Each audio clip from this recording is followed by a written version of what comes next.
Flex on the beat. Flex on the beat.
Hello.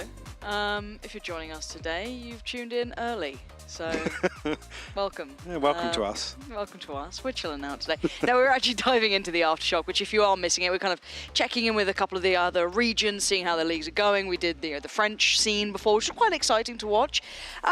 But we have the German league coming up today. And It's the German league. It's DACH. There's already It's somebody in the DACH. audience. I've waited for this for centuries. I've watched millions of German games, gave thousands of yellow cards. Pansy, Hypok, I'm coming for you. I think he's headed around here. well, at least the one fan of the German league is on the way. I'm kidding. I am actually quite excited because we've unleashed Zesht upon the people, basically. Yeah, I mean, I feel like he's probably been waiting for this moment. Would you like a headset? Time. It is German time. Yeah. Yeah. Would you like a headphones maybe or something? I don't No, I'm good. I'm You're- good. you're- Okay. What Yeah. are you wearing? So, what you need to know. I don't do the international events like you guys. Right. So I have to make an extra dollar here and there. Okay. I'm the unofficial referee of the DACH region.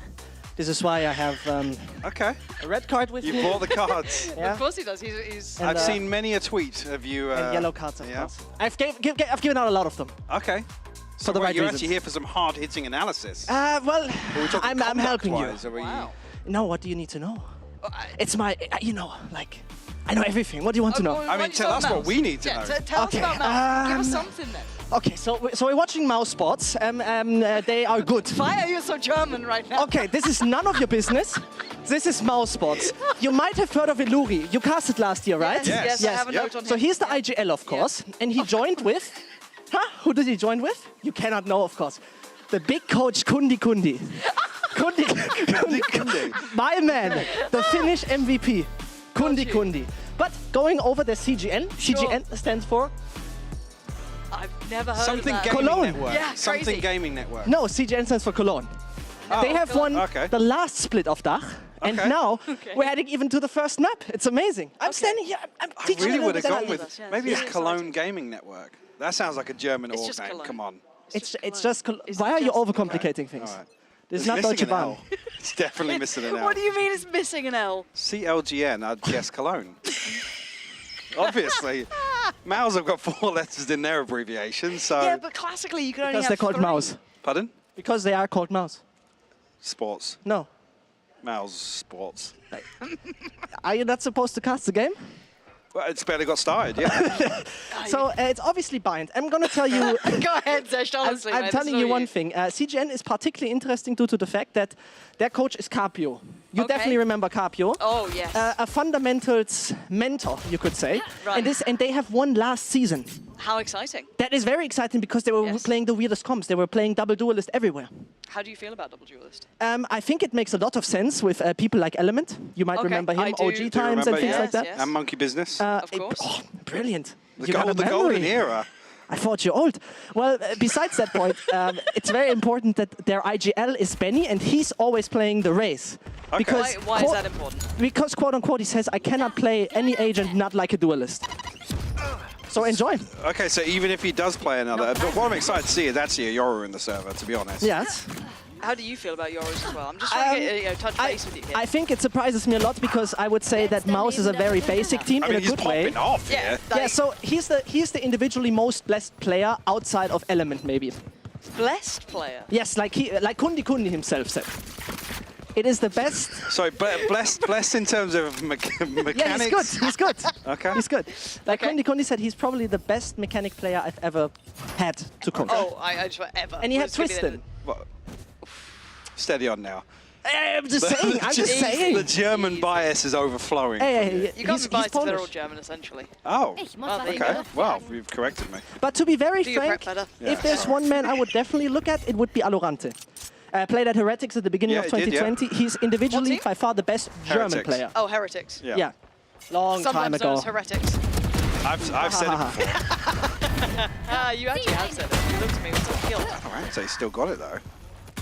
I mean, they all seem relatively interesting to watch. I'm quite excited. I mean, it's Bind. It is. Bind is back. Yes, that's people very are happy. interesting. We even had it twice in the German league that particular week. So they are very keen to play this map.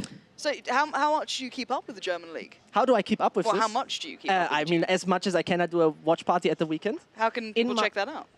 On my Twitch account, but I speak What German is there. your I- Twitch Are you account? plugging? No, I'm she trying to she get- asked I'm trying me. to get her to Excuse do me, it, Michael. But I do it in German, which is the problem. I don't think that's a problem. Germans are You lovely. speak German by now, no? No, absolutely. She is fluent.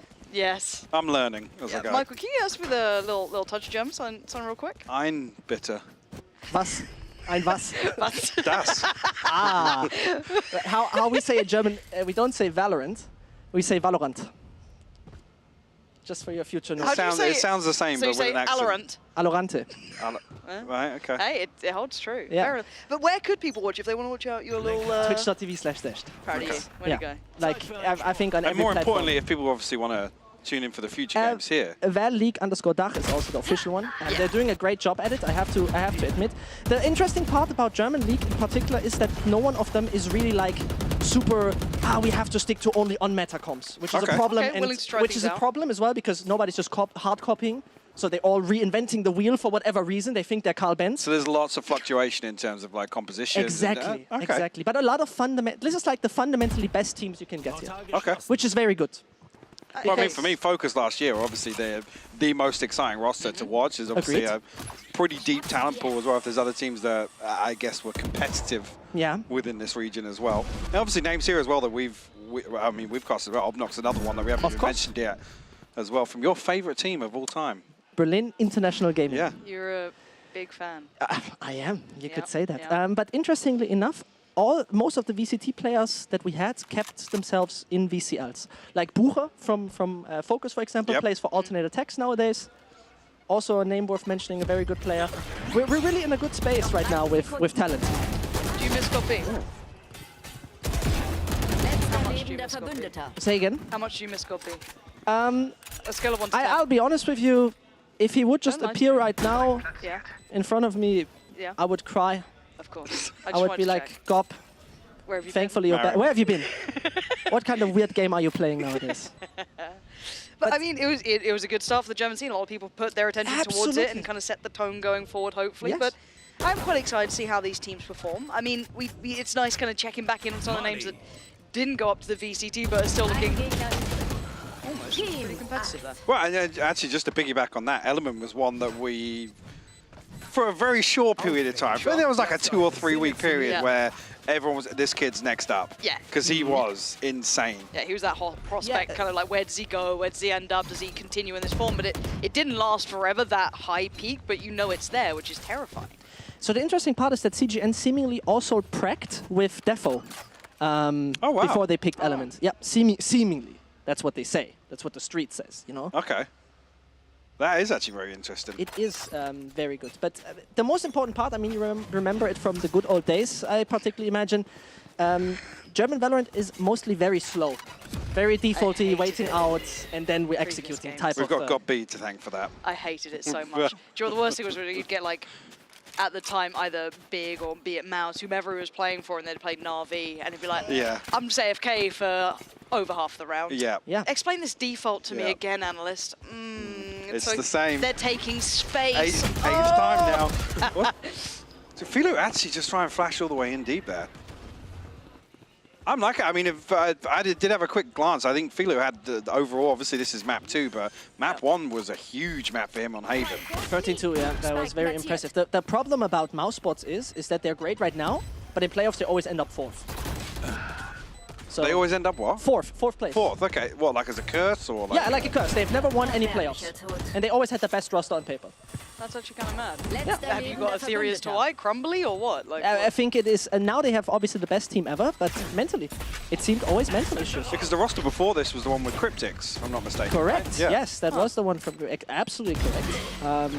But it didn't perform any better. Yeah, because on paper that roster was stacked. Yes, really they still stacked. lost. 4th place. I personally anti-stratted them, and they played horrible.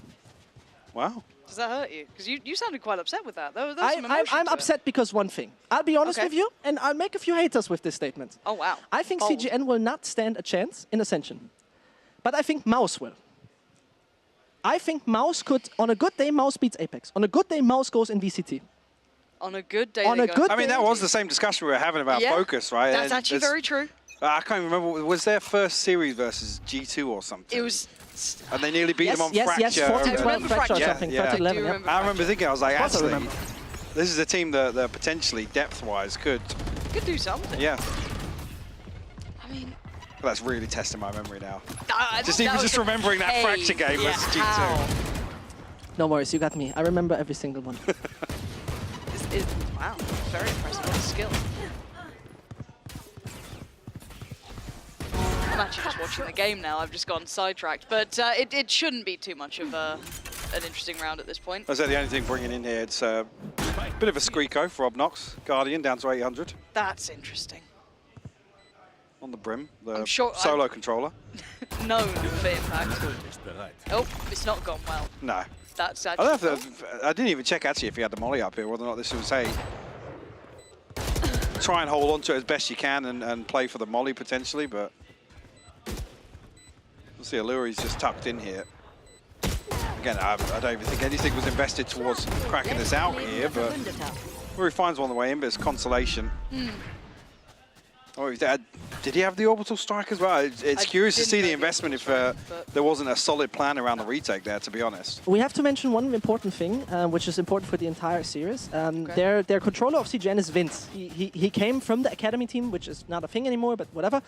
And this is the first match day where they have replaced a player mid-season as CGN, because they had Starkey before. Okay. I don't know why they kicked him, but got their junior player in. I think that is very crucial to take a look at that.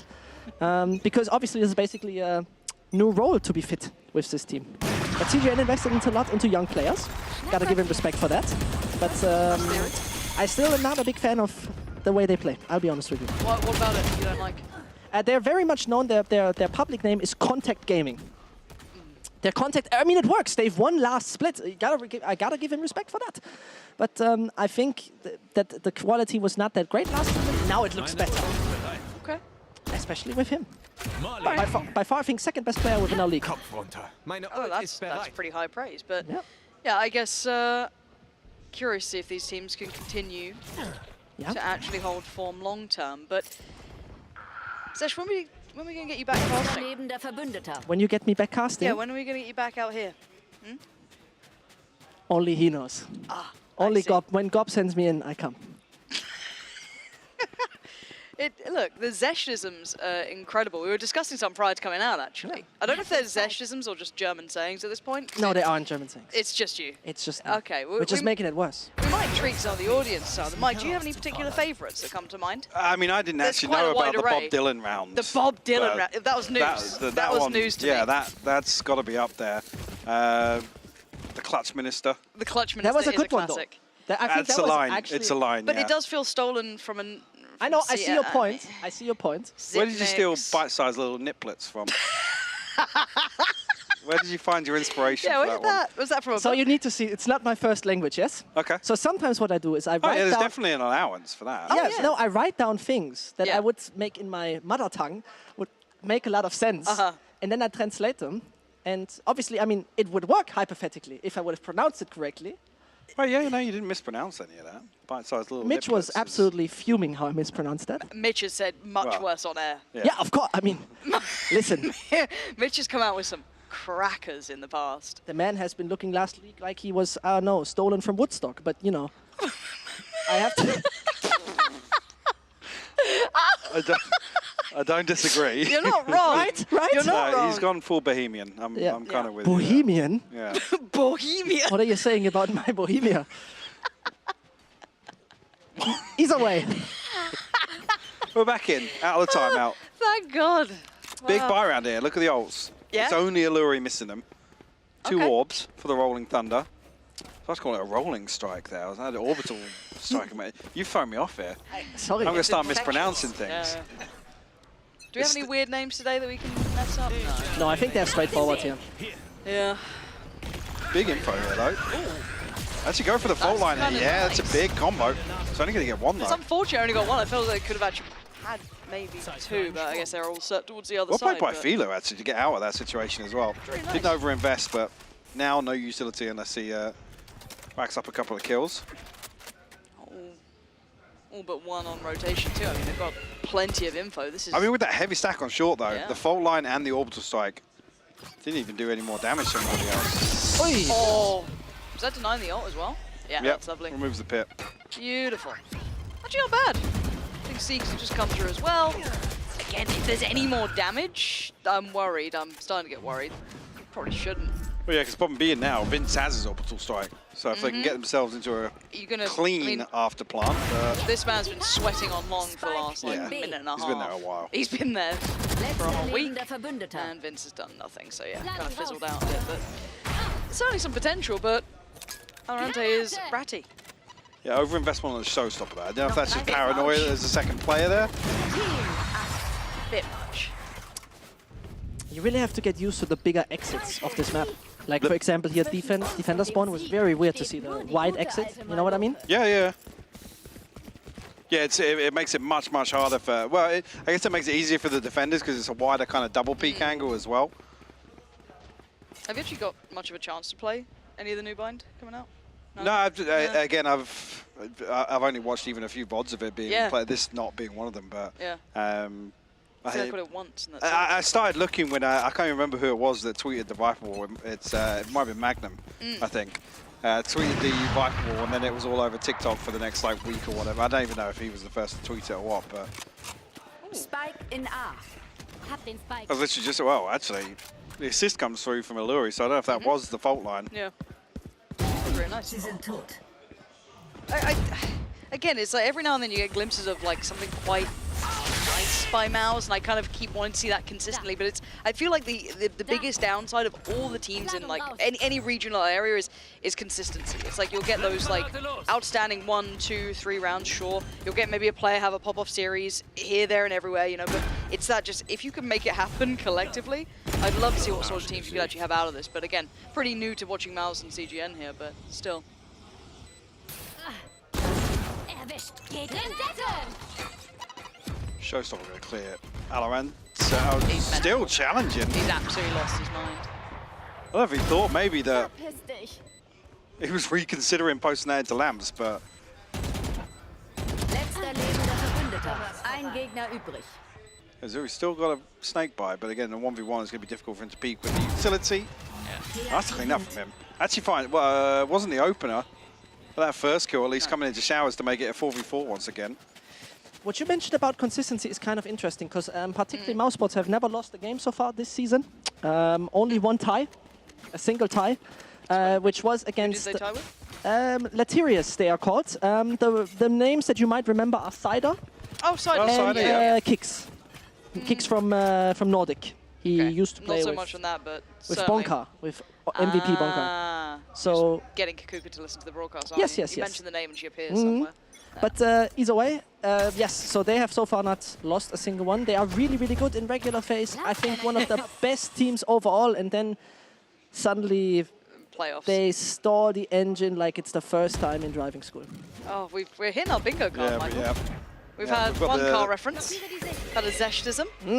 Look at that, actually, CGN sat at 2-1 and 3 right now, so 3 ties to their name. That's 3 ties. Yeah. Yeah, we have a best of 2 system within our region, not a best of 3 system. It's bizarre. I personally like it because you course have you a do. clear, definite end. Oh, of course. What's so funny about that? It's just the most German shit you're going out with. Sorry. It's perfect. Well, again, do want to see how much damage VALORANT can do, because if they keep drip feeding him kills up long, he's going to have an absolute whale of a time, but fully aware of position. Been to the punish. He likes a bit of that Guardian, he does. Spike in B. Who's that? How this has even come to a 2v2, to be honest with you. I have no idea. Rotation's taken Ein 10 Gegner hours for übrig. Alluri to actually make his way over Where here. is Alluri right now? Again, they had so much information on the whereabouts. I'm pretty sure the utility invested from CGN, but I mean, now he's committed to shift Spike walking. But platziert. problem being, How do you displace yeah, Alluri? full hooker control is going to tell CGN exactly what they need to know, to be honest. It's coming from spawn or long. Yeah. It just feels impossible. Yeah, first contact made, now the crossfire is just nearing on impossible. He does have utility to allow for it, but there's no idea. Well, he will have a concept, but he's still trying to clear towards Yeah, there's so much for him elbow to and clear this everything late on. else. And if you're not going to just try and run through it with utility, just hoping that it catches, you're going to be so far behind. Yeah, Alluri comfortable in the end. None of them over peaking either, sitting pretty keen and securing the round. So CGN taking the lead. Sesh, what are you up to for then today? You back on the desk after this? Yes, I am. I wanted to tell you a funny anecdote. Oh, in the please. meantime. Oh, Can we please. have a timeout? We Yes. Delight us. have one player within our region. His name is This Is John. He's really good. one He's more like time. he's sort of a One more time. prodigy. Run it back. That This is John. This is John. DISISJOHN. Okay. All right. And I wish I would be joking, but he literally has every single setting copied one by one from tens. So the way he sits, how far he sits away from the desk, the height of his desk, mousepad. So if it was Mouse- a scale, how far up the 10 scale do you put him in terms of performance, ability? I mean, at this point in time, he has also matching profile pictures. So I give him I'd get a restraining order. an 8.5. in terms of performance and ability as well. Aha, Taking In that the into game. account. in the game. Yeah, How much difference is all So these I say if he fixes his routines, he is on his way to lower- become 10s? no, but VCT Okay. mid-team. Okay. All right. Okay. But if he needs to fix himself, that's the Okay. issue. I But think he's got a lot of Well, I other hope issues, I hope but- he's listening.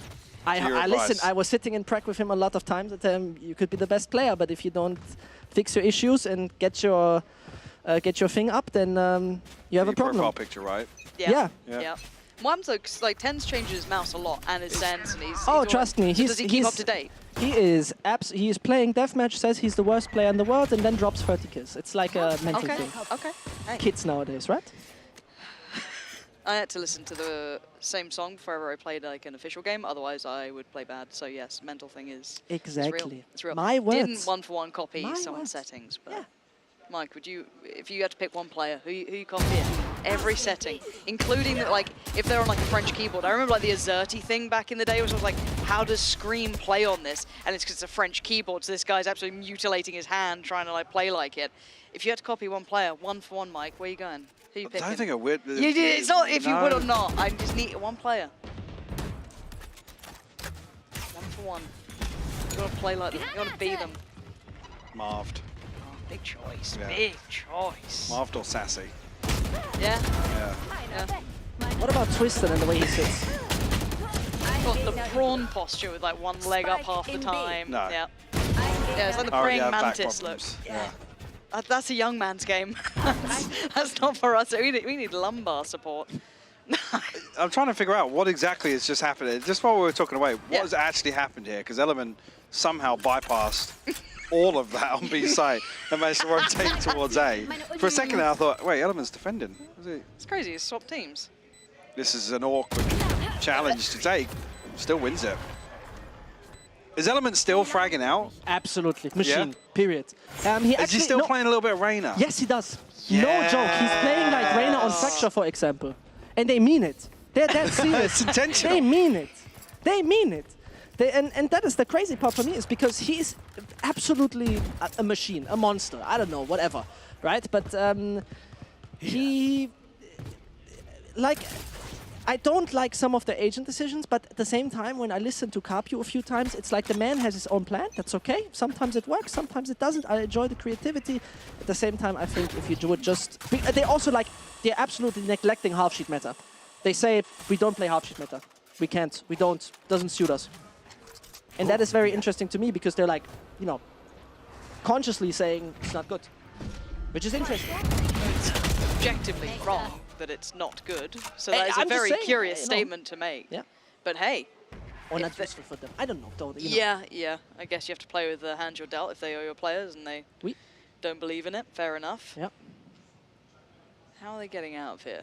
3 hookah. I was going to say, I'd be very surprised if they commit to that. How the hell are they planning to get anywhere? Because they've lost. There was a moment control. where I think they were pinging out for Benny to even satchel through Yeah, I was smoke, like, what, but through the smoke with no long control, nothing to pressure side. Just go out there and see what you can do. again, just to come back to the changes, there isn't really enough about some of the choke points changed here that's going to massively change the way that teams are looking to hit sites. I don't know if we'll maybe see a slight shift in the meta in terms of compositions, but again, in terms of site approach, Ein Gegner übrig. Spike Yeah, I in think with a little bit more time with... I want to see what the your fanatics do with it. Your teams are quite innovative, but have been innovators specifically on maps like this. How they come back in, does anything adjust? What changes? I mean, we can posture and theory craft about it, right? But it's I like... I think all in all, Fnatic or a team like Fnatic will probably still approach this the same way, to be honest with you. I don't think they need to change. I don't think we've seen much necessary. I still love the idea that we get someone like Alpha back on this map as well. This was one of the maps that always stood out to me when he first started playing. It was just like, okay, this is that hot prospect. So, I mean, and actually, Zesh, a question for you here. Yes, please. Ask the question now. Out of all the players you've seen then, who would you like, if you could pick maybe 2, to go up into a VCT and show their capability individually, obviously, not as a team, right? Yeah. Who do you think would be able to, not, let's say, comfortably compete, but who'd be up there? Who'd be able to actually be serviceable in that regard? I personally think, so this is a bit of a boring one, but I'm going to pick, obviously, I pick German players, not the ones that are non-German in this.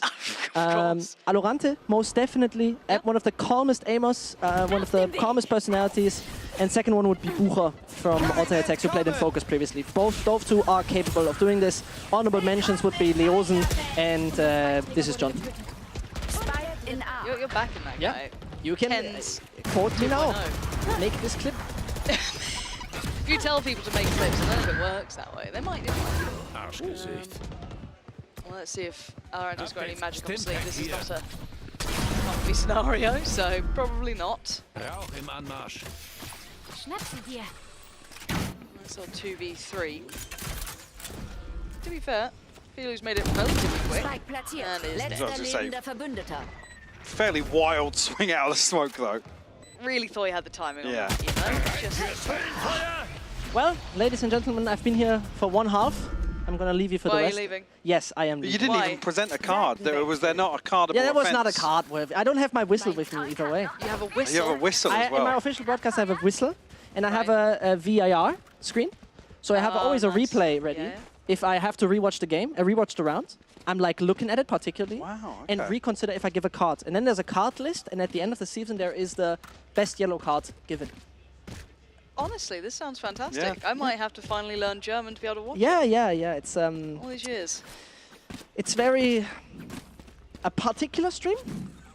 Maybe not for everyone. Niche? It doesn't have The to word be. you're looking It for. doesn't have to be. Yeah. You know, Okay. I got timed out in Sliggy's stream just a couple of days Did you ago. ask? Are Did you you still set a talking? question I mark? question marked, yeah. Wow. So I would think I'm learning never. German, and I'll be coming on over, I guess. Thank you very much. really Well, good to Zesh, keep it's up. been a pleasure. Thank you very much. for Thank joining you us. for joining us. Till then, einen wunderschönen guten Tag.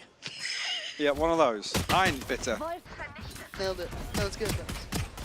Well, it's always good to have some, I guess, some deep insight.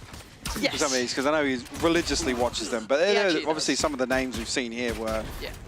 ones that were, I guess, teetering on the edge It of was, breaking through. there were a couple of high points, but it was never quite enough to push them across the line. As I said, I think it's such a precarious line to walk as well for some of these players, because you get maybe 1-2 good series that get a lot of attention, you then have to be able to replicate that the whole time through. And some players have. I mean, I'd still say someone like Mini was a godsend at scouting players, right? He finds people in the middle of nowhere. That's bold from Malloy. I mean, it's a 1v3. Yeah, it's maybe awesome. banking on they hadn't got on just ahead of the molly expiring, but yeah. So he was saying Mals haven't lost it. Well, they've tied one. Obviously, I don't know the result. No. I a quick glance at the statistics and actually look at the round timeline, but got themselves ahead here. Yeah, I'm curious the choking in playoffs sort of deal as well. If you've been so dominant during a regular season, to then kind of falter at that point is kind of crazy to me. I feel like I should be supporting CGN. I live there. Yeah, I do live in Cologne. You definitely should. This is my team now. I'm going to get the jersey. I'm turning up. Big fan. Yeah, if you're watching. I should, yeah, I really should. You got a fan right here. Yeah. Making it 2, me and Zesht. That's it. 1v1 right now. But no, it was actually great to watch Zesht. I've missed his casting. I don't know if you guys at home kind of heard us waffling, but genuinely some of the funniest comments this man comes out with, and has no idea how funny he's been. Mostly not at his expense, but you know, one of those where he'll just say, he'll say something that is just so out of this world. But doing great on the desk though. He's doing all right out there, I guess. Yeah, and everybody will have to go, particularly Ryan Central. Ask Ryan Central for the Bob Dylan reference, because that's up there with one of the greatest things I've ever heard. This is the best thing, right? We were discussing this in the green room before we came down here. It was like that, oh, Zesh back on the cast, love a bit of it, Zeshtisms, da-da-da. We're all going through these, regaling each other with these tales. And then Ryan just pulls out the, oh yeah, Bob Dylan. We're like, excuse me? Yeah, I wasn't even We didn't even know it happened. One of the greatest of all time Zeshtisms, and we were unaware of it. I'd love a compilation of it. Truly. So creative. Just, oof. But 5-9, according to what I looked at the start of the day, this turned out to be quite a close game, so I'm curious where the breaking point is here. Now, obviously, the purchase for CGN is got a rifle and the Bulldog to bring into play, but this has to be quite miraculous from Mouse if they're going to bring this game Look at this adjustment of the smokes here for Fila to find the space. A little different.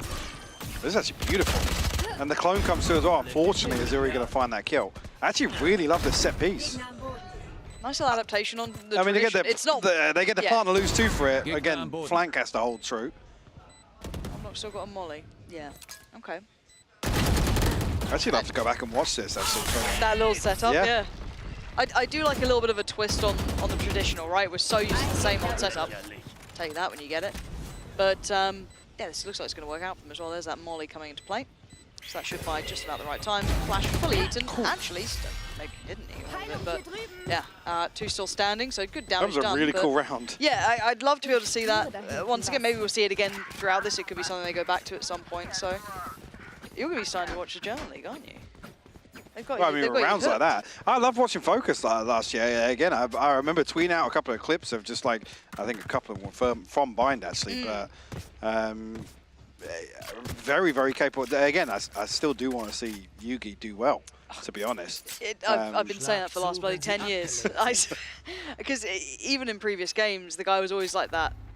Man, and he's such a heartbreaking time when he joined, Astralis at points, and you're always kind of hoping to see it work out for him, and it looked like that Focus team could have been that springboard, but didn't quite happen. But yeah, no, I do remember you actually quite enjoying their games, and you're as cynical as they come sometimes. If someone's not making you happy in the game, you say it how it is. But you actually started to come around to the Focus team. It was quite interesting to watch. After your boy Lewis had dumped on me so many times in ranked, I started watching them. I say, Filu is finding himself some really, really cool positions here. It's unfortunate, I guess, that a couple of things aren't coming together, I guess, bigger picture-wise in some of these rounds, but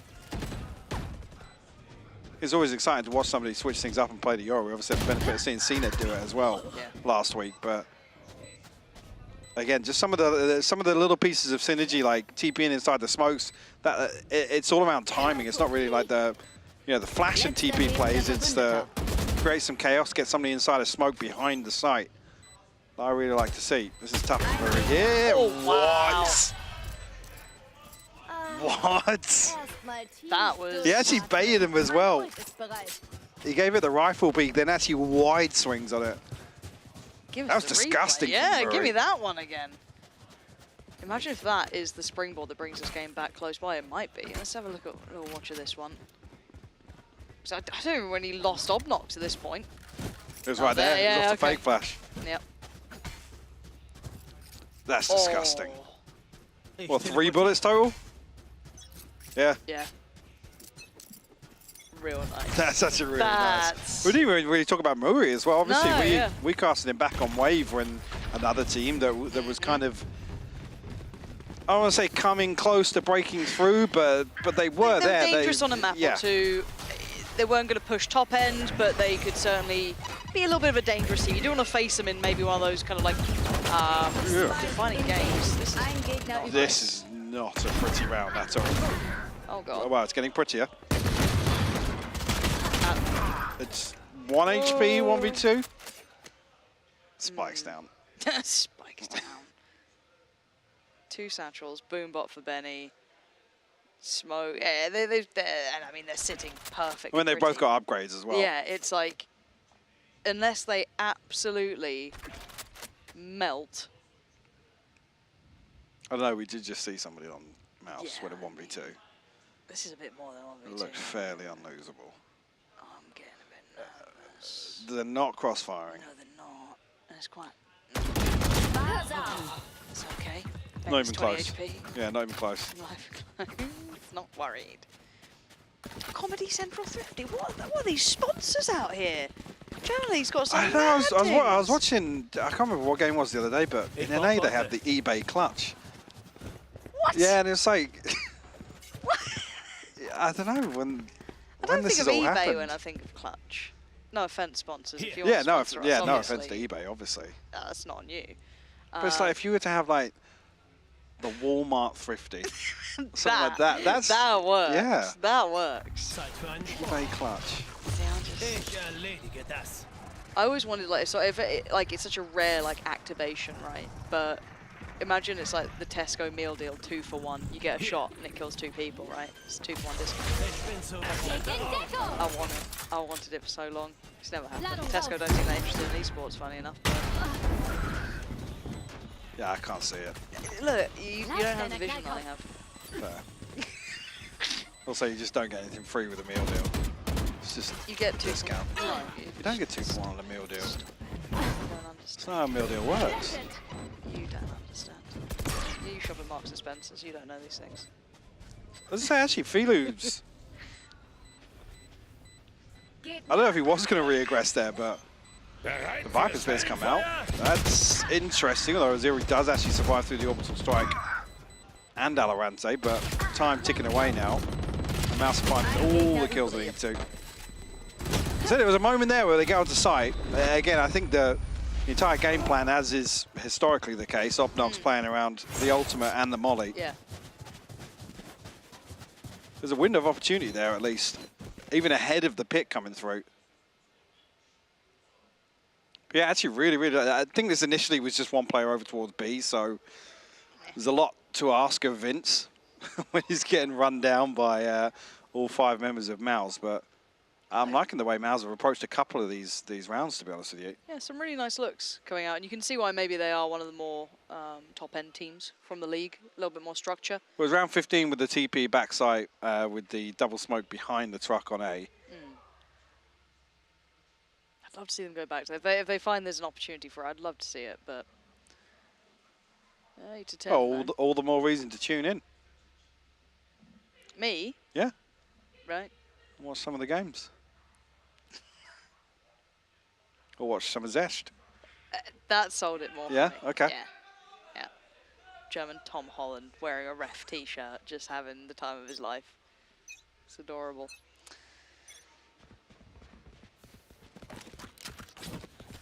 As I say, I did just see Element toying with the idea of the op, and then realizing, no, nobody else can bite. This, again, not to come back to the same conversation again, see Element still performing. He was, for me, it was a very, very short period of time, but one of the most exciting players to watch way back. Again, early Monkey Business days, early OG Esports, and I know that roster had 101 other problems with it. But it's good to see Element even still competing, to be honest with you, because there's a lot of players that had a chance in Tier 1 that didn't hit it, didn't break through, and just ended up quitting. We never saw them again. Yeah, it's always quite sad when they just fade away into nothing when you see all that potential. Timing on that double swing.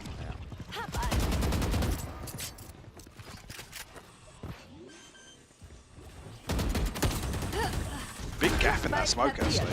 For Heaven, at least. Okay. Ooh. Well, snap up to Heaven. Yeah. Nice. Again, another one. Again, you can say exactly the same thing. Short stint in Heretics. Yeah. Looked very promising.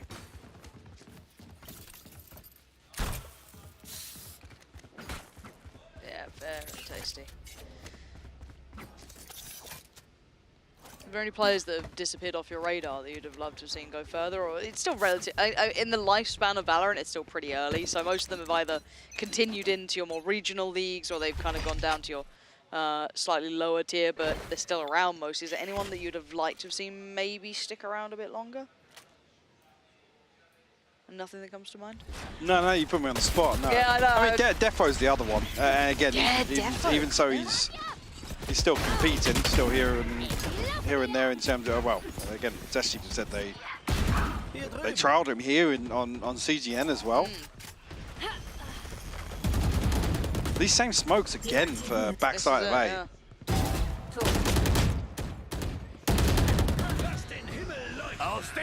So a little bit of a different approach here altogether, though. Element on the rolling thunder, spam through the smoke. Doesn't actually come through onto him, but Vince will fall inside the same smoke.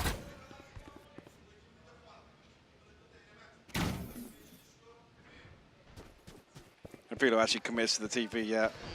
Obviously the benefit of not really giving away the sound cue here inside the TP, but Element will know once the spike is planted. No utility for Philo, though. As you know, smoke here for Element, so. Yeah, pretty even in that regard. Bait on the way out, but nothing taken, but relatively indicative that no one's at least actively watching the drop, but Philo waiting for that cross. Yeah, lovely. Sat patiently, didn't have to overdo it. Oh. Oh. That was 10-10. The teabagging starts. That's when you do it. Yeah. Just really up the ante. Yeah, they have strung together 3 net rounds now. They've started to kind of come into their own a little bit here, considering there was quite a deficit. Found. What, 7-5 on the half, they lose pistol, and then round 2.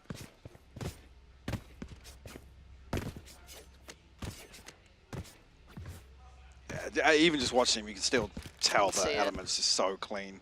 Yeah. Actually set piece around the molly off rip here. Not sure if we will see where it ends up. There's the flash to force back. Oh, no. Direct here. I'll say whether or not it was actually to force them all the way back or it's going to be towards triple here. This is obviously aimed to kind of catch anybody inside showers. Again, I like it though. It's like it's a nice take on that kind of hyper piece that you used to see as well. I think, yeah, first thing that we saw do it was actually Liquid when they were running the Sage comp still on Bind. Again, you'd have the slow wall posted and the molly behind it, and then can flash off that early showers player, so they then can't back away. They have to commit to the final showers. Nice to see that. It kind of feels nostalgic almost to kind of see some of these little pieces. I've missed Bind. I like Bind. I love Bind. I think it's, weirdly enough, it was one of the ones when it first started kind of casting or playing Valorant, even it was like, teleporters are weird. Trying to play it like with my old friends, and they don't impact it anywhere near as much as I thought they would, so I always kind of ended up enjoying it thoroughly. That being said, I do like the change of the TP. In terms of well, again, it's just not as in the open, I guess. It's not as easy to control. This is actually a really interesting ult here for Philo. Look at that. The fault line is perfect as well. That's gorgeous. These little set pieces. I mean, this yeah, is they're really using impressive. the using the Yoru really nicely. Element. Spike in B. Bloody hell. Double flashed off as well from the decoy.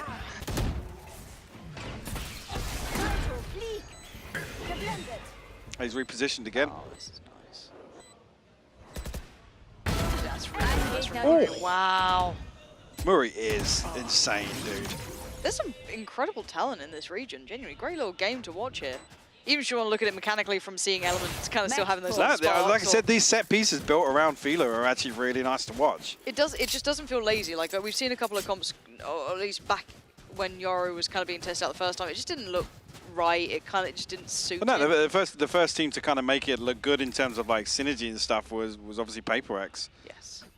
But again, there wasn't really particularly much flair to it, and a lot of it was kind of riding around winning an opening duel. This is all kind of focused around control and actually getting into a position where you can pinch a site time and time again. This looks completely and utterly refined. Whereas the others, it seemed a little bit more like, okay, you can see the theory to it. It'd be cool if we saw them go further. This looks wonderful. Really, really nice work. Again, relatively simplistic here it looks. But a lot on the other side. Shaky buy, yes, but still enough to bring out rifles. So more of a fight than they'd expect here. In B. Ein Gegner übrig. Just need Murray to pull off miracles. Spotted, Yeah. too much to do. So, kind of surprised they went for quite a blunt piece there. They've been doing these lovely structured hits, and it was just 5 up long. Was zu erledigen. And hope for the best, I guess. I think they're probably also anticipating the CGN do need to slip into a safer retake position. So maybe Mouse is just thinking they have More a free access, site yeah, here. yeah. But actually, I mean, even look at the minimap here, so quickly there's bodies on backside. And obviously without a TP into the back lines, which didn't happen here. No. Similar setup once again. Well, actually a second player coming across towards B.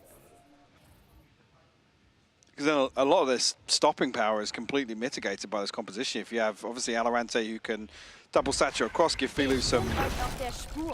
support when needed. Fakes the TP this time. Look how quickly the rotation's coming through though. Again, it's very one-dimensional from Mouse. When this pressure comes through, they're almost semi-committed with the amount of utility they're investing just to create this pressure. I'm just waiting to see if there's something else to this. Because they've gained nothing. Oh yeah, now look at it. Obnox, all of his smokes are gone. There's no flashes for Filu. Yes, we have Murray who's going to regenerate a flash for sure. Iluri's still got one. But again, for a composition here that has 3 agents who can flash, it's a huge investment here to not even break through onto site. Yeah. I think maybe they're leaving Filu here as the indicator. It's like most of these executes are shaped around him. Noch 30 So if Sekunden. he shows presence or anything, then well, he's actually looking for a lurk right behind this play, but They should have a plan from this, but Element stayed very close by. Obviously, was found earlier on by that Sky Flash, but even with that in mind, they've held a lot of space. This post plan is very uncomfortable. You've got the flank coming in as Molly well. and the ult though for Obnox. Bereit fürs Höllenfeuer? Da war's vorbei. Actually investing There early. goes the ult. Yeah, I'm not entirely sure why. In that situation, it's like, yeah, there's a lot of time to kill, but you have 2 players to try and kill that time for you. Yeah. Maybe Mal's just thinking, yeah, there's no way we're going to buy the 15, 20 seconds required to obviously make use of the Verlängerung. ult and the molly, but here we are in overtime. Yeah, actually quite a frustrating last couple of rounds. And I wouldn't say this is CGN doing something wild. They responded pretty well.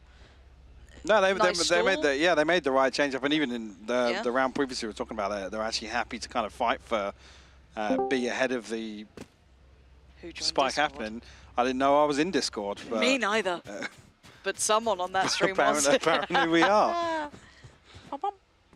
That actually made me freak out. I That, don't yeah, have my phone on me. I was like, oh, I've still got my AirPods in. I've ruined the stream for everyone. And here's where we realise we're not actually going out to broadcast. We've just been talking to each other. All of that hyping up Zesh for nothing. You're kidding me. Oh, big info off the doggo. Should have spotted at least 2, maybe 3. Yeah, you can see the pace changing there, just be able to wrap around the map at this point. This is really going to stall CGN into a pretty poor position. Do they expect it? So Alo actually didn't actually catch Benny on the cross there. Waiting for Obnox potentially to get all the way through cave before pinching. I mean, it'll be a beautiful pinch, but I don't think the time is going to be there for him. It looks as if CGN are happy to hit this site. They're so close, and there's still those smokes. I want to see Vince commit them. There we go. Should be the goer, but everyone's here. This is what terrifies me. There's so much still to get through. And there's that flank finally coming in. Patience working out for Valorant. Not working out for Valorant. Oh. And he needed something from that, to be honest with you. Yeah. Oh. Molly. The accent changes. Quite adorable. And Element and Vince. Pop flash. Somehow. Ein Gegner übrig. Stayed alive. Meine Ult sucht sie. Don't know about this one for Element. That's a stunner. This is the man that you were noting before, and that's why. Element Ich kann euch nicht ständig den still Rücken frei halten. nasty with it. Do you think they have to say Comedy Central Clutch? Matchpunkt. Wind. I Sag mir, wo ich hin soll. I can't even complain about it. I should. I'm going to. No, I don't. hate. No. I hate verbalizing sponsor call-outs in game. I hate it, Michael. I hate it. It's This like, was a really nice round, though, Lauren. You're right. It was great. Dude. Yeah, this kid's still You insane. need to say this one for the replay there. Hans America. Perfect. Yeah. Yeah, that was actually a crazy round. I don't know how Element won that. Well, I do. He's nuts, but it didn't feel like he had that one in the bag by any means. But then that flank just going to absolute pieces from Valorant, that was horrific. Yeah, to Obnox watch. actually opting to go all the way into showers as well, and even in that situation, like I said, the pinch for short would have been perfect.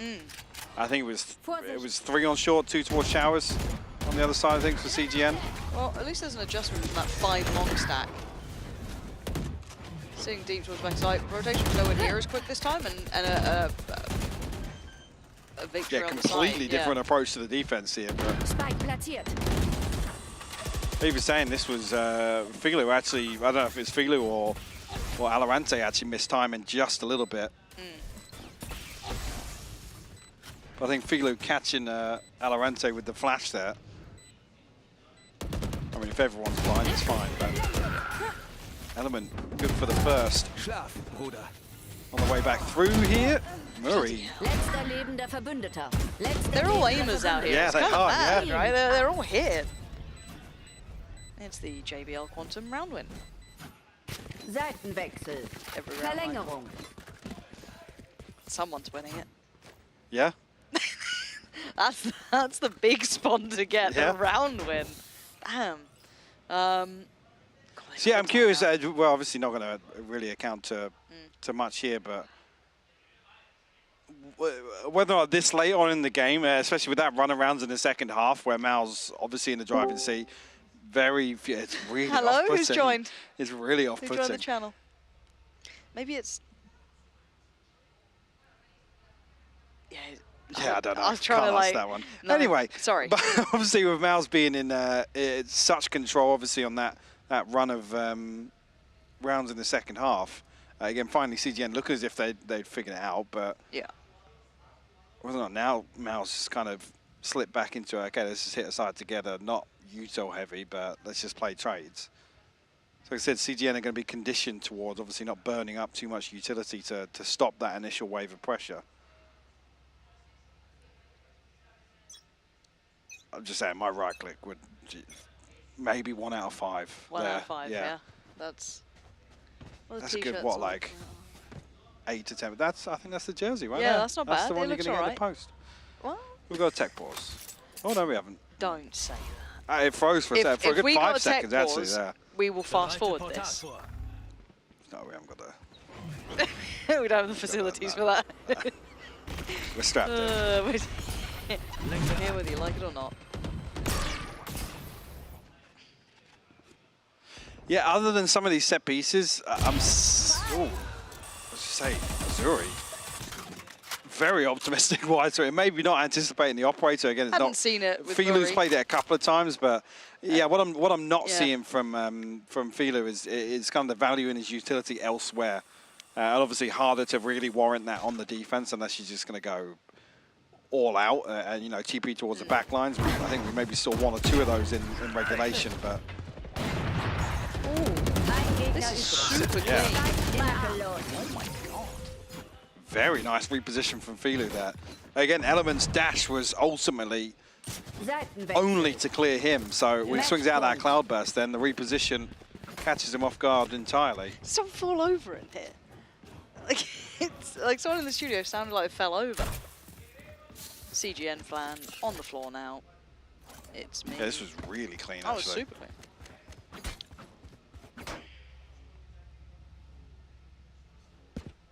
Pressure back on CGN now.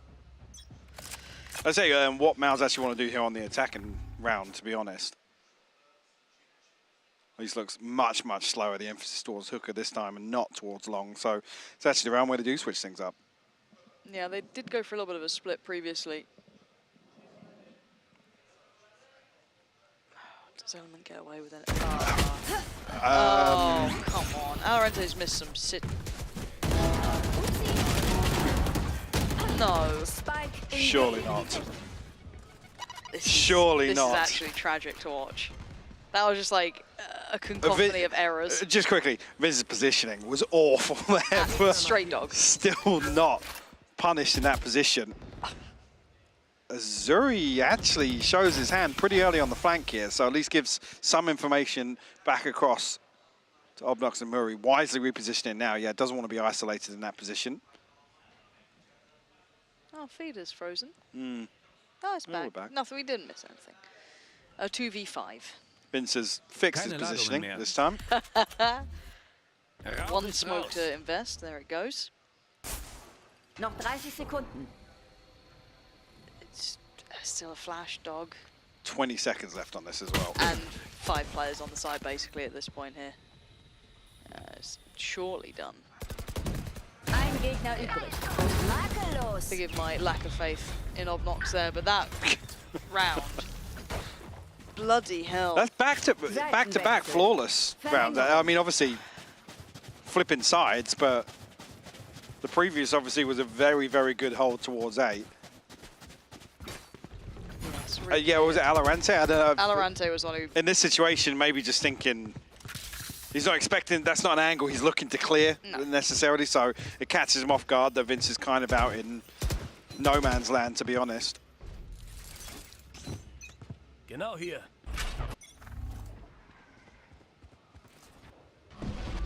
It's going to be me next week. Yeah. Yeah. Our boys watching the game.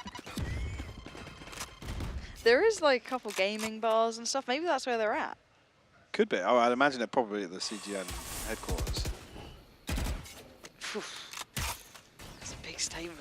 I don't know about that one. This is interesting. CGN, That's after getting interesting. absolutely battered on a site, are heavily leaning that way once again. Spike not committed though just yet, and they do have a lurk, so maybe looking for a TP play, maybe try and pull out some utility before making a decision.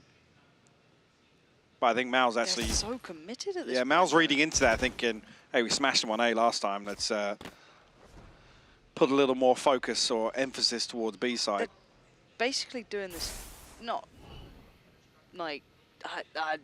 Well, I mean, the contact play is correct. Yeah. What Vince said is absolutely correct. It's bizarre because it's kind of got them the site, apart from losing out on one so far, but it's actually got them the plant. I don't like it, but it's worked. Ladung raus. Oh, that would have been nice. Yeah. But now at least that. spotting out the breach, at least. I was going to say, yeah, this could be devastating actually for a fault line and a aftershock combo, but doesn't find anything with it. Element snapping on him, but it's just down to 2. Zuri and Benny. Good work from Benny, but he needs more. And of course, Shorties win games. And Zuri now just cornered. Yeah, that's a nice retake, but I didn't love the contact play from CGN, if I'm honest. Once in a while, a contact piece is fine, but it feels like that's what we've seen so often here. Yes, they get that first kill, but they don't get to clear showers. They don't get to have any security in the post plant. I mean, what I will say is, though, if you get away with finding a plant that cleanly from that sort of play, Clean you should. plant. Nice. Yeah. Especially with such a quick and brief push-up short. In that situation, do you know what I mean? The post plant should absolutely flourish. You should have such a solid opportunity. How dare you? I don't know what you're talking about. You a horrible bully. Poor old Mitch. I don't understand the reference. I see. See, in that situation, that's when you should have so much comfort in the post plant. Zu jagen. Wolf vernichtet. Falco flieg. Geblendet. He's Get voice blended. I know what that one means. Okay, there's that adjustment Element's on the sound smokes, feeler this time. This is the same piece we saw with these. Yes. Like the wall smokes on 1 of the 10, but VALORANT has picked up the slack, so they're still finding some value. What is it? 3 left to go. Lots of utility in the post plant. Well, Silo just got removed. Benny going down. Yeah, I mean, they're just winning back-to-back gunfights here that Letzter lebender Verbündeter. aren't necessarily required. Yeah, so I think we actually saw a fair amount of what Vince was informing us about at the start of the day. Yeah, absolutely, I mean, yeah. the contact plays I hated. Just going to put it out there. Absolutely hate it. Do you think is that the big influence? Big Clan. I don't think big. That wasn't supposed to be a play. Yeah, I was like, wait, hold on, yeah. what's he doing? I just don't like it. Whatever it is, wherever it's influenced from, don't like Yeah. it, don't love it. Mouse, on the other hand, Mouse look nice, and some of these rounds look dude, some of those crazy set good. pieces, I actually would be very intrigued to go back and watch the minimap on some of those. Again, the first one, I think round 15, with the first time we saw the Euro TP with those smokes behind the truck. A couple of those actually look really, really robust. Michael, I'm sorry I have to do this to you. Okay. It's time for us to go because we have to ask the question: who hacked into Riot HQ and deleted Icebox on the map? Good evening. You might all be wondering why I brought you in here today on your day off. I know. I regret to inform you that there has been a murder. Icebox is gone. On April 6th, a computer here in this very studio was used to access and hack into the Riot network and remove Icebox in its entirety. And I believe one of you here may be responsible. I have been tasked by the VCT EMEA GEIC in order to investigate this matter thoroughly. And you can trust me when I say I will not rest until I've cracked this case wide open. You hear me? Wide open.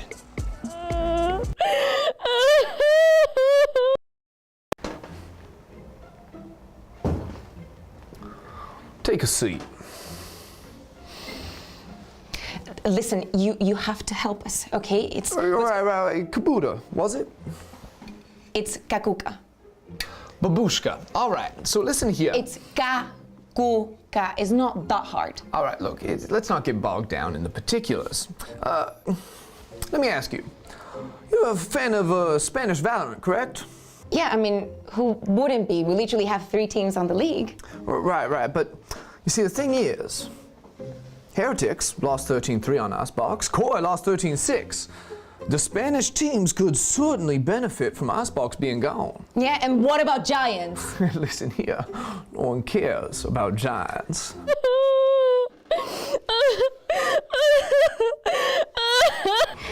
Pero vamos a ver. ¿Cómo me vas a decir que a nadie le preocupa Giants si son literalmente la última esperanza que tenemos para siquiera colarnos en los playoffs? Tú lo que eres es un imbécil.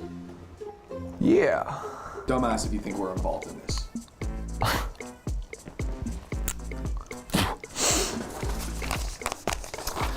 Then explain this.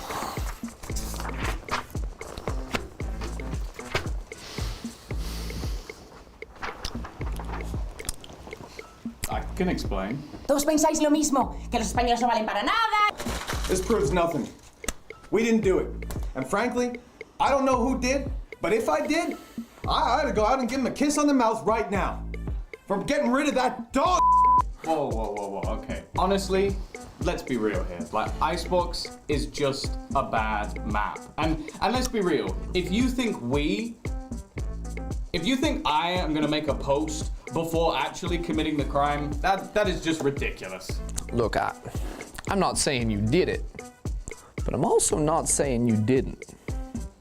Hasta lo más alto. No nos vais a culpar de todo. I don't know why you're pushing this on us, but it wasn't us, buddy.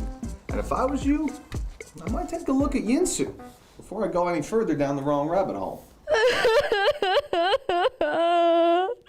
Now, exactly what motive would Fnatic's #1 fan have to remove Icebox? Oh, please. Everybody already knows that she's a fake fan. Like, who do you think owns the Fraudnatic Reddit account?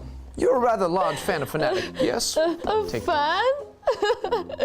I'm the fan. I've been here since the start of Summon FC. Yes, so you must have been devastated about Icebox. It was really traumatic in Brazil. But you see, we just want to see Fnatic win a title in Japan. What are they gonna do? Thank you all for your cooperation today. As promised, I have unearthed the killer. And as I suspected, it did in fact turn out to be one of you here in this room, a person you all trusted. Now, the hack was done on Tom here's computer. The same one he used to tweet out those heinous remarks about Icebox. I even saw he paid for Twitter Blue. Okay, that's a lie. Be that as it may, it was easy enough to trace down that computer because you don't delete your browser search history. Which led me to an interesting discovery. Tom here watches a copious amount of New Jeans music videos, don't you? What? Don't you? Yes, it's true. It's true. And Boaster, we all know, is a long time New Jeans stan. Isn't this right?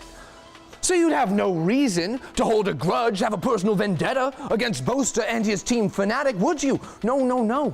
I believe someone in the room that day used your computer in order to commit the crime. The only clue the culprit left behind was a signature, a hacker's tag, Babushka. Now, who would be foolish enough to leave their own name on a murder weapon? Mitch. Hey! Well, that may be true, but I don't think that to be the case. No, sir. No, I believe this was a classic framing of a suspect. And the person that was framed, no one knows how to say your name. It's a ridiculous concoction of vowels and consonants that even a perfect southern drawl can't make roll off the tongue like marmalade. No, It's no. not that complicated. It's just kakuka. That's it. Okay. I never said you did it. That's it. It led me to think, what's another word for babushka? Perhaps in another language. Maybe grandmother, maybe Nan. You told me that Fnatic was once called Summon FC. And what did Summon FC stand for? Sage Alt My Nan. Nan, that's right. Perhaps the culprit is a longtime Fnatic fan. Perhaps, which led me to another line of thinking. You also told me that you wanted to see Fnatic win a title in Japan. An innocent statement on the surface, perhaps, but on deeper inspection, you must realize that any true Fnatic fan that watched Lock-In would say they wanted to see Fnatic win another title in Japan. So either you did not watch Lock-In, or you are not a real Fnatic fan. And look at you, look at this. You're a Fnatic fan through and through. Who won Lock-In? Who won? Loud. Aha! You were so distraught seeing your team fall down 3-11 in the final map on Icebox versus Loud that you conspired to remove Icebox from the entire pool. You thought they lost. You turned off the television, you didn't watch a moment, and you removed their best map while doing it, didn't you? Guys, look, I didn't do it. I didn't, okay? I think it was a mistake, but you have You to believe have me. no right. I just wanted to bring buying back. I wanted to help. They were 11-3. You have no right to call yourself a Fnatic fan, just like you had no right to commit that heinous act. Durka on mine, guys. Take her away. To bring it back. Take her away. They needed my help. You have to believe me. I didn't do it. I didn't do it.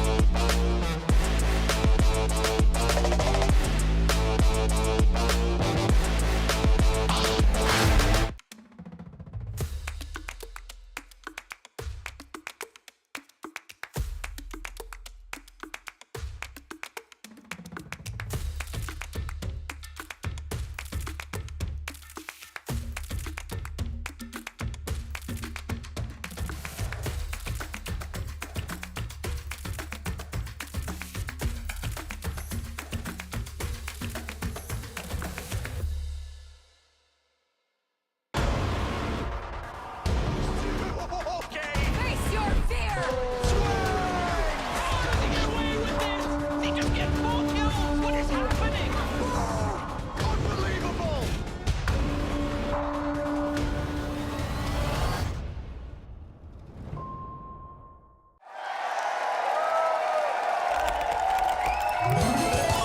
Red Bull gives you wings.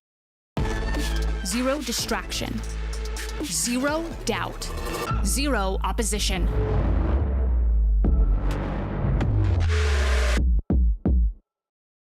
Usually when I see a target, I won't miss. I try to find weaknesses wherever they are and just game by game try to pick up on anything I can. So this training course is a way for me to really showcase and demonstrate all the questions you guys have been asking, you know, how to get better aim, and it really enables me to answer a lot more and kind of expand on the first video I made like so long ago about Valorant fundamentals.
First.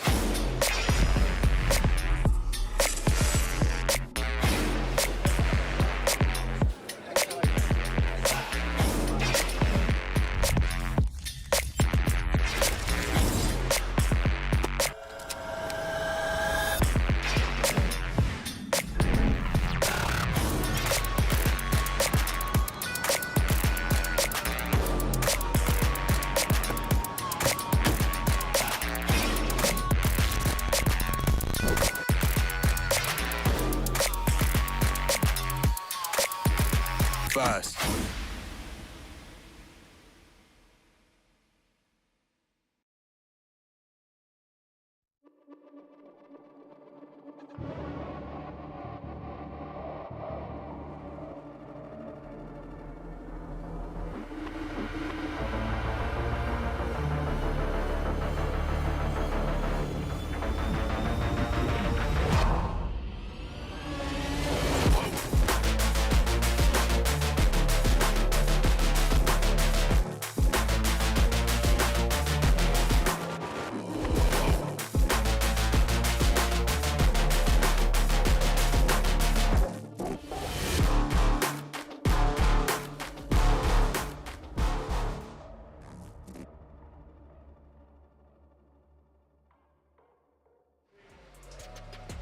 Hello, and welcome to day 1, week 6 of VCT EMEA. We're live from Messe Berlin, and it's a good day to be a Valorant fan, an even better day to be an average bind enjoyer. I'm Jeannie, your host for today. I'm joined on the analyst floor with Sesh and Ryan. Welcome back, guys. Yeah, it's a pretty good floor.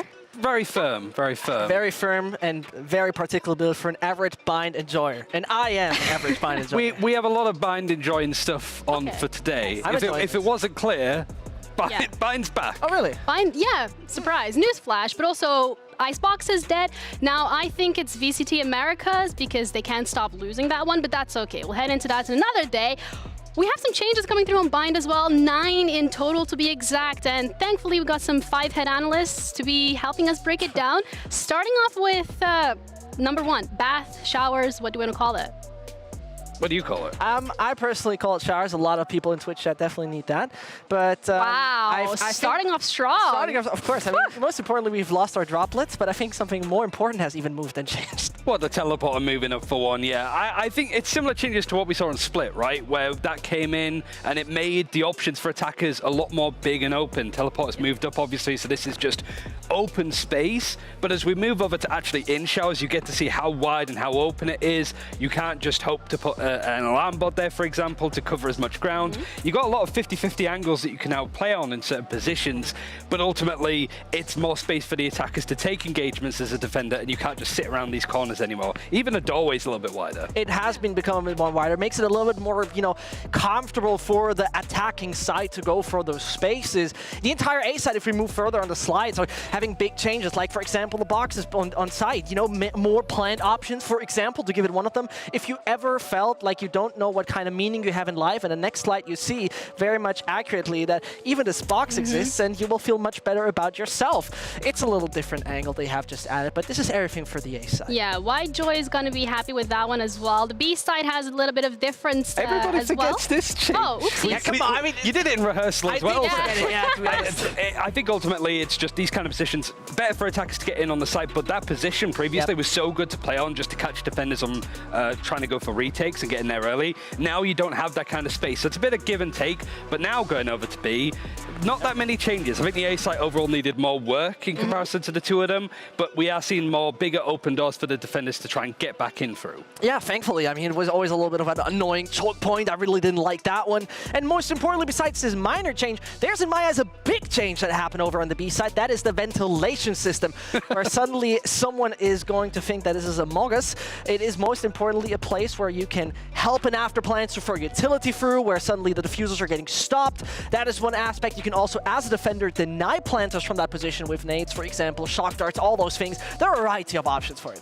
Yeah. Seen a couple of TikTok plays already, just using this for like recon darts and stuff like that. But ultimately, we've already seen a little bit of bind so far with NRG playing a couple of days ago. It didn't seem to make all that much difference with the map changes. It seemed to play out as normal, but there are a couple of different changes that they brought in, which make a lot more sense, I guess. Yeah, if it's not on TikTok, it never happened. But that, you know, the NRG 100 Thieves in the past, but let's get a little bit of a memory refresher. I know some of us have the memory of a Goldfish, me included, but Bind has been historically a great map for some pretty pop-off plays.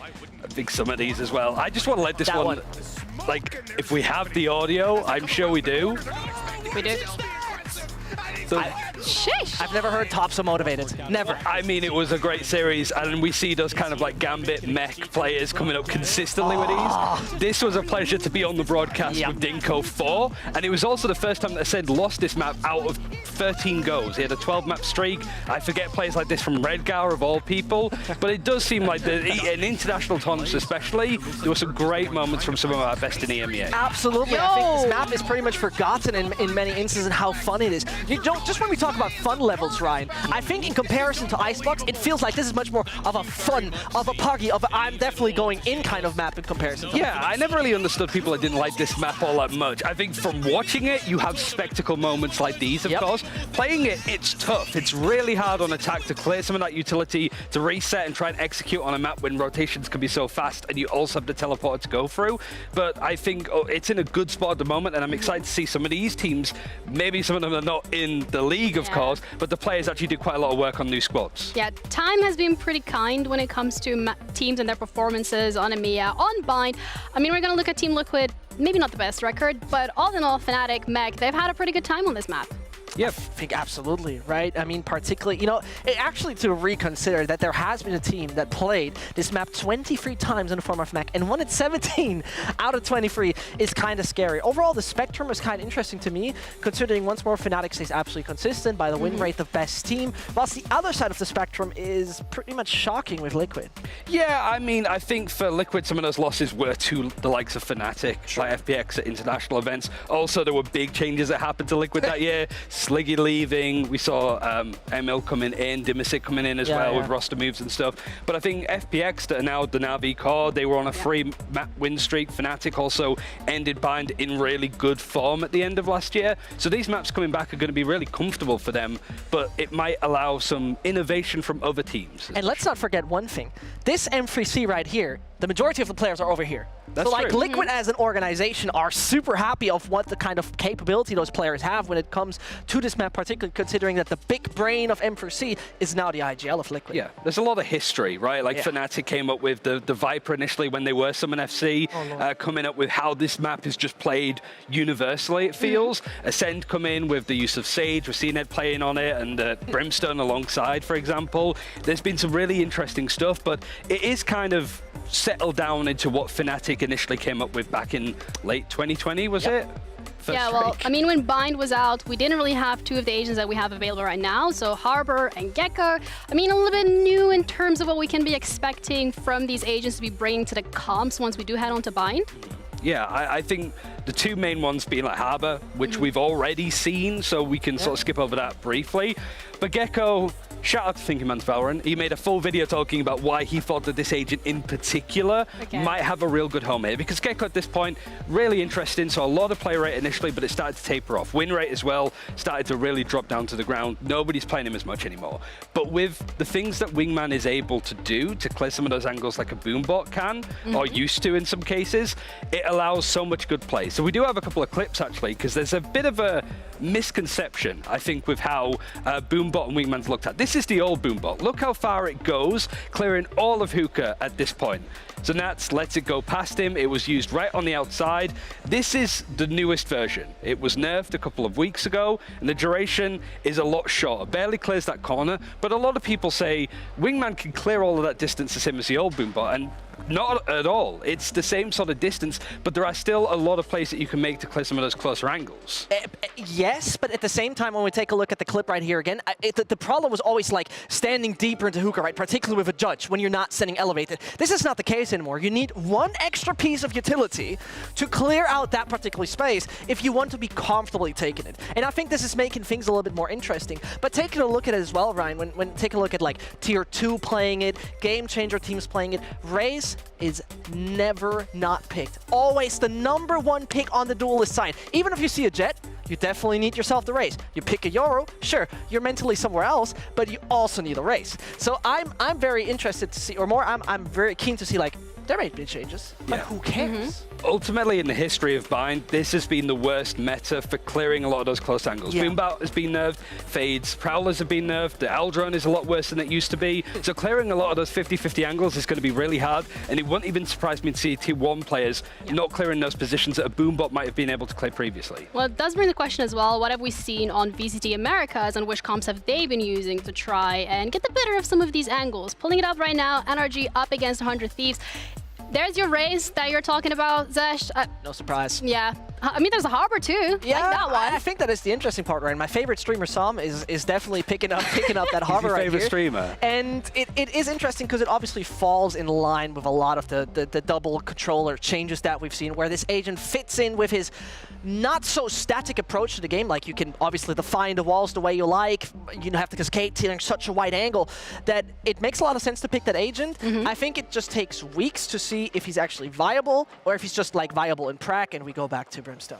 I really like the terminology that I keep hearing called double slice for the Viper and Harbor, just with those walls cutting through. Again, like you said, makes sense with what we see on like Pearl, for example, using that utility over towards the B site, cutting off onto elbow, onto CT as you're attacking. Really nice stuff. But this is typically what we talk about with the comps that we expect to see quite a lot of. That old Ascend comp, they were one of the top teams when they won champions on this map, and a lot of teams, even now, even though the meta has changed quite dramatically, still keeping it fairly straightforward. I don't think this is necessarily a map we're going to see crazy stuff on, but I've been wrong plenty of times. Yeah, it does bring the question as well, Sage still being used. We haven't really seen it that much in comps in terms of other maps, so is this more of a time thing? Do we need teams to adapt a little further?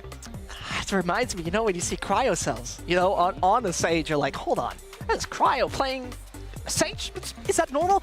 It reminds me of seeing it a lot. You know, you mentioned it earlier with the Sage. I think you mentioned earlier the meta previously was just a different meta where that agent was not viable, but nowadays, different story. Yeah, I think it's the fact that those doorways have got a little bit wider as well. The Sage wall not only blocking them off, obviously, but we're seeing a lot more pros put the wall down and sort of try and make little angles for themselves that are really hard to clear. TikTok walls. Yeah, pretty much. Just giving yourself other angles to play in on and those positions just allow a bit more difficulty for the attackers that have had a bit of a breath, I suppose. Opportunities to get onto the site. The Sage is there to make it a little bit harder, or at least a little bit slower. Yeah, with it being day 1 as well of week number 6, we have a schedule to show you, and I'm gonna be honest here, if you're a Vitality fan coming off of that game against Na'Vi, you're now up against Fnatic. I'm sorry, Golden Hornets, it's not the best last 2 weeks at the moment. I think they look good against Na'Vi. Obviously, we're going to touch on this in the pre-show, but I think this is a great week of games. I think Na'Vi versus Liquid, Emil versus Doom Bros, the brothers coaching, Sangrable, it's going to be so good. But even today's game is a real one to get excited about with Vitality. And most importantly, we're getting into games that define pretty much if you're getting into playoffs, or if your chance is like under 10% to get into playoffs. So those are like super make or break kind of games we're having. Yeah. All right. Well, as we said, the first game of the week, but also the only game happening today is going to be Vitality up against Fnatic coming up next.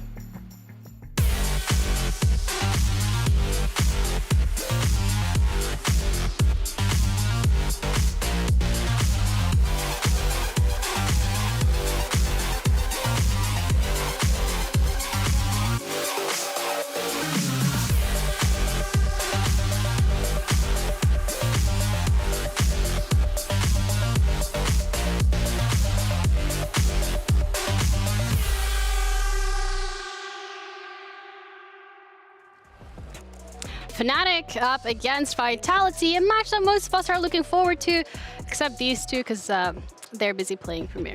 Well, it's the stress test, so we have to go. We're going through map vetoes now, so we're seeing. Okay.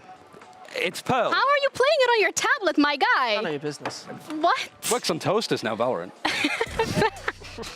There's a mobile version coming. That's a pretty good one. Yeah, okay, sure. I mean, let's talk about Fnatic, the team that I think has not lost a map since they played against Geeky in October 2022 in Superdome.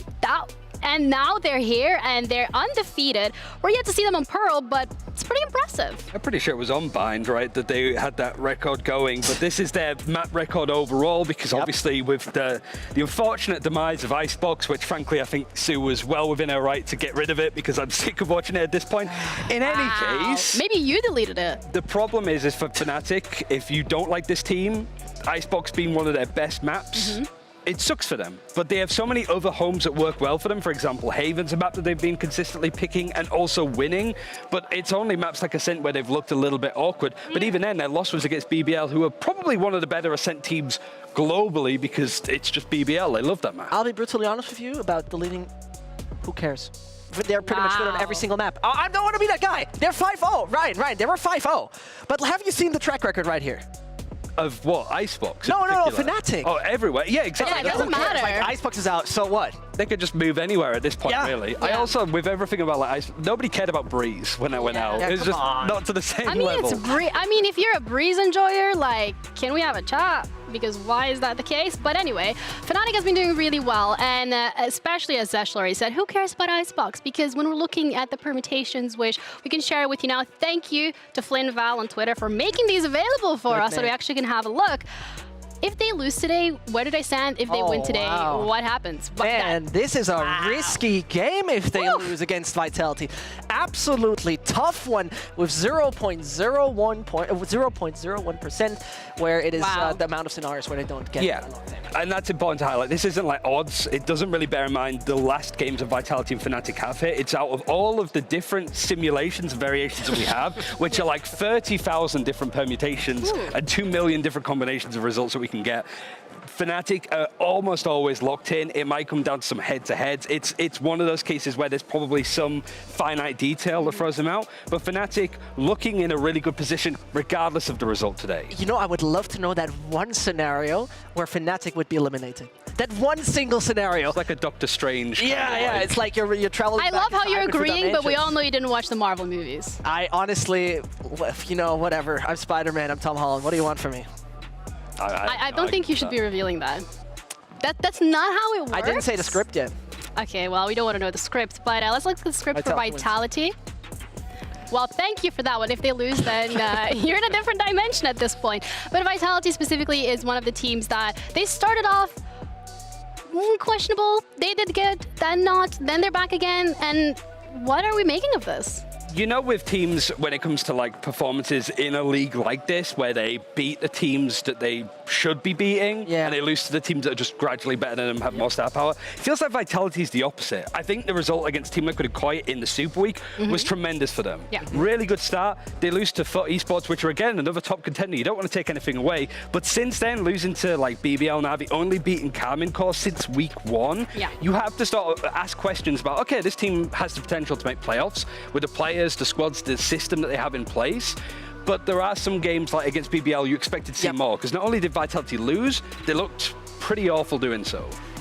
Exactly, right? This is BBL. This is a team that previously subbed out their coach and got a new one in there, their assistant coach getting into that role. Besides that, also coming in with no single win, losing against Corman Corp. It's kind of crazy. And this brings us to exactly that point, Ryan. You see on the left-hand side, okay, how does it look for Twisted when he wins? Perfect, 252 ACS. The man is absolutely great on first kills, so on and so on. And particularly important, I'm sure there's a 0 missing. First deaths per round is 0.09. 0.9 would be quite a heavy one, to be honest. But most importantly, right, his performances when they lose, it's a hit or miss. Versus BBL, he finished with 120 ACS, absolutely getting diffed. Versus Fnatic, he looked decent. Yeah, speaking of the permutations or the loss, really, if they lose today, where do they stand? We have some other stats that we can throw your way in that regards. And when they do pop up, we'll talk about those. But as of now, you predicted Vitality to win. No. If they do, and no, you did. And if they do, it's 96% locked in. And there's still like a fair few difficult games for Vitality to pick up. I think it boils down to, generally speaking, Vitality need one more win to secure themselves through the next 3 weeks. Against Fnatic, it'd be a tough one, but it's not doom and gloom completely if Vitality end up losing this. It's just more with teams like PBL and stuff pushing forward and looking a lot stronger. Even Carmine getting a win last week, Vitality need to sort of pick up the pace and get a few more wins on the board. It's kind of crazy considering right now that, you know, they still have a few tough ones, right? It's Giants coming up after that. I'm not so sure, man. Yeah, well, let's have a look at the map veto as well in terms of what we can be expecting. Bind is spiced up in the mix, and is that one of the things that we're going to be having? I'm trying to work out which of the two teams. Okay, so it's Fnatic to ban Pearl. That makes a lot of sense. So Fracture's taken out because Vitality would typically take out Pearl themselves, so they get to get rid of a map that they've struggled on. Fnatic have their new home of Haven. Doesn't look that much different. Not a big surprise, is it? I mean, this is one of their 2 best maps when we're considering ever since they have the core of Dirk, Boast, and Alphayer. So that's actually, I think, them being quite happy. I don't know, he's already writing a tweet, I guess. But we get Bind. Vitality pick Bind. Yay. You saw the smirk on Salah's face right at the start, just look as he's about to relieve it. This is always super fun. Just he got something. He got something cooking. The man has been in the kitchen. I don't know, freestyle Michelin kind of stuff he's had prepared for sure. As long as it's not bad as the stew that you cooked last time on stream, we're It was brilliant. All right, it was miraculous. Look at where Liquid is. I thought Split would be an option for Vitality, really, because it's been a common second ban for Fnatic. So the fact that Vitality are going to bind is maybe a bit of a Hail Mary. A sense taken out, which leaves us with Lotus for the last 2 teams. But this must be a bit of a surprise. If you're Fnatic and you're expecting this map pull up to Haven, you maybe expect the Split and you're preparing for that. So the fact that Vitality have just come out and gone, yeah, we're going to play the new version of Bind and throw that against you. A team that has been very good on Bind up until it was taken out of the map pool with Fnatic, obviously with a stronger roster that won lock-in too. It kind of... Vitality must have an idea on what they're doing here. Otherwise, it's a risky move to go here. It is a really risky move, and particularly considering that they're starting on defense might be a little bit of a thing where recently we've seen them in some micro decisions really struggling, which I didn't like a lot. Their retakes have been looking good, right? The coordination when an enemy is hitting a site quite fast was all right to me, but at the same time, you know, I think there has been one thing proven. You can play, you can have your best map. We considered Haven was a great map for Vitality, right? But either way, when you play against Fnatic, this is where the problems come in. It's also like Haven being the first map is something that Vitality, I think it's their most common pick that we've seen throughout the year. But they've had losses to FUT. We've seen losses against BBL. The compositions sort of pretty much matching up. The only major difference is Boaster wanted to play on the Astra mod and the Omen, which obviously you're a big fan of, Zesh, because you're an Astra Are we player. expecting the Astra this time around? I don't think it's, if it ain't broke, don't fix it. That pretty much. But also just how much the Astra utility can help them when it's paired up for the Breach Stun, for example, using utility off the back of Killjoy, alarm bots and turrets that are placed down. Just the amount of information that Fnatic can get and the protocol set off the back of them getting intel is really impactful, and I think the Astra helps them there. For Vitality, it's that attacking side that looks a bit awkward when they played up against Leviathan at lock-in. As soon as Leviathan prodded them a little bit on attack, they panicked, because this is a team that wants to roam around the map, try and find space and exploit it. They don't really go in with like a set execute or game plan. They're like, oh, we got to pick A, let's all go there. It's just a mid-round calling that we expect from Bone Cold, but it can be exploited when they overheat a little bit. But this is the problem with Fnatic, right? Particularly, or the great thing about Fnatic is that they rely so a lot in their defensive side. You might just see them 4 players pushing out of A, you know, too short, too long. That kind of might happen. They might be peeking out of long with Dirk holding that angle so well. Where's the freedom that Vitality wants? It might not be that present, and this is where I'm worried as Vitality, that you need to have a quiet, solid, and strong game plan, because the default of Fnatic, you can't easily break through that. I mean, with the coaching staff as well on Vitality, I think a lot of expectations are on the line in terms of how they're going to be performing on this map. Are we hopeful?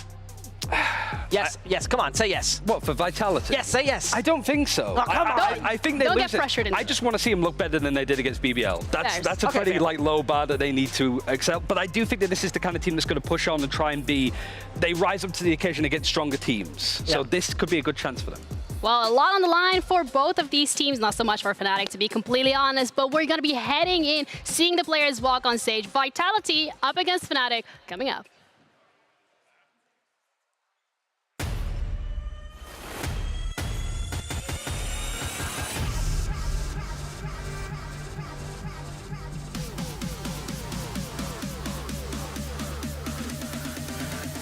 Team Vitality.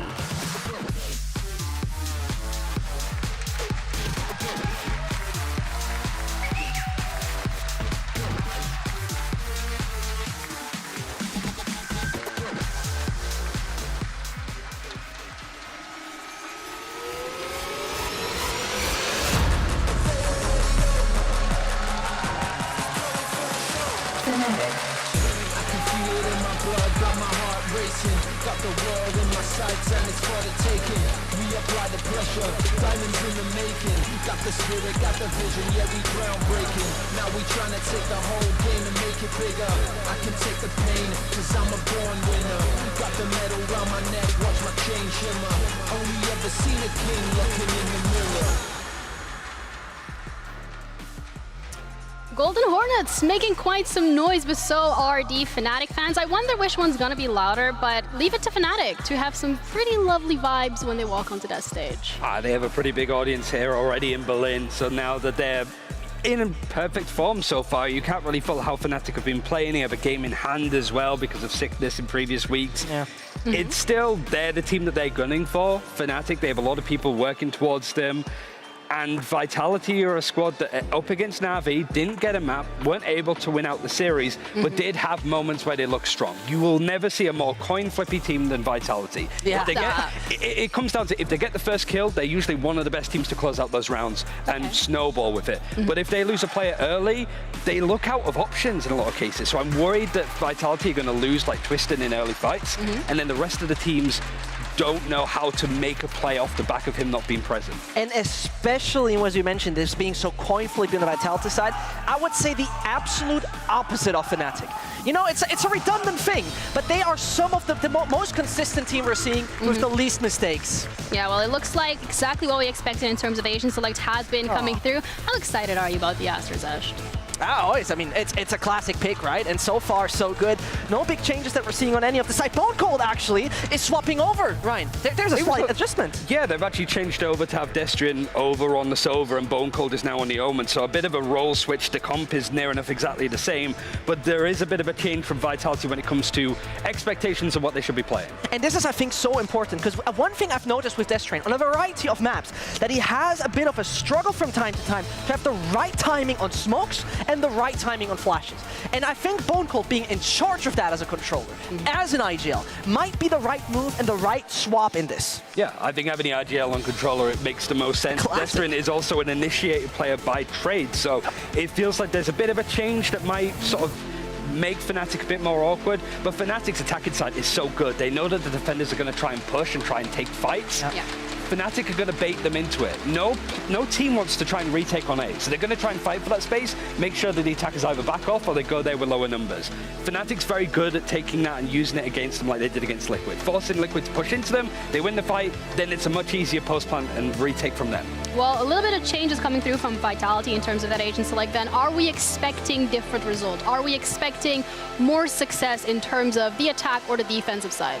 Yeah, coin flip, I think, is a very good... I mean, coin flip is a little hard because it makes it so 50-50. But I personally believe one thing Vitality can now prove is how good they are. Such a simple statement, I know. But at the end of the day, one thing that they still need to prove is that they can beat world-class teams. Against Na'Vi, never picked up a win. Against Fnatic, didn't even have the chance. So those are the top tier of our region. I personally believe it's about time that they show us that they can beat them and get themselves a victory that is so crucial for their rating. When most of this team was on London United last year, they were always underdogs. They always rose to the occasions and had some upsets. But now Vitality, bigger expectations, bigger squad, and now they're up against a massive opponent in Fnatic. Yeah, absolutely. Fnatic up against Vitality. Both of these teams looking to increase their chance of getting locked in. I mean, although we already said Fnatic with 100%, we're going to be heading over to our casters to cover the first map, Haven, with Pansy and Hyplock. Yeah, thank you so much. A fantastic game here in week 6, Mike. Always happy to be seeing Fnatic. Yeah. Especially with Bind coming up. The curious part for me was it wasn't even their choice. Yeah, I think we revisit that. Maybe we'll come to that. Yeah, but yeah, obviously always excited. And for Vitality, again, overall situation aside here, it's tough to obviously coming off that loss from Na'Vi and BB on top of that to then be needing a result. We keep touching on this. A couple of the teams obviously unfortunately facing off against Fnatic or Na'Vi early on, but now actually with the history and some of these results behind them for Vitality, last couple of weeks we've been thinking, yeah, we need to see a little bit more. Push. Now they need to come out against Fnatic today in terrific form and show us something. Yeah, it's a really tall task. Not an easy concept to grasp by any means, but Vitality have some incredible firepower. Hopefully feeling a little bit better than they were before. You saw last time they were a little bit feeling out of sorts. Hopefully they are ready to go today because this is no easy opponent. Fnatic sitting in that first place, untouched thus far. Formidable form. looking how they can continue that going forward. Let's dive into it. On to the game itself. Good to see Dirk has made it out from that surgery I heard on socials. Yeah, undergone major surgery. You know, it might be the tried and tested. Yeah, dash the top side. Dirk. The surgery's changed nothing. No, nothing. He's got a second as well. Dirk, dominance at the start already. Hate that knife. However, Twiston, Bone Cold, and Sender, what can you do? Yeah, tough to really crack back through here because Fnatic have been allowed to reset fully. Lots to deal with here. Dirk continuing. Finds his third on the round now, potentially looking for the fourth as well. He actually is in a real position to do some damage for it too. Yeah, we know the Vitality is style. Give him the ace! Give him the ace! The surgery was not successful. The man absolutely demolishing Vitality round one. And well, Vitality's woes in pistol rounds continue sadly, but you can't take much away from what Dirk has been up to. I mean, that is a ridiculous opener to find as well. As I said, time and time again, we see them prioritize towards B. It's very, very vanilla, this cut and dry approach. Fantastic start for the boys. Good to see the fans out here. I believe we actually have a bit of a VIP in the house as well. I had heard, yeah. Rumours of one of our wonderful stylists is actually sitting in the audience today. I think she's trying to explain the game to her parents potentially, or a friend here. But it's good to see everyone turning out. I know the Fnatic fans turn up in numbers, so... Fully packed on that side. Yeah, it is. Vitality, hey, they got some decent No numbers flag to though, I'm concerned there's no flag over there. Where's the flag? Come on now. Well, we talk about ult progress. Dirk is just knocking on the door already. So nobody else anything to write home about. Whether or not actually we've seen him try and prioritize getting that Blade Storm online. Does have the Phantom, so don't really want to see him. Placing swamp grenade. At least fully opening, but at least he's. I mean, one kill and a death. Obviously, still going to have it regardless. Molesy going to get stunned up here, and it's cleared with a dash as well. Nice. Oh God, this is actually quite hard to watch so far. Dirk is in wonderful form. Again, you can't really say too much about it. This guy is arguably one of the best in the game. Alpha not so happy about that. Funny enough, Twiston with a shorty. Who'd have thunk it? Yeah, the trademark will be cleared here at least with the aftershock. Destrian will actually remove Dirk. Now, I mean, the Phantom becomes available, but not going to be able to get much done with it at all. 3 left standing. Dirk already on that Blade Storm. Be able to offset this. A comfortable position to be in here for the bonus round. But starting off 7-1 here for Dirk. Talk about, I mean, we had this conversation obviously last week with Twiston having a couple of isolated poor performances. Yes. Then last week with actually overall bigger picture-wise, Vitality's inability to capitalize on the work he can get done. Yeah. And here it's a very, very tough head-to-head. I mean, it is. It's the toughest head-to-head, I'd say. Yeah, alongside. I mean, back-to-back weeks you go off against CNED and then you go against Dirk the next. Yeah. You're not. If you come out even standing, it's impressive. A rough one for Twiston, who has been, you know, turning a couple of heads. He certainly had a couple of performances, and that's going to be a horrible surprise. But it goes so right for Twiston. Finding all three, Dirk, Leo, and Chronicle all go down. Well, he must have heard us. Apparently so. He's up to the challenge today, apparently. 8 HP, but he can rescind, he can fall back. Sender through smoke as well. Barely seeing half of these kills, but if that's how you get them, you get them. Alpha, a 1v5. Not gonna happen. Twiston, lovely round for him. And to get confidence building, perfect. Absolutely. He's a player that thrives on that, you know, riding the wave in terms of the momentum. It's just, unfortunately, some of these series for Vitality not being there. And don't get me wrong, this guy's been putting up numbers. Oh, he has been. I had this conversation with Zesh back and forth earlier on, and it's like the problem lies a little deeper with where Vitality are able to capitalize on that, convert that into, you know, total site control, comfortably finding a post-plant position. Any of these other issues we've seen crop up, because I think even thinking back series prior to that as well, in terms of head-to-heads across the entire 5-man roster of BBL, Twiston didn't come out on top in one head-to-head. I'm not just talking opening duels, I'm talking overall. A lot resting on that man's shoulders for this team, but there are other players I do want to see have far more impact as well, because that potential with Vitality is there. Currently sitting in 6th place, just on that cusp though. This was going to be probably one of the toughest segments of the league. Na'Vi, Fnatic, sure, but again, just starting to get into a very precarious position overall. See, after noting this utility, I see the ping come out from Sender towards Sewers and towards A-Long. Careful. The Fnatic have actually regrouped here. Big information there. I think spotting at least 4 members of Fnatic. But Fnatic able to capitalize. As soon as they're spotted, it's going to flood towards site here. Some damage done towards Sender, and Vitality right now completely locked out of this. Spike planted. Yeah, no access by any means. Now it starts to get a little interesting. What do they have to work it back in with? Now they do have a little bit of utility, right? Molzy's got most of his. Bone Cold's got a fair amount. Smoke about to be invested. Twiston still sitting full kit, and Destry not far off either. So this retake should have some legs to it. None of it really lands though. It's just the trade that's come in so far. And with Chronicle still putting up numbers, Vitality looking a little rough on the edges here. Bone Cold needs more, gets more, much better. Can they displace the final player? It's Alpha in a 1v3, and that defuse is gonna be his biggest problem so far. First challenge found. Oh, he denied the attempt, but the defuse will be picked up by Sender, and Vitality actually managed to navigate that retake. Yeah, patience actually shown by Alpha here. They're on long. Unlucky not to find the other, but a perfect swing from Sender. So like I say, yeah, Chronicle obviously finds his first kill onto Twiston to kind of remove the punch from this retake, but after that, when Bone Cold comes through, finds 2 kills, Destry, and also really nice, things just kind of collapse very quickly for Fnatic there. Very nice. That round has at least unlocked the operator now. That's going to be out for Twiston. See how that dynamic works in this. Buy shaky at best for Fnatic. Bits and pieces.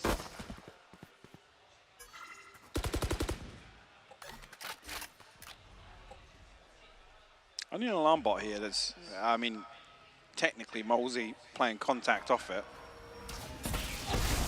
Dealt with very quickly. Actually find themselves in, and will actually spot out Molzy's position. And time again, we see Fnatic not smoke both sides of this. They want the opportunity to take that opening duel. That's his fury here, though. And Twiston finds a kill as well. Yeah, very nice. The timing, the rifle gives away the game. Sender, perfect on the push as well. Boaster punished, leaving Leo with such an undesirable weapon, but makes the most of it for one. Cannot go any further. Brilliant hold there from Vitality. Sight, all Fnatics, fantastic, but then all of the response coming back in was unanimous almost. And Vitality are happy to give up sites like this. I mean, especially here, so quickly finding Alpha here is obviously a problem for Fnatic. The problem is, I mean, you're going to struggle to find value in these lurks. If Vitality give up these sites and they're happy to play a 5-man retake, then they have a body they can leave an extra 10 to 15 seconds on either extremity just to pick up Alpha yet. I do want to see how this continues, because you'll never catch us saying that Fnatic won't have a plan. It's not even called for a timeout just yet. Maybe if this one starts to go a little awry, they don't have any answers, you could see them pump the brakes. As it stands, let's see how they approach this one now. Good purchase by them. Chronicle does have his ult. Alpha 1 away as well, so a couple of key pieces to implement. And Twiston gonna let a shot fly, so position will be considered. Optimistic, but looking for the wallbang towards A lobby there. Very optimistic, but you never know. You won't get it unless you try. Vitality seeing so deep on this though. Yeah, okay, so Destrian, well aware of at least quite a large amount of the intent from Fnatic, getting that contact towards long. Not sure how much he's seen. And what's key is here, Molzy and Destrian, neither of them have used any utility just yet. And actually with the lockdown in the back pocket for Sender, he's got no mollies invested just yet elsewhere on the map. Wow. So there's lots available for Vitality here. Fnatic will get this site control. No one's gonna be going ahead of this. Good information, actually. Lovely work there for Destrian, but he actually loses out. The spam from Boaster was on the money, and Twiston not able to find anyone over the wall. So now, that was a bit interesting. Sender considering. He's thinking about it, but. I mean, at this point, yeah, 3v5, it doesn't feel comfortable to throw such a huge ultimate into a round like this. Durka will actually remove his head. Okay. Response is there, but Twiston tagged up already. Shock Dart will bring him down to 60 HP, and with the operator, it's not going to feel feasible here for Vitality to fully commit to this. Or maybe stunned to catch somebody else. Chronicle can just police this weapon if he needs to, maybe even find the final player. That is going to be Molzy. Nah, Molzy's got it, but... Don't think you can get back and get the... I mean, again, the money on the side, it's... Pedestrian's going to be able to drop one across at least. Oh. Close. Doesn't retrieve, but yeah, like I said, there's money elsewhere on the side of it. Again, another timing kick caught. That lurk or the flank, obviously the other side of things by Alpha yet. And I'll be honest, it's kills like that that do completely disrupt the game plan of Vitality. 100%. You lose somebody like that, ahead of time it's the smokes, it's the paranoia. It makes it so difficult to actually utilize all of these tools at their disposal, which is the plan from the get-go. Yeah. I mean, look at it again here, we're going to see only the recon invested. There's no fault line on the back of it. This is just to try and post up, create some pressure here. Slight adaptation, the out drone here to... maybe things like this are what Vitality are going to employ to catch them off guard. If it burns a little more utility on the way in, not too bad. Twiston, he's certainly looking dangerous. But there is that tipping point he will have to rescind and fall back, right? But when is that? Well, conversely, there's actually 3 players posted up on site here for Vitality, so maybe even considering this reclearance towards sewers. And it is an isolated player. Boaster is so vulnerable right now, they have no idea of it. Molzy. Yeah, okay, he's got Boaster down. The paranoia did go through. It's not going to catch because Boaster fell ahead of it, but that's fine. They can't follow through on this, though. No, they've had to pause. Yeah. So now really looking towards, I mean, either Durka at 47 HP, now finding an entry elsewhere because they have to hit a site without smokes. But I like seeing Bone Cold drift back. I feel like there's that little bit of awareness going, okay, there's no more in, you know, tells that they come towards A. This is really nicely done. Even just trying to find Boaster or whoever it was in sewer, isolate that kill. But this still puts pressure on Sender. He's not out of the woods by any means. Yeah, stunned up, has to fall away from the site. This does then kind of lean back into maybe that retake. Lockdown going to come in. Actually, that throws a bit of a problem, but Alpha, out of nowhere, is destroying them. They do everything right. And then out of nowhere, Alpha strides in, kicks down the door, and takes 2 to 3 with him. It's so ridiculous to find those kills. Again, there's no real requirement for them to swing through window there. Just let the lockdown tick away. There's 14 seconds left on the clock. God, Twiston's tagged up on the recon. What a recovery by Fnatic. I mean, barely breaking a sweat there when they find themselves towards C site. That is outrageous from Alpha, yeah.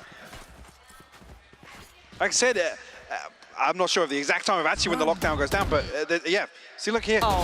11 seconds left on the lockdown, 13 seconds left on the clock. And there's 2 swinging towards committing to retake Garage so early. See, so they're frustrated, I'm sure. One of those rounds that you're thinking, God, we did everything right early rounds. Yeah. And then that one little mistake. But against Fnatic, you can't make those little mistakes. They will find the value in it. And they exploited it very well there. Now, let's turn our attention back to the round at hand. Operator still into play for Twiston. Money's starting to become far more robust for Fnatic, however.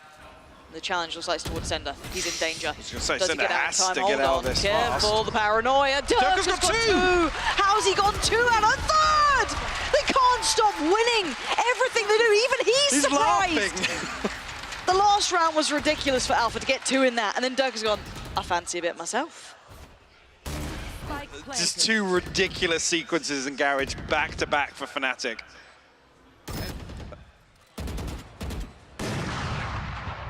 And now, at least hints of that game plan starting to crumble for Vitality. No opportunity to try and retake here. On target. A consolation at best here, but 4 still standing for Fnatic. Bladestorm online now. Boaster 1 away for 2 aces. I didn't even catch that on the minimap there. I'm thinking, yeah, it's garbage time. They're looking to try and save, but Durka wanted his 2nd. One's not enough for that, man. God. And this is the game that breaks your heart for a Vitality fan and the players, right? It's hard, yeah. Well, I say that the 2nd kill's heartbreaking there, the 3rd, even more so. Oh my God.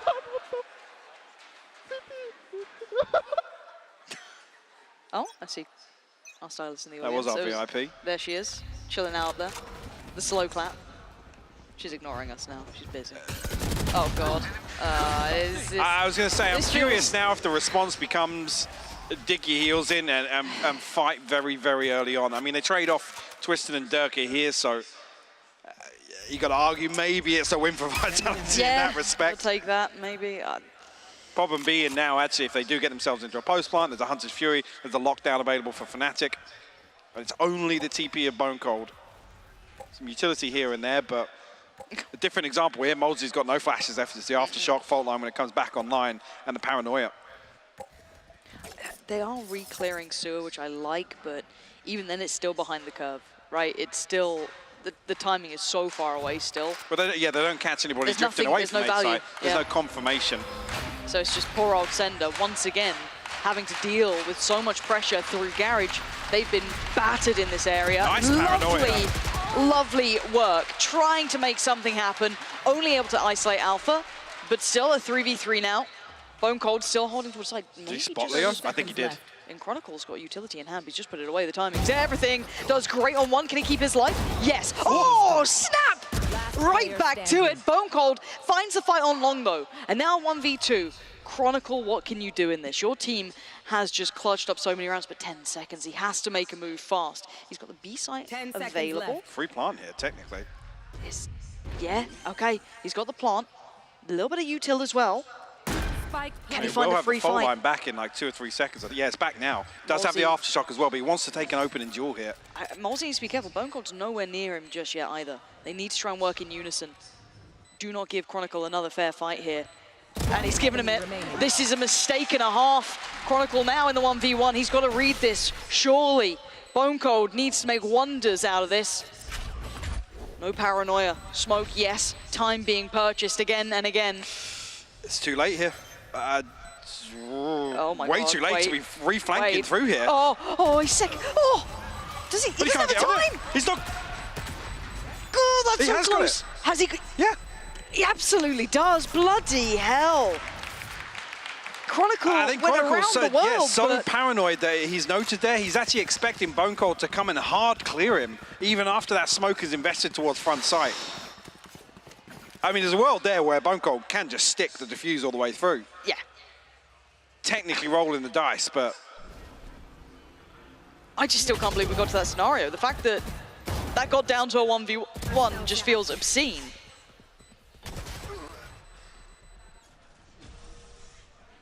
Nice. They've been bullied a couple rounds in a row. Yeah. They ain't got it in them right now.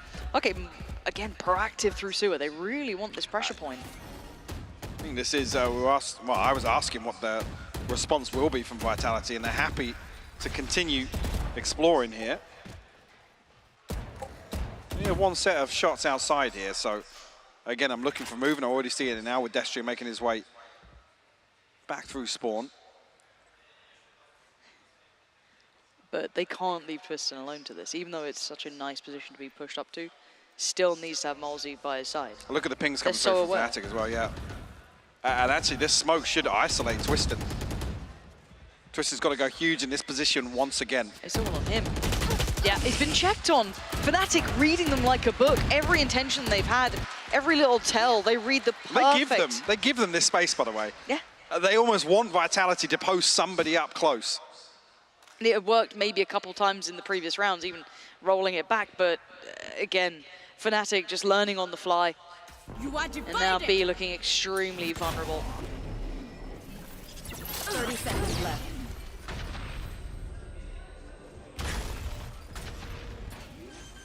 Bone Cold slowly making his way down C-Long, but again, stopped by the turret now. Again, some utility burn up. Will delay the plant, but will still come through regardless. They need to pressure this backline. All of Vitality come from the same side right now. Destrian's found Dirk, but that's towards the front side of things. How do you disrupt the back? Maybe this is how you do it, apparently. But the answer's coming back in. Bolcomb's going to sit at least a half. He's fine, gets off this. Alpha needed a kill from that. He's not going to get it. No further real damage comes in. Yes, they're down to half, but they can still defuse. Alpha can only get one in this. What? Wait, the Nano Swarm, hold on. Where did that come from? Again, the first kill, he almost adjusts for the second operator kill, by the way. That was really close. And again, I mean, I'm very, very conscious of Vitality's approach to this retake, but I think a couple of members of Fnatic over-committing to this first point of contact. Hunter Fury obviously clearing out that... Oh, the shock dart comes through just too late. One enemy remaining. Finest margins here. This is it's 5-5. It's a hella scrappy game between these two. Another situation where actually Twiston falls first and Vitality able to convert the round on the back of it.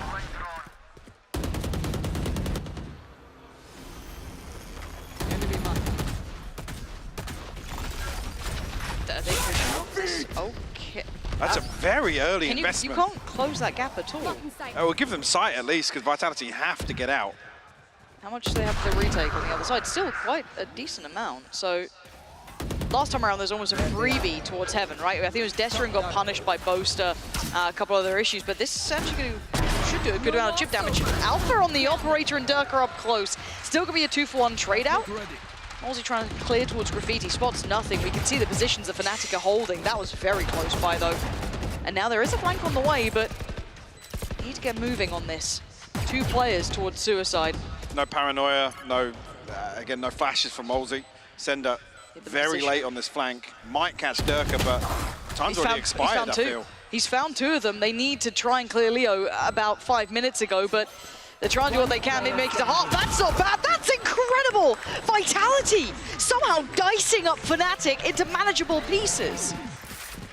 I mean, it's another situation where you think, yeah, sure, Fnatic are going to be able to hold on to this. 2 kills come through, similar to the previous. Yes. Probably the worst timing possible for Fnatic in a post plant. I mean, I'd be very surprised if this is the plan all along, but initially, at least here, Vitality look as if they wanted to lean heavily Holy shit. on kind of, you know, playing numbers advantages, but even now they're getting away with some retakes that they absolutely shouldn't. Yeah, you can see Mini's not happy about that either. it's rare you see a little frustration from Mini, but it's certainly there. Really impressed with Vitality though. And it's not just over the usual win conditions of like Twiston having a mad game, it's more than that. Let's see now. Isolating Durka on the site, can they deal with him? Yes, and no follow-up. The utility work towards Long was fantastic, and bear in mind they have 3 players ready here for this. Yeah, Boast has been noted himself, and I think as well, hearing Destrian, but not going to anticipate Twiston slipping into this position. No, not at this point, right? Look at the pings from Fnatic, they're looking to go mid to A potentially. He could be painting his own downfall. Boast is clearing towards window. Does he dare check? Twiston's got to be careful with his barrel showing over the top of that as well. Oh, it's all on Twiston. Oh, how many does he let pass? Boaster clears it! How does he even have the audacity to consider that?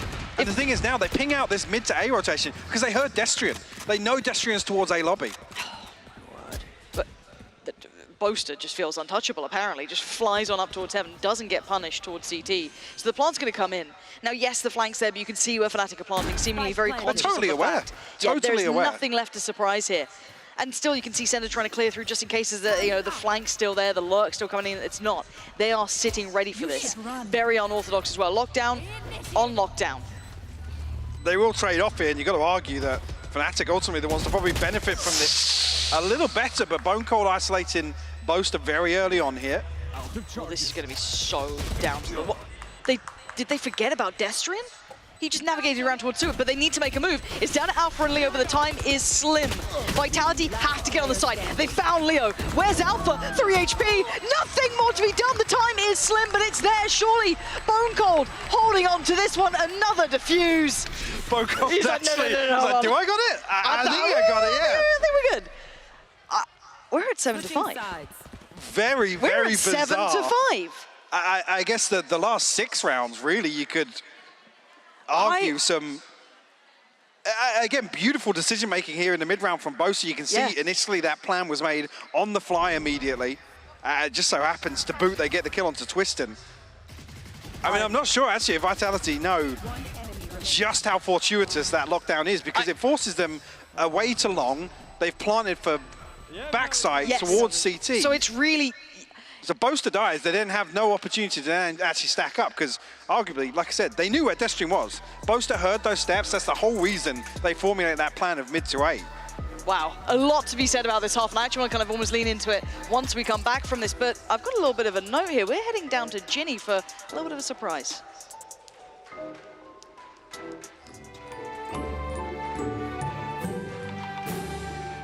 I know these candles are on, I don't want to switch them off. There is a special someone here today that is actually not working, but still took out the time of their day to come in and watch some of these games, but also be supportive. His name is Pavlos. He's sitting right here on the couch. So you are on TV. I'm gonna give you a microphone. I know you know how to hold those ones. So you have 4 candles, 1 for each brain cell. So you get to make a wish, whatever that might be, and you get to obviously blow out the candles as well. So enjoy it. Well, blow out the candles. Do you want me to hold something? I'm just making a wish real quick. Okay, would you tell us what your wish is? Then it wouldn't work. Please, are you hoping for vitality to win? Is that Maybe? your wish? Maybe? Can't confirm or deny. Hey, can we have some happy birthday, please? Happy birthday to you. Happy birthday to you. Happy birthday, dear Pavlos. Happy birthday to you. Thank you. You're like 2 years Thank you, everybody. off of being an esports boomer. Yeah, only 2 left. 25 is the age. I'll catch up 4 to it brain at some cells, 2 years left for retirement. You're doing great. Enjoy your cake. You can have it. Can I have my microphone back? Thank you very much. We are going to be heading back over to our casters, so Pansy and Hypok, take it away. I've been called old. Someone had the audacity to try and sing, and hope the audience came along with it. That's brave. That was a really brave choice. The echo was not good out. It was, hey, you can't win them all, but I love the attempt. Indeed, happy birthday. But we need to start focusing on this game. Mike, actually roll it back, because that first half actually deserves a lot of credit here, because Vitality have done something that I think a lot of us didn't expect them to do, and not off the win conditions we would have expected. No, there was, and again, when you talk about Fnatic and I guess the plan, the intention in a lot of these rounds where some of these are unexpected outcomes. I said you look at the minimap, you look at the position, you think, okay, yeah, barring 2 or 3 kills here, Vitality should not win this round. Yeah. And they absolutely swung them back in their favor. And that's, keep in mind, this is Fnatic with 5 rounds with 2 aces from Durka, right? So take from that what you will. Durka only going to get 1 here, quickly handled. Leo strides in, does well enough to find Twiston, and actually follows up. Sender goes down, and Fnatic just brutality is the name of the game. That was messy, but it's got the job done. I think Bocod even thinks he's killed Durka there, looking to find a second opponent on site here. Yeah, Molesy down to 40 HP. It'll be tough to find anything here. We'll hear the reload at least from Boaster, but so is he considering clearing with the aftershock?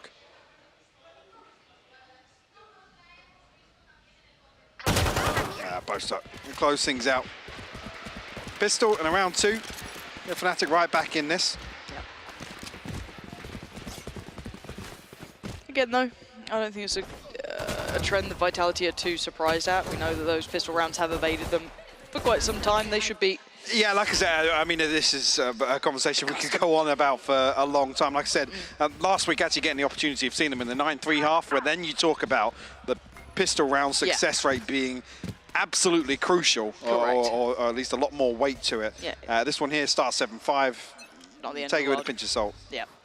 And there's a shorty for Twiston, so he's probably good for 1. It's a 4-buy round for Twiston.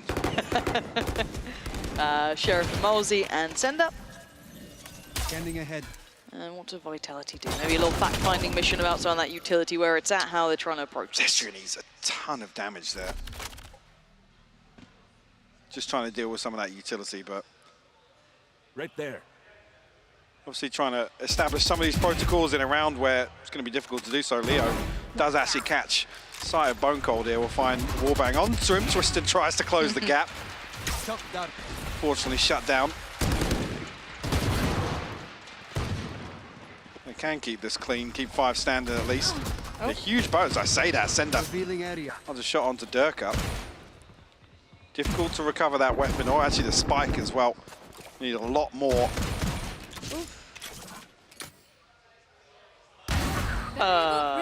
Sender's still so disgusting with a Sheriff. We talk about Bone Cold quite often. Yeah. Sender's not far behind. I think, if anything, kind of starting to take that crown a little bit. Boaster 30 seconds creeping on the back lines, though. It should be quite telling that he's not being able to spot anyone towards Sewer, so they've pushed up pretty close. See them tucking in towards the corner. This crossfire is very unpleasant to try and break. Sender's going to need an absolute banger of a shot, but there's Boaster in the back line, and it ain't pretty, but it's got the job done. Close out.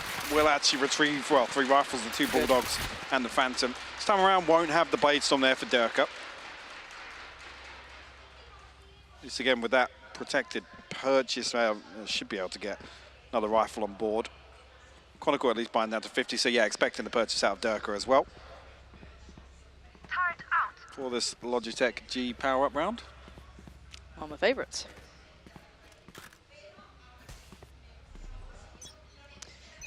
Let's see if the game is actually going to keep up to the quality of the first half. 7-7, this could be one of the rounds that defines outcome. See what Vitality can do here, now fully equipped. Extrapolating what information they could from those first couple of rounds. Denial of space towards A lobby actually pushes Vitality immediately towards this heavy ceiling. Boaster will be called upon. Looks to reposition here. He's got himself a shorty as well. Vitality happy that they baited out a couple of bits of utility, but no commitment on the back of it. Already you're going to see Leo head back towards A and Chronicle to pick up the slack towards B.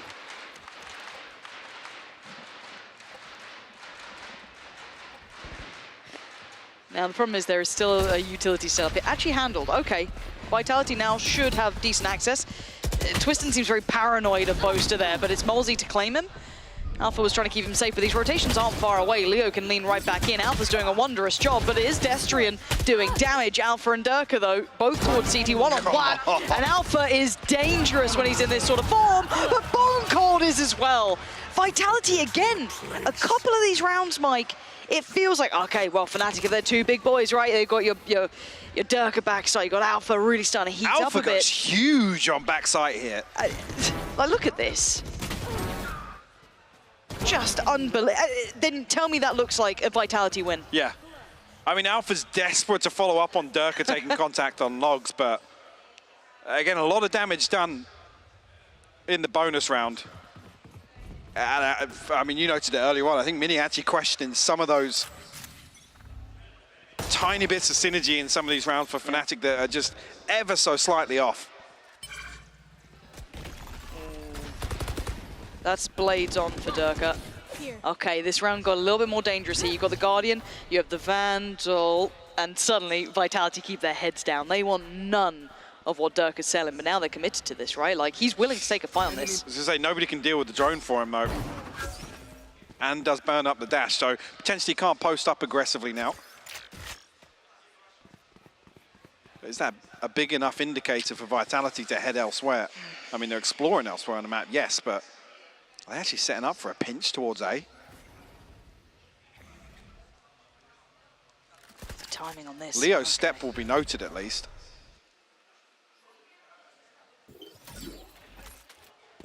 I'm not even sure actually if Leo's step is what deters them away from that A pinch. It looked as if Sender and Bone Cold were happy to challenge towards B there. And the timing in this contact found in Garage could actually be disastrous for Fnatic. I mean, Durka still, yeah, they've got the perfect lead here actually.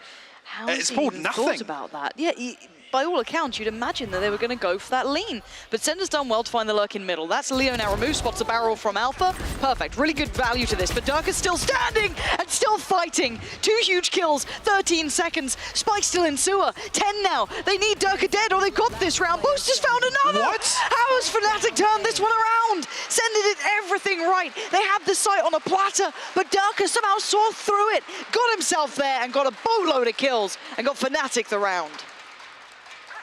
Boaster goes huge with the Sheriff as well. Massive kill down. I think it was a Destrian down towards long. This is massive from Durka as well.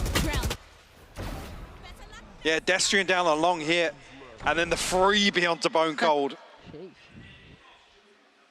Yeah, I can drop Durka up now.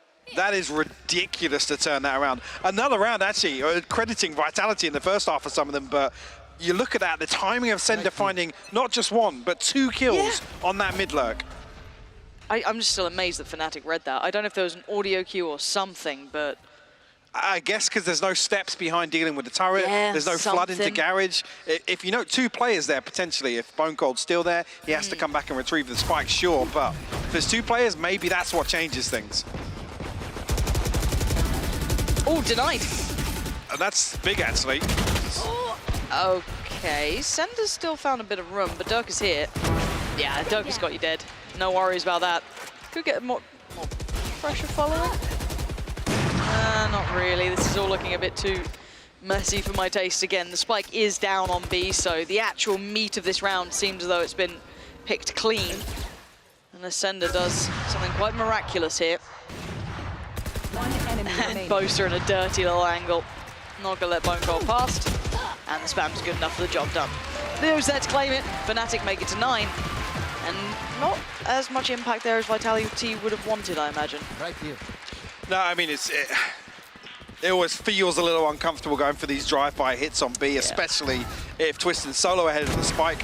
It's then down on site. Somebody has to come out of the smoke to retrieve it, and there's just a lack of information. The recon's obviously long expired by then, unless you get massive amounts of information from it. I think here, actually, it's posted inside Twistin's Cloudburst so that nobody can push him whilst he's planting that. But again, maybe plant location a little bit safer. And they don't lose the spike in that situation, but like I said, it never feels comfortable for these kind of run in, plant, dash out, full reset towards mid. Especially if the enemy controller is still alive, there's always that chance of something going wrong in the post plant. Yeah, it feels incredibly risky. That felt like a roll the dice round for Vitality, to be honest. Again, this scoreline is not too concerning. No, and bigger picture, we're talking about the team in 6th place who've started to come up against the big boy opponents here. And actually putting up a really fair fight against Fnatic, who are sat in 1st. Now, again, you look at the map pool, Haven, Bind especially, you think this is a 2-0 all day, but by all accounts, credit to Vitality and credit to Sender, who's having a fabulous game for himself. Yeah, absolutely. I think as well, obviously, I mean, touching on this role change ever so slight with Destiny and Bone Cold, I like it. You're never really going to lurk better than Bone Cold, to be honest, and if he's in that position where he can kind of orchestrate these rounds from the back lines, something we did see time and time again on Split last week, actually, where Destiny was just unable to find value consistently in that position. So I'm curious, actually, if there was a set piece around Chronicles Aftershock there, with the star placement, actually, again, fairly default from Boaster, but we haven't seen it just yet. For maybe the fault line to follow up, the gravity well comes through. Yeah. Especially with Vitality a couple times stacking 3 players into that cubby opposite sandbags. Maybe just needed a little bit more showing of presence and they could have pulled the trigger on it. Maybe something to look at in the future. As I said, Durka is the solo anchor for C here. Will be droned off. The turret's obviously... he actually repeats onto that whilst revealed. The paranoia didn't quite catch him either, so Twistin's now on red alert. Durka has finally had to fall away from the site. Gives it up, but the tag, it's got 2 players. Mozzie and Bone Cold trying to do the dance, and Mozzie just gets pinned to the corner. They are going to get the plant for this, though. And the lockdown coming in. And Alpha 2 away. Very early lockdown, though. So Boaster does have the Cosmic Divide, so Vitality have to commit towards... I was going to say site or garage here, because they can't really give up site here with the Cosmic Divide being available. Oh my word, they've got Destiny and Twistin got one. They got Chronicle and Durka down. This is massive, and Twistin didn't fall away. He held his ground, and he held the fight perfectly. Still spots out another towards CT. He knows the positions now. He's in so much danger, though. He has to try and make a move out of here. He can't hold on for much longer. But the time he is buying is so precious. Alpha and Leo, they've got the operator. It's safe time. There's no more seconds left on this. Alpha could do some damage, maybe. Catch Destrian on the way out, potentially. No, I don't think he's got the opportunity for it here. This is beautiful. Like I said, wow. The awareness, obviously, that they cannot, obviously, completely reset. They take the space while the lockdown's still ticking away on site. Yeah. Again, with that Cosmic Divide, that can completely shut down any post plant towards long, or focused at least towards long. It just feels so precarious that this is how they win the round, basically, at that point. Or secure it, should I say. 2 wallbangs, but I guess that's what they kind of committed behind, so it works out well, but man. I don't think Fnatic were expecting Vitality to be that proactive. Maybe not, yeah. That's probably the bigger draw of it, was the fact they actually got proactive in garage there, rather than falling too far deep. But we do see Dirk with it. Oh, hello, Twistin. Boaster's the one to actually find Twistin in response, but gets away with his life. You see the confusion on Durka's face there, where it's the first real time. Is Alpha Alpha going to get cleared? Yes, he is. Brilliant. Nice heads-up work from Bone Cold there. Some 50-50 plays here from Fnatic, not going in their favor. Like I said, first time Vitality have been heavily stacked outside. Oh, sorry, outside double doors here. Yeah. Traditionally, a lot of focus towards A lobby, so you can see the confusion on Durka's face there. They're probably looking for Sender in that situation and only expecting Sender, maybe Bone Cold. Yeah, that's actually a lovely little kind of twist to things. Boaster now trying to take those couple of cautious steps, but did he? Yeah, he's seen Bone Cold there for sure. Yeah, absolutely. Calling that one out. You can see how Bone Cold trying to deal with this. So much pressure his way. Leo's been warding off, but it's Chronicle to find Bone Cold. Now the chase towards Long. They are all stacked up towards this. Boaster has utility. Can he do anything with it, though? The time is dwindling. Chronicle, damage dealt with, forced back. Boaster's fallen. What more can they do? Leo down so low. It's time to back away again. Vitality are going to take the lead from this, and they want to chase. Last player standing. You want to try and remove the operator again. The finances are available for Fnatic, but it's heartbreaking for Boaster. Tries to get the gravity roll and the stun off when he spots all of those players retreating down C-Long. It's just a little clunky with the astral form. Again, difficult to pull off in that situation, but... 2 in a row now. Oh my word. And this, like I said, this starts with 2 separate plays that you think are 50-50s, which Fnatic aren't known for. No. Like I said, I think a massive curveball that's not just Sender outside playing contact off the turret. It's not just Bone Cold looking for some information lurking early on in this default. Maybe this is what Mini's going to relay to. Yeah. We've seen him be a little frustrated with some of these because they are, like I said, there are a lot of rounds in Valorant where you look at on the minimap, you think expected outcome, 99% of the time, you're probably right. But Vitality have got away with clawing some rounds back that they never should have, especially against a team like Fnatic. Yeah, you're on the money there. Now, of course, an opportunity for Vitality, Salah as well, to have a chat, kind of check back in, have a conversation about what's going on currently, because... Probably a harder job for Salah, honestly, because it's like there's so many variables at play. Exactly, yeah, exactly. But this is the thing with Vitality, when Twistan's having one of those days, you do get those dice roll rounds where it's like, Twistan will find you 2 to open up. And but you could say the same for Durka. I mean, the man's consistent, absolutely. But then he goes to the extreme of, like, sometimes he'll get you 2 full rounds. Difference being for Fnatic, I think the discussion of Durka being the win condition is less credible nowadays than it used to be. Absolutely. Because, again, on all cylinders, this roster is insane, right? Honestly, if everyone's performing at 110%, no team can stop them. Yeah. I think that's a fair assessment. I don't think anyone's actually going to discredit that unless you're mental. But it is trying to activate all those pieces, right? That's always been the element to it. But you always get a good performance out of Durka. There's not a day that he's going to be off, I feel, anymore. But you're right. Twisted in comparison away is a little bit different. This is a little different, actually. A much earlier drift towards Garage. Actually, the timing of the smoke. But the adjustment on the side of Fnatic actually is... Yeah. Alpha's basically set up towards an anti-rush. Which is what we've been seeing. And it looks like they're going back towards... And this was during that... They dealt with it pretty well. Okay, a little bit of damage, but so far it's okay. It's how they now filter on through, because Alpha can kind of backfill the space here. Yes, Bone Cold's made it to sight, as is the other player there. You just saw him dash through. That's going to be Twisted, and the timing, terrible. But Chronicle doing wonderfully. Finding Molesy there is fantastic. He's still trying to hold back by logs. This is massive. That's 2 players revealed. They know the Bone Cold is still on the site, and Leo tucks him into bed. Bloody hell, that was snappy, but... I mean, this is beautiful from Bone Cold as well. He kind of negates this damage, TPing across onto site, gets himself into a position to maximize value off that paranoia. It's just unfortunate. I think a player gets caught in that long smoke, gets spammed. And Bone Cold's just like, where do I put it? Where do I put the paranoia? Who's ready to swing off it? No one's quite there yet, And funny, Twisting catches a blind coming out of connector. There's so many tiny things that go wrong for Vitality here. It's actually really unfortunate, because Bone Cold gets himself into almost a guaranteed value position with that paranoia. But during that timeout, the funny thing as well is that it was mostly Alpha talking. So it probably was, how do we deal with this garage pressure? And I like the adjusted setup there. That's going to work quite well. Puts a little bit more on Boaster, who's actually just taken a lot of damage. I was going to say, he's got to be really careful actually with how low he gets, that he doesn't get caught with the Hunter's Fury. 27 HP, but he is still standing. And Vitality's burst through Garage has been dealt with now. And the problem being now is actually all these positives we talked about, this drift back towards A, with Durka having seemingly a lot of control or freedom to control this part of the map. I think, yeah, very early on he's going to hear a step. I'm not even sure actually if that was Leo with the Al drone, but seems to have at least kept Durka interested towards sewers. Yeah, absolutely. Do have the lockdown available here, so even if they leave Durka on an island, if it goes 1-for-1, beneficial for Fnatic.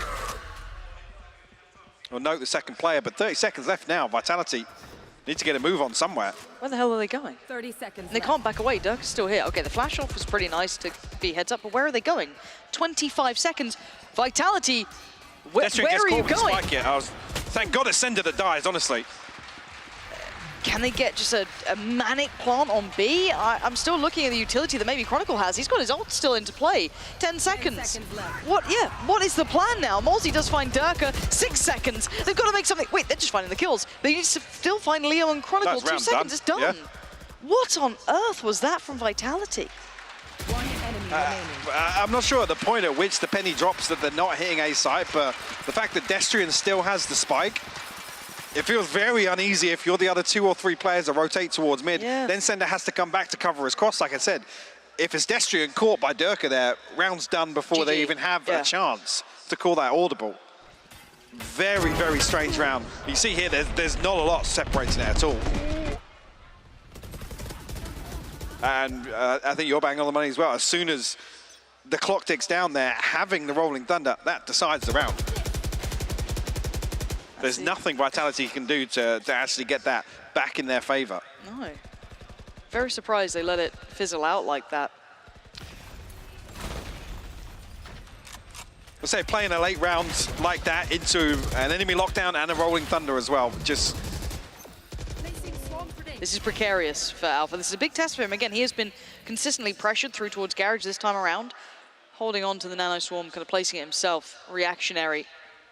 But they have cleared through Garage now, so that has to be something they consider. Last round, Bone Cold was posted up towards Long. He took the TP over towards them.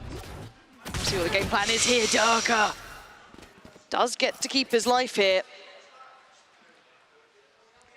Now problems start to mount. Looking like Vitality might be hitting that wall.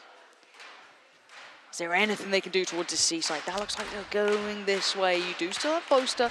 You do still have Alpha. And Twiston wants in. Boaster, he didn't get seen. Boaster didn't get seen. And he only gets 1. I thought he could have even had more there, but no. Alpha's still alive, though, and very much willing to challenge. Finds a perfect place. Wanted a bit more as well. Mozzie going to handle him quickly. 26 seconds now, finding a cubby to stay alive. And just... I'm not sure even if... Oh, well, Durka's going to very quickly figure out that Twiston got all the way to backside. And they are going to clean things up, yeah. I think you put it perfectly. Felt like hitting the wall. There's a lot of hesitation, at least in the early round for Vitality, where, I mean, even thinking back across this map, it was decisive, right? In terms of sticking to the game plan, there was intention at the start of every single round. Not necessarily seeing that here on the attack, or I'll say the home stretch, I should say. Yeah. Lots of positives early on for Vitality.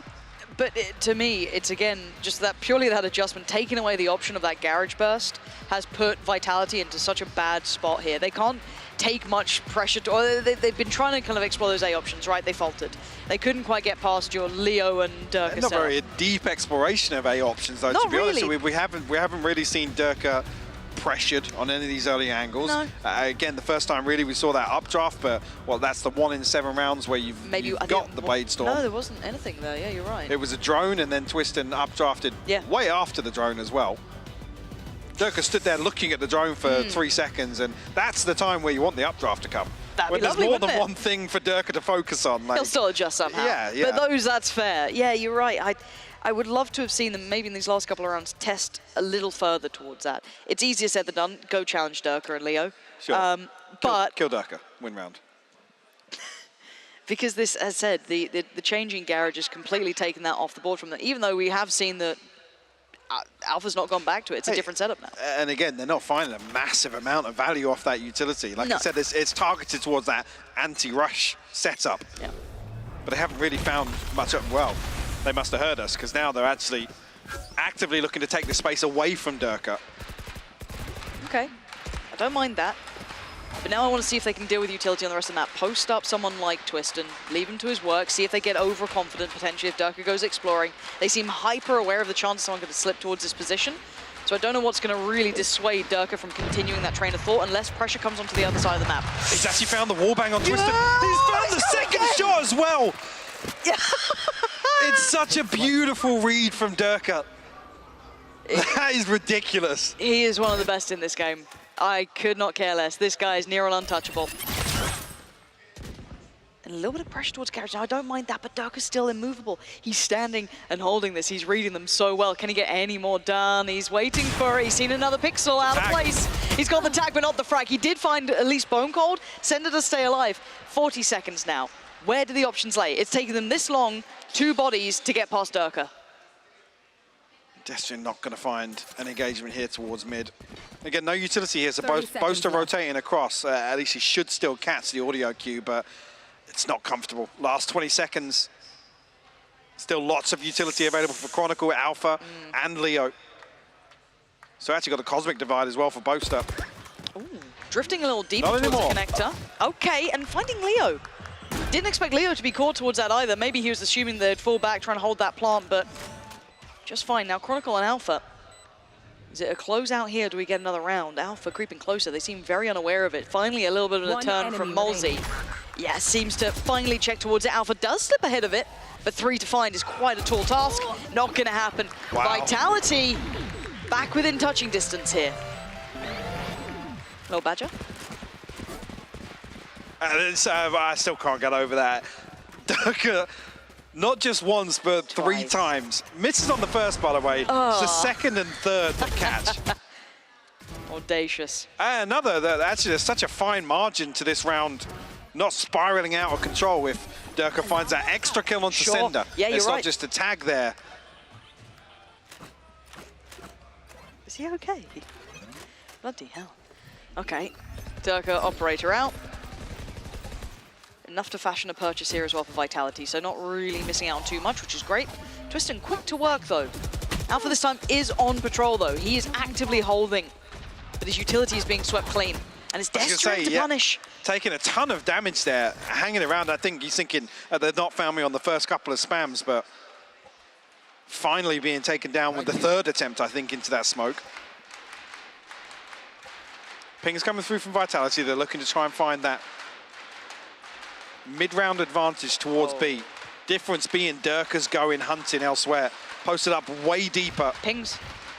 This is much better. But he sticks around. He's not afraid. Yeah, you still need to put real intent behind clearing him. But they've kept him humble to this. But they are now allowing the rest of the There's rotate. nothing behind that. This is massive. There's 3 players now on towards C. They've got that nice adjusted little setup here as well.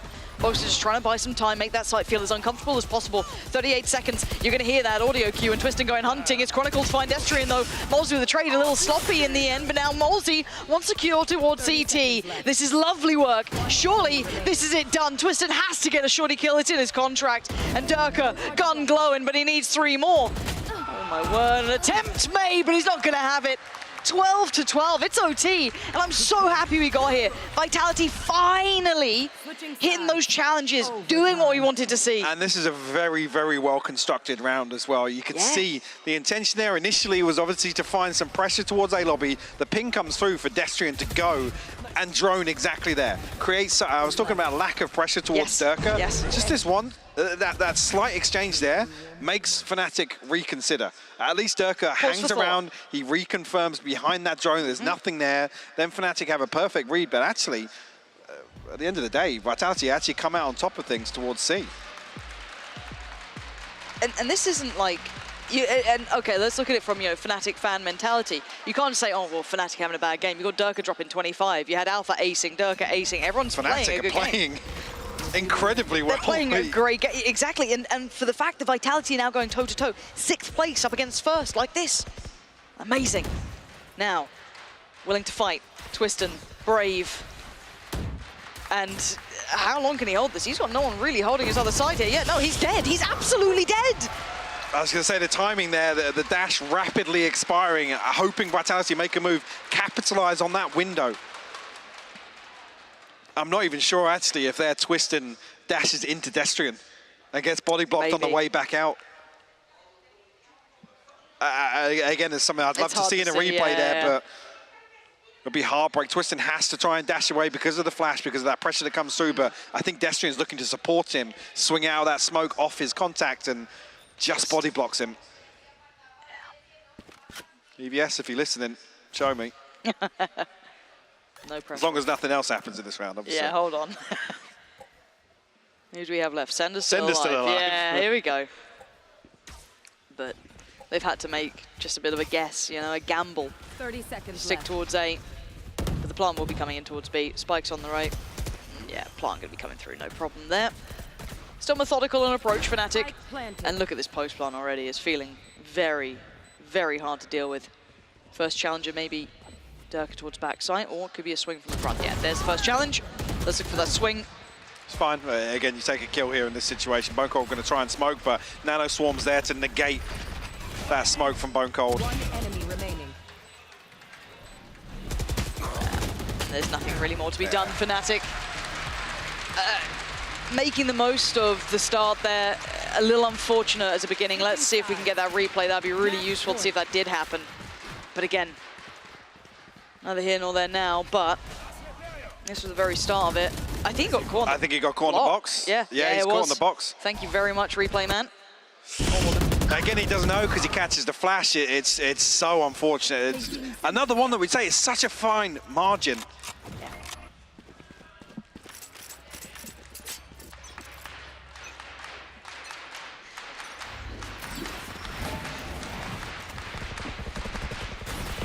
Durka now back to the hunt, patrolling down by Sewer. Here. Couple slipped ahead. Where are you going, Destrian? Destrian's lost. Well, this shouldn't be news to them. It's happened the entirety of regulation. Every round, and Durka's just still holding ground. This is, yeah, falling to pieces. Oh, he's got the 2-for-1. He's just grinning. This is fizzling out, sadly. A great attempt throughout regular, or at least, yeah, until then. This is quite a clean affair towards the end once it got to OT. A little unfortunate, really. Hey, I was about to say this feels very unfortunate for Vitality because there were lots of positives to take away from that one. Again, the biggest criticism, I can't even speak, the biggest criticism actually the last couple of weeks for me has been their inability to kind of capitalize on Twiston. Some of these rounds actually, they're flipping when Twiston's gone for 30, 40 seconds. Yeah.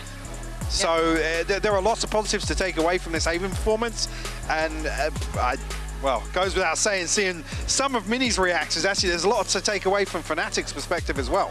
Yeah, I think that's one of those games that'd be great to look back through, kind of knowing the outcome and kind of like looking back at some of the specific rounds there, because that's probably one of the closest games we've seen the entire season on towards Fnatic. Not many teams even take them to OT. I don't think they've even dropped a map. So the fact Vitality pushed them this far on Fnatic's choice is pretty fantastic, and the best part is Bine's up next. I'm excited for that. I'm ready for Bine. I'm very excited Whichever for that way it one. goes, I'm super happy. We're going to head to a break. When we're back, we've got Bine coming up and the analyst desk.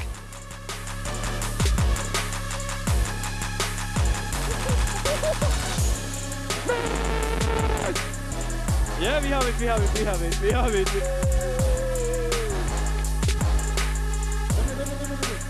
Oh, let's go!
gives you wings.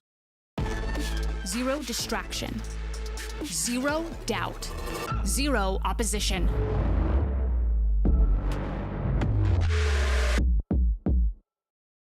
Usually when I see a target, I won't miss. I try to find weaknesses wherever they are and just game by game try to pick up on anything I can. So this training course is a way for me to really showcase and demonstrate all the questions you guys have been asking, how to get better aim, and it really enables me to answer a lot more and kind of expand on the first video I made like so long ago about VALORANT fundamentals.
It's F-Flex on the beat.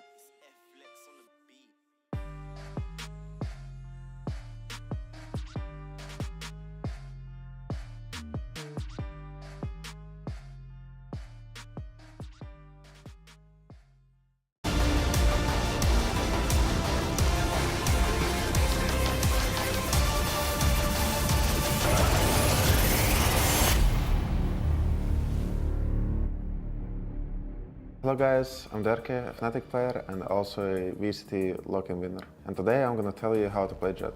Let's start with the basics. Jett is a high mobility duelist. Play with your support players, ask for utility, try to create space and go in first so you can seek for the advantage and for the map control. We're going to go through some specific abilities. First we'll start with a Tailwind, aka Dash. Dash is very good ability to make space for your team or get out of like situations or just like not let your enemy refrag you. You can entry easily on the sides with dashing into smokes or dashing and smoking some areas to get cover from your smoke. It works really good when your teammates combine that utility with a flash or a recon, so you can stay in your smoke and wait for the recon to scan somebody so you can get a free kill. Then we have Updraft. Updraft is really good to use in entering situations like, for example, on Haven. When you entry on C, you can use it to dash on top of plat or on top of the default box. You can also use it on B to dash on top of side and updraft on it. And then you can also updraft on top of boxes on A to get high ground advantage. Jett has also a Cloudburst, aka Smoke. Jett has 2 of them, so it's good to use on entering, as I said before, but it's also good on defense when you need to cross an angle or you need to take space, get one-ways, and then also it's very good to dodge flashes or recons and just hide yourself. You can also use Jett Smoke to deny information, for example on Haven A lobby. You can use it on the long entrance. Enemy will not know if you're on short or if you already crossed the long. Next ability is her ultimate, Late Storm. Combining it with dashing or updrafting or just moving in general will help you a lot, because when you move, the recoil doesn't change, so you can actually move and do damage. Late Storm is a good ultimate to manage your economy sometimes. If you don't have money for AWP or for a rifle, you can use it, or you can use it in clutch situations when you need it, or when you think you can get a kill on certain maps with an updraft. Once you've done your practice with the Blade Storm, you could also practice certain dashes, updrafts with knives, for example, Icebox on middle or Ascent on B lobby, to get a super quick pick that enemies usually don't expect, or it's super hard to kill you. Thank you guys for watching my Jett guide. See you on the server and have fun practicing.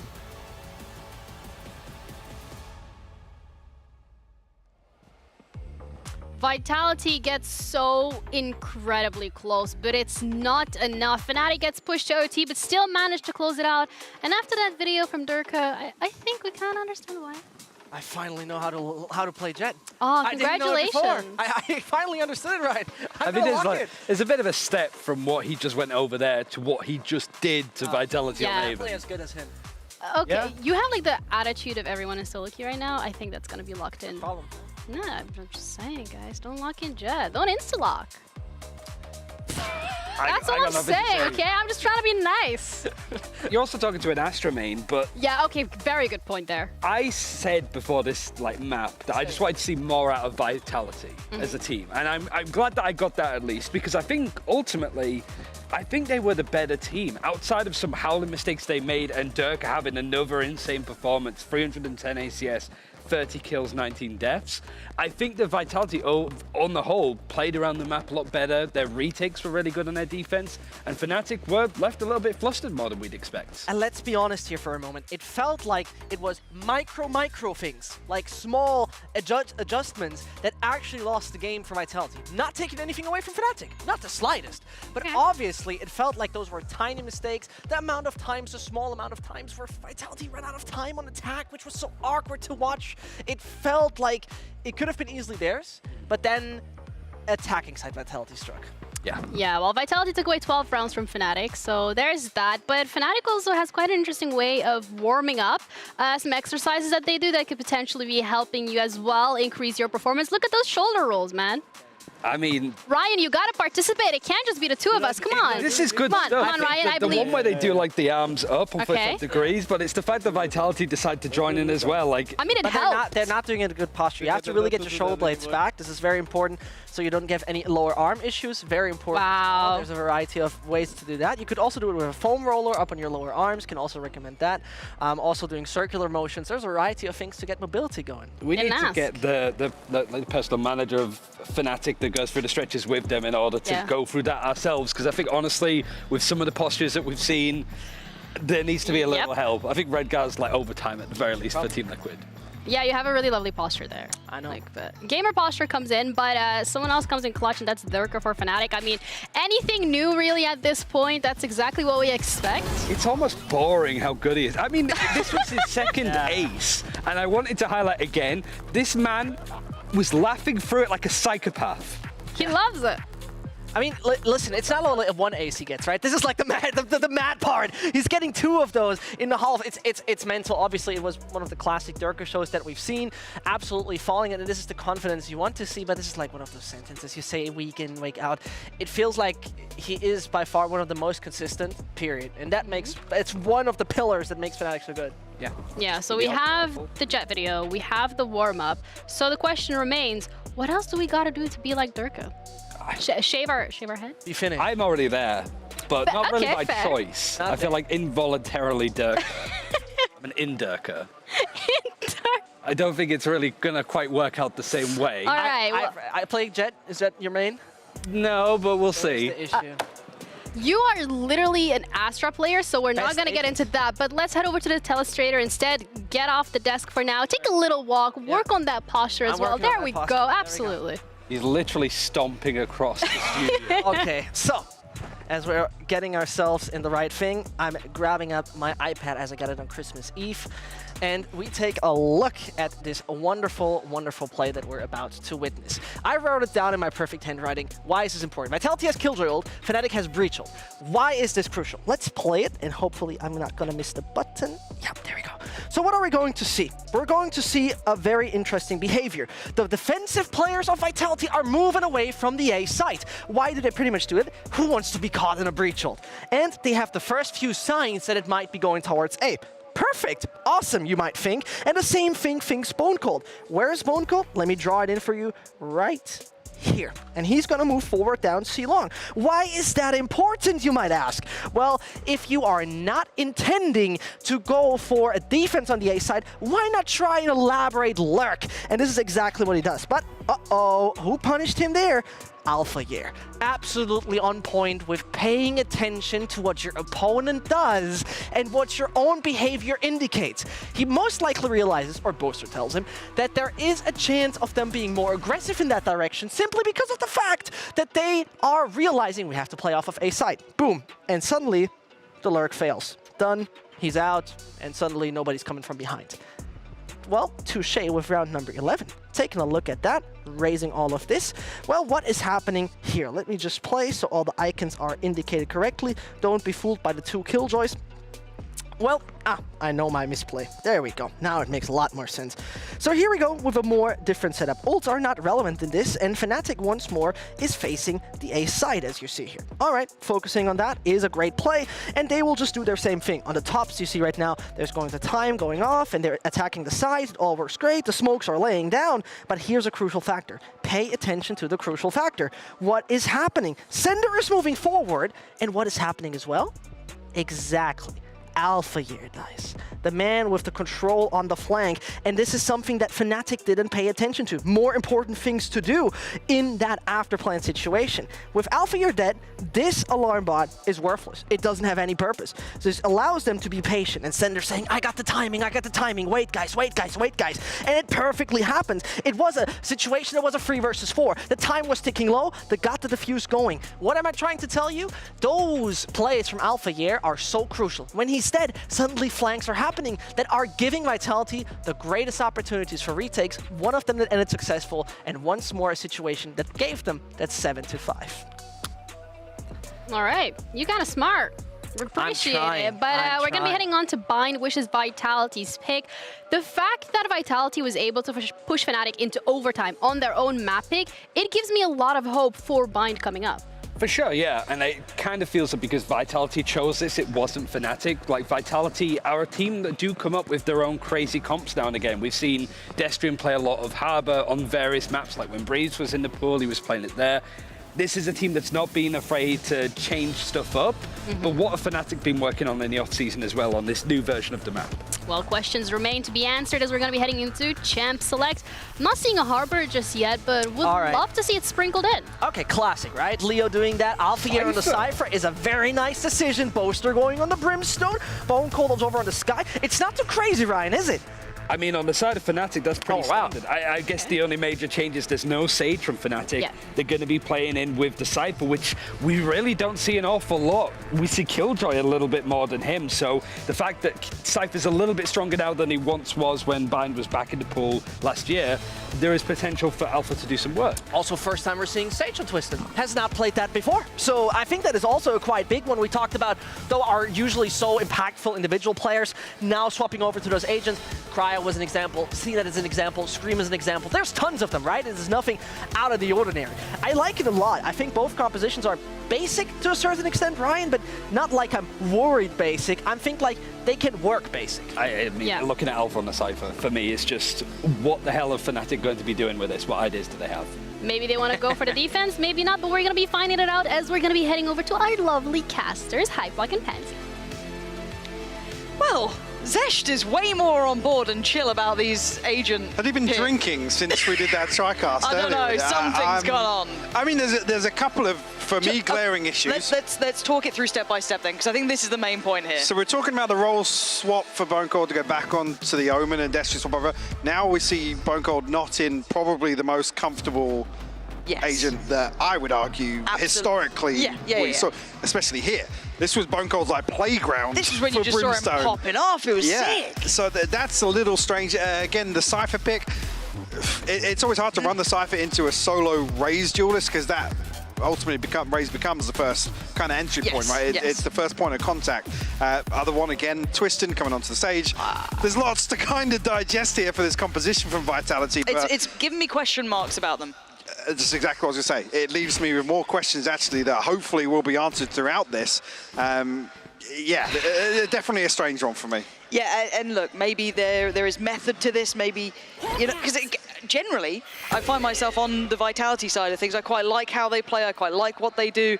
I've slowly but surely been coming around to this side, but I don't know if I love this agent selection that they've gone for here. I think the best thing we can do is see how it looks actively, but there's something quite beautiful about seeing Fnatic back on this map. There was one of them that was just so gorgeous to watch, some of the innovators early on, so let's see how it looks with that new roster obviously coming in. I think for a second there, Fnatic considering drifting away after this wall is invested, but at least coming back to get the orb, maybe remove a chunk or two of it. Say Twistin might have had a chance there if somebody else swings onto the backside of it, but does actually drop away, jumps back up, and will punish Durka. So yeah, we'll actually remove the head of the snake here in the pistol round. Alpha hasn't found much progress towards B just yet. Let's see if the timing's right for Destrian too. Really nice time purchase around 30 seconds as well. I was going to say, yeah, if he gets a sound cue somewhere here, this Molly can buy so much value towards the late round. Back up for Bone Cold as well, just came through, so when that gets used, this is going to be pretty much game on. Viper utility towards top site, TP taken, and they're going back for the A crunch, but again, Vitality still have players here. They didn't need to rotate, there was no real pressure, no real threat towards Spike B. Down. This one's pretty much done for, yeah, as much as they can try and do a bit of damage here, which, yeah, they'll get one, actually two, tell a lie, doesn't really make for much here. Beautiful work from Vitality. This pistol round was lovely, but honestly felt a little bit underwhelming from Fnatic. Yeah, I mean, it's hard to even say great work Vitality here. Fnatic just completely overcooking this. I think maybe anticipating they're going to create so much pressure from this one snake bite onto default. This was really bizarre. See Twistin find that kill. Like I said, there was a window of opportunity actually initially, but he drops off the bark. Yeah, very, very strange. I'm not even sure actually if Durka dying is the one thing that completely throws Fnatic off in this round. Destrian either spotting a player early or just feeling enough of that pressure. Gonna step away from this, doesn't want to make it too easy for those classics to close the gap or whatever, maybe on the other side, so... Yeah, I don't want to see him post back up here. No, he can sit pretty deep on this one. They can isolate the site, but the fight will be coming down towards that jump down on long. And actually, Destrian does get punished. Now, Bone Cold's still here. The flash was quite good, but doesn't quite note the player. That's Durka. Lovely handling of Durka there. He's gone down, so that's one of the weapons gone. Bone Cold. Oh, pistol arrow coming out here. Oh, it's beautiful. Rolling it back, that's the bone cold you want to be seeing. Gorgeous work from him with the Ghost. And again, we're gonna have to just kind of play as we go. So far, if we're looking at just those first 2 rounds, not bad at all from Twister nor Bone Cold on those agents coming in, but there's not really been a test. I was gonna the say, next yeah, couple of rounds, this is where we start really looking into Right it. there, Alpha, let's look towards the buy rounds for sure. Absolutely. I mean, there's an opportunity here for Fnatic to actually flip this back in. Great timing on the Viper wall being dropped, by the way. Plays Bone Cold in perfectly, because Fnatic are left wondering who's next to swing on site. Almost anticipating Bone Cold drifting back towards Long, focusing his attention there. Oh, this is quite a tasty purchase, though. Excluding Destrian, you've got, what, 3 rifles and the Bulldog coming in. That's not bad by any means. Twiston and Dirk are still facing off, seemingly the whole way through. Flash gives them the angle, but doesn't give them much more.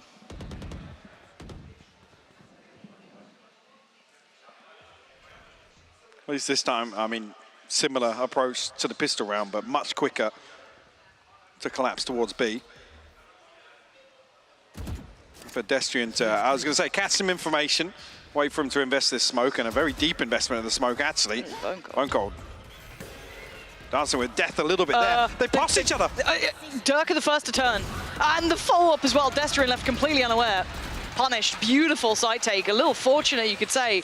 Roll of the dice short. You take what you're given.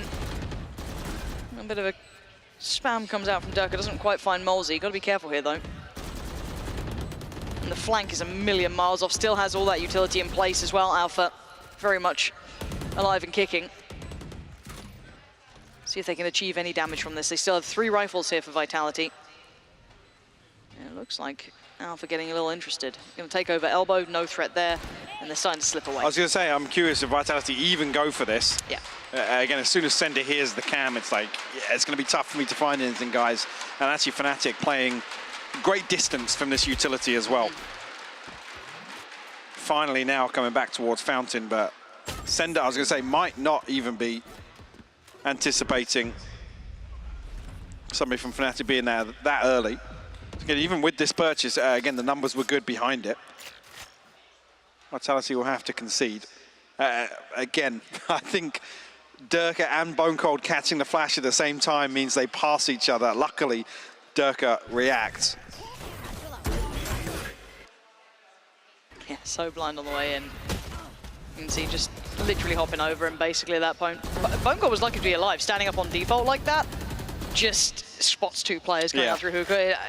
Maybe this is a contact play. Again, with the 2 players towards B, it feels a little uncomfortable to have Destrian towards, obviously, Cubby outside long, and then, well, Bone Cold playing crossfire from, I don't know, Cubby under window. Yeah, they want to make absolute use of that Viper wall, sure, but you'd almost want a 3rd player there. There to commit to that opening engagement. They're going to find a ton of space here. Towards A initially. Twiston actually will be noted, but the crossfire perfect from Molesy. Boaster good for the trade, though. Yeah, fortunate spacing there. Boaster really well played to that. And Alpha, the timing fantastic through showers. Twiston looked like he was dead 10 minutes ago on that sort of deal. Bailed out initially. That's not where they wanted the molly, it seems. I think they are, yeah, just trying to clear towards this corner here. Because there's still no plant come through. I guess it does get Sender back into position. Does Alpha find the fight? He does, and he wins it. Bitter for Sender in that. Bone Cold and Destrian the last alive. Does well on one, but he takes so much damage that Fnatic just outliving them at this point. Yes, Alpha is low, but his position encroaching slowly but surely. Lovely angle, though, from Destrian. Punishing Leo. We're back to a 2v2 now. Alpha's 8 HP as well, but actually reflank short. Finds that kill, and now he can slip back into showers. Bone Cold has to find this 1v1, and he has to do it quickly. Boaster, great positioning there to catch it. Alpha just so slippery in this round. Really hard to pin down. Even finding that timing initially on Twiston was very nice, but then, as you said, playing the timing perfectly, 8 HP. He was dead if he didn't get it right. So very well done in the end for him. That was that initial fight. But yeah, just a menace here. And again, this is one of the maps that put Alpha on our radar, really, when we first started to see him come into his own. Back on more Killjoy-esque and other agents, but still looked fantastic here. And now, 2 apiece, tied up. We go back in.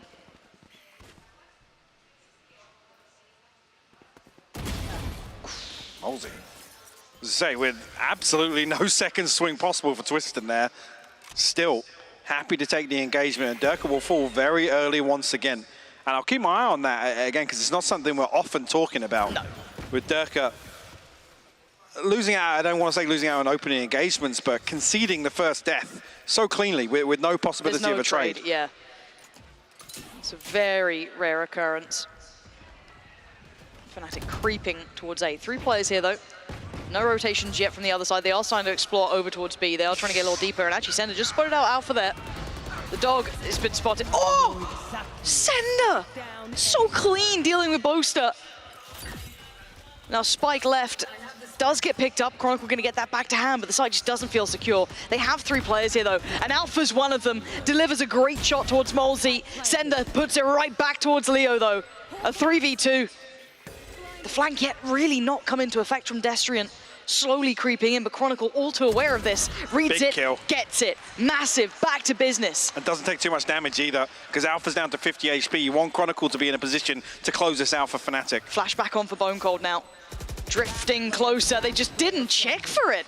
Bone Cold does find the kill on Chronicle, but time's starting to go. And now a tap on the spike, short. Comes off it, swings in, Bone Cold wins that fight. I thought with Chronicle doing what he did, getting away with daylight robbery, basically, that round was sealed. No, I'm sure, again, Vitality just don't anticipate this change of position. Sender, again, 2 beautiful kills from him. Actually, yeah, Bone Cold finds that kill at the perfect time here. Alpha, I think, in a very tough situation. And gambles on, obviously, Bone Cold either sticking it all the way through or obviously even just that initial tap, but that pressure doesn't get the better of Bone Cold. I must wait. Yeah, it must already be apparent in Fnatic's minds, because now Durka exploring towards a beautiful bait attempt there from Boaster. Sticks the rifle way out in the open, baits out the spam. And Durka trying to get the trade, but it's only a little bit of damage. Destrian will be healed up immediately by Twiston. First time we're seeing this 3-man set up towards B site from Vitality. I wonder if they can feel that out already. So in that regard, this exchange already favouring Vitality way better. Durka now has to play out with 70 HP as the entry. That entry is just not looking comfortable at all. No one's willing to give Alpha any room to work over towards Shower either. They're sitting way deeper on the site. Should be go time now. Oh, gonna come in, doesn't? Oh, it does force him into the eyes of Alpha. Sender's HP as well. And Sender took so much damage trying to make it across, but he still finds 1. He still finds 2! Bone Cold's there! Where is this Vitality coming from? Flash into it, finds nothing. Seeker's gonna come through, force them to give away some of the positions. But Alpha needs another miracle round. Good position, surely gonna get 1, yes. That's Sender gone. Oh, big shot from Twiston, the re-peek from Alpha. Maybe a little audacious in this. But Twiston, safe pair of hands at the end of the day. But Sender is having a fabulous game. He gets 2 kills on 20 HP in the previous round, 2 kills with 8 HP in this one. This is ridiculous. And Chronicle just not expecting the swing to come through that quickly at all. Enemy remaining. Alpha desperately trying to work that one way, or at least that headshot angle, sorry, from bench, but loses out in that engagement. Not a lot working for Fnatic right now, I've got to say. It's their ability to comfortably find these opening duels has not been there. And I love this little bait play outside hooker. It was yeah, a lovely sure, concept. But again, Fnatic come out worse off in that engagement. It's quite nice to watch, actually, seeing Fnatic stressed and pushed and see what they come up with. 'Cause, hey, we're going back into Bind, right? This is a map that we hadn't seen in a while, and a pace change maybe. Durka gonna dive on in. Bone Cold's in danger. Don't know how much he's gonna get out of this. Nothing. Okay, he goes down. High value found already. I know exactly where you are. Spike planted. Sender having to relinquish some of that pressure on site, and the spike's now down. First time he's actually not been able to fight back in initially. Chronicle going to throw the pit out. It's going to be total control towards Lamps, but actually almost. It doesn't spread. I think the way that Chronicle would like it to. Yeah, now he's just kind of left in there. That's they're sticking to far defuse. from what he wanted. This is awful, actually. It's backfired They're terribly. sticking to They defuse. aren't getting off the defuse. They don't have to. Vitality.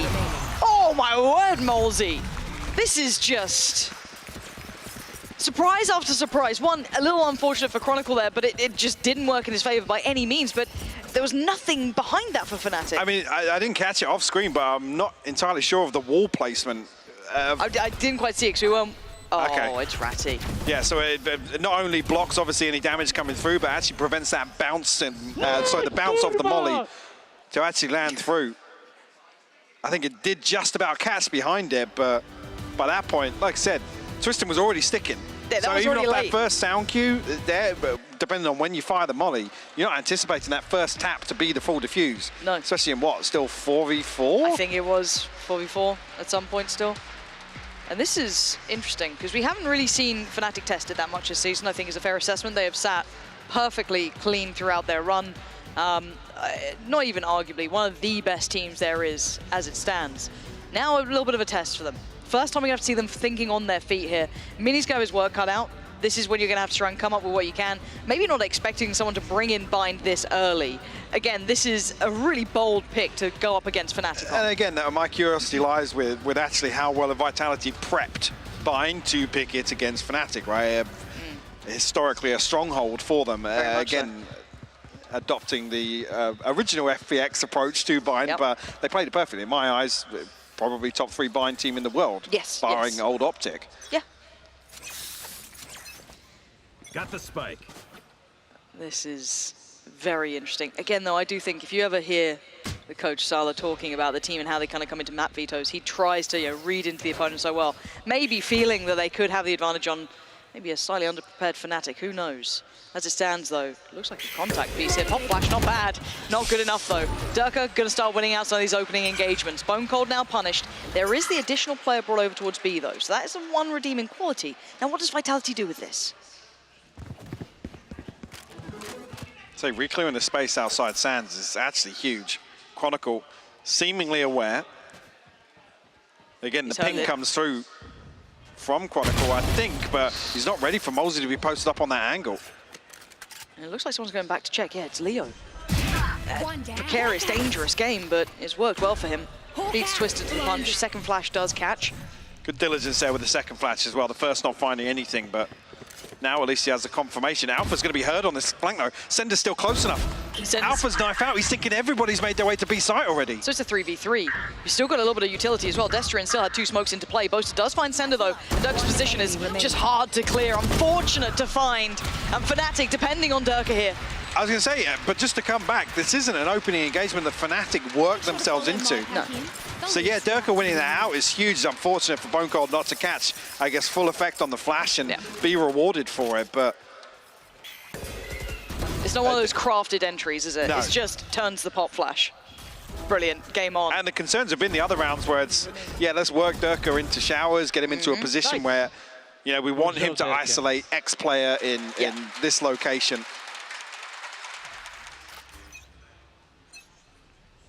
Alpha's got to be scratching his head around that, though. Like I said, I was looking at the minimap thinking, Alpha's trying to make moves here, but Sender's still not completely rotated yet. So the awareness is there from Vitality. Ult going to be invested this time. The ult's sitting quite comfortably with Vitality. Tristan now on an op. There we go. First challenge. Looks like a similar setup with the bait. Running it again. Doesn't I love get that the little reward, piece, but it's very naughty. Seemingly though, Vitality now becoming wise to it. Yeah, I love the adjustment from Vitality actually, where Destrian's been happy to take contact in that very position. Going through the Viper's pit though, Mike, this... I mean, 50 seconds left, still some time to establish showers control, but yeah, it's... Do they have anything to... I think we've got the dog on Leo, flash, twist, and does catch Boaster. So now how are you going to get yourself on the site out of shower? Well, Molesy's boombot didn't actually spot anything, so Fnatic have an opportunity to find full access to backside, or at least a backside plant. Actually, the snakebite going to slow things down here. Okay, that's both players seen. Mozzie gonna eat that flash, but time still good, 20 seconds here. Durka does get to the back of the side, but the Seeker's gonna come out at the right time. Mozzie now just waiting patiently, does finally pull the trigger, swings the corner, but he gets punished on it. Chronicle and Alpha, you can't make it out of showers. This feels one-dimensional, and that's a rarity for Fnatic. And it's actually the timing of the Seekers is perfect from Bone Cold. It's like I said, there's a point here where Fnatic have full access to backside, and all the change. Oh my god. The only thing that changes this is the Seekers. As soon as the Seekers actually don't go down long to where they kill Boaster, they go back into spawn. Everybody's making their way towards A site. The snakebite then, what, it's 3 to 5 seconds it buys, but it's crucial. Because the one win condition here is Fnatic is finding a backside plant or a triple plant that's comfortable, and they can't do that. Nope. You give a different round like that, Durka a little bit more freedom, doesn't get as punished towards backside. He would have absolutely gotten something for them. Let's see what we have here. Ooh, this is dangerous. Bone Cold, he's going on it. The flash was so good, but Chronicle is so much better somehow. 2 shots with the Deagle. I haven't said that before. Sheriff. Taken out. And this round looks like Fnatic finally got that entry they wanted. Planted. Twistin should be, I was going to say. Sage Orb. All the way back to the CNED days on Sage. Let's invest the res here. Okay. Chronicle rewarded with 2 freebies here. Yeah. And Sender now reconsidering his approach. Down at 600 credits, the lowest on the side of Vitality, so going to try and hold on to this as best he can. I say that. What? Give Chronicle the pseudo ace.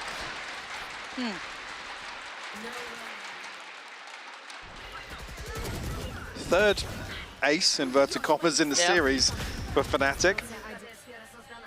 And yeah, what's curious is that when you invest the res, that's the point at which you think, yeah, Sender's going to commit to actually fighting back through spawn. Not after it's been dealt with. No. And I think the only thing that would change that is if Sender has his pit and he can play a Spectre or a Judge into it, but we know that was already invested, so you have to play this one out with the Bulldog. Even Destrian the closest at 2400 to try and get a rifle back to him, but not going to happen regardless. I think actually even the problem being he's light shield and only 1 snakebite. Fnatic now actually looking to focus this area with utility. oh, bloody hell, that's a lot coming towards Destrian. Hasn't had the opportunity to back away, but still stands his ground and wins the fight somehow. Spacing very peculiar, but Leo does find the trade now. Yeah, okay, so that's at least Hookah now cleared. You're going to have backside now clear. Molly towards CT, so they've pretty much cornered off the vast majority of the site. Force everybody off site. Yeah, this is quite nice. So yeah, Plant can go down without much contest unless they try and break back through. No, not at all. Chronicle has his ult again. Yeah, actually going to see this invested towards elbow this time. Much better spread. Yeah, that's far more comfortable. Alpha the first to claim one. That's Molzy gone down low. Bone Cold going to be punished by Leo. Sender not quite there in time, but now does make his time to shine. Twistin, what can you find here? Surely not, right? Surely not. Surely not. The wall's surely broken. Does get it a half, doesn't matter. Fnatic this time making sure to not be caught short.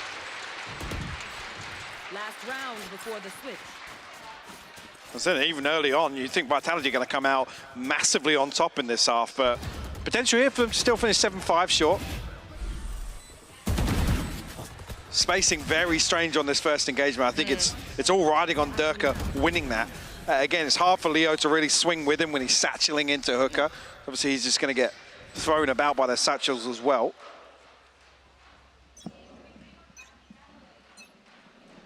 So maybe set up for this snakebite towards long again, and I think previously there wasn't really much progress made up long behind it, but double stacking Hooker this time, so it looks like Vitality's answer is to actually stack numbers here.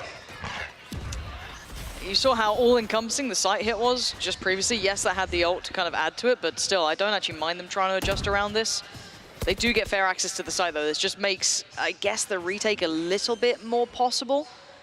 They did go for the 3 players towards A this round, so again, can Fnatic hold this now?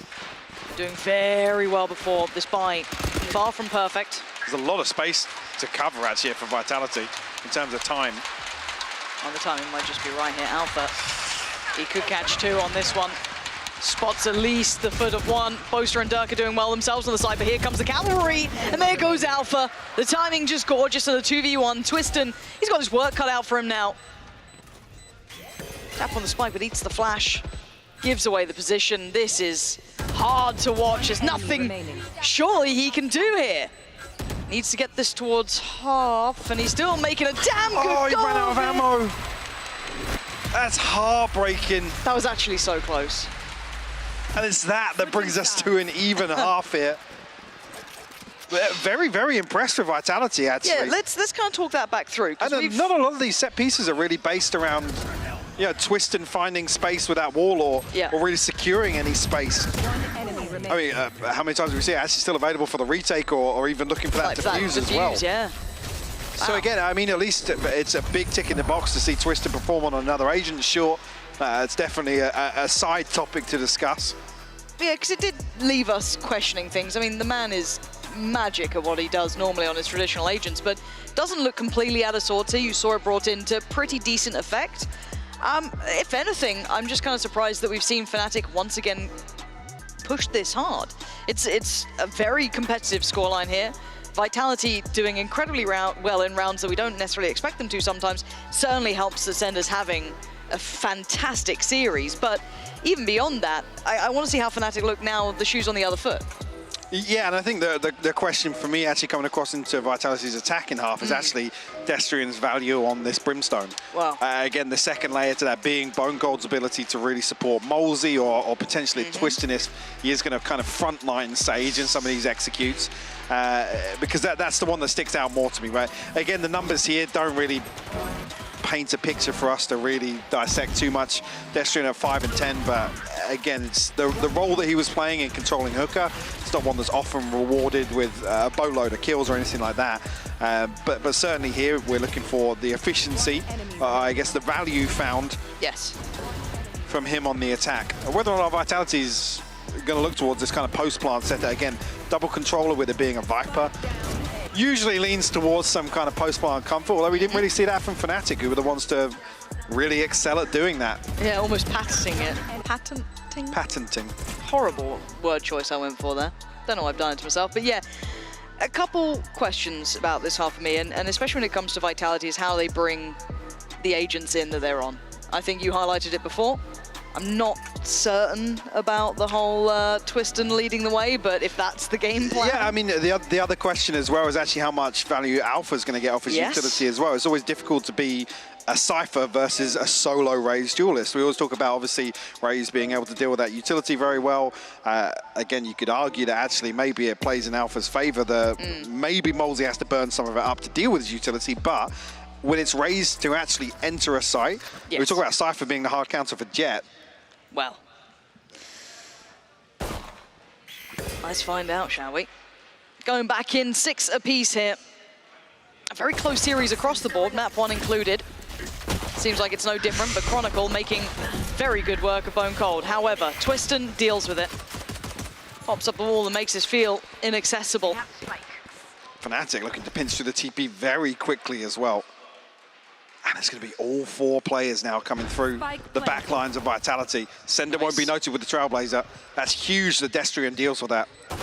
I don't know how much information they have, but still, so much value from Sender. Even just to find one in that position is massive. I didn't think you'd have any, even though the Trailblazer didn't quite get towards him. However, a 3v3 now. Towards the side they go. It's Alpha to find Twiston, but the trade comes in. Destrian still being a nuisance and does great work with the Frenzy. 1v1. Is that on enough? Boaster does damage. He's actually caught Molesy. Left in the smoke to rot.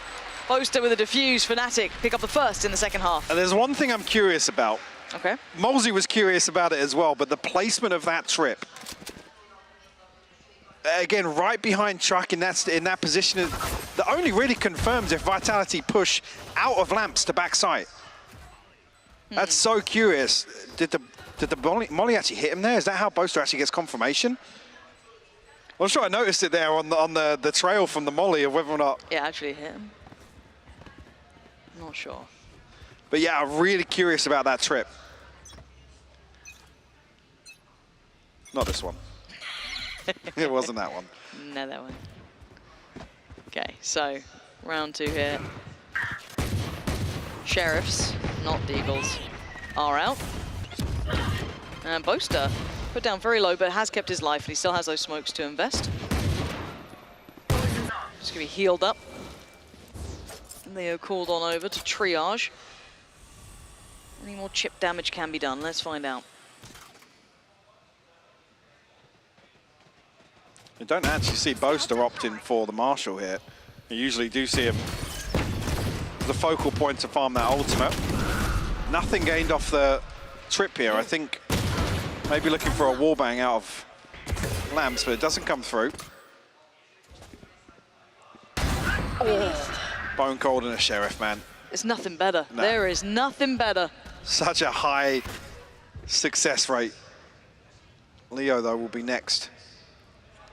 If you can find this, definitely doable here. Molesey's found one. Leo able to shut him down with the stinger, though.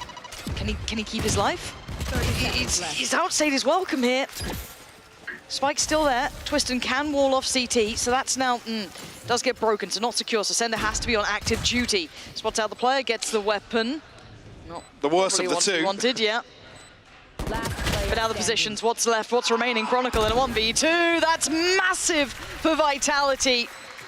Finally starting to see those Sheriffs look good in their hands. Some opportunities made off the back of it, and then making the most of what they had towards the site. Score tied all even now. Sure, flipping round 2 back is a massive victory.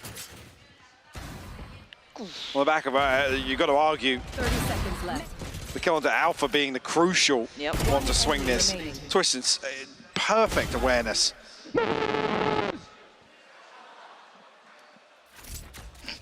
I'm worried about him bursting a blood vessel eventually. If he was an older man. That's a young man's game down there. Oh, his blood pressure's probably really high. Well. I was curious actually if we do see this wall. This is the one I was talking about earlier on in the broadcast. Again, it's something now that cuts off that Showers TP a little better. Fnatic have found this kill very early on. Boaster kind of wanted that. But I think Alpha prioritizing for the neural theft here. Will reveal the lurk here.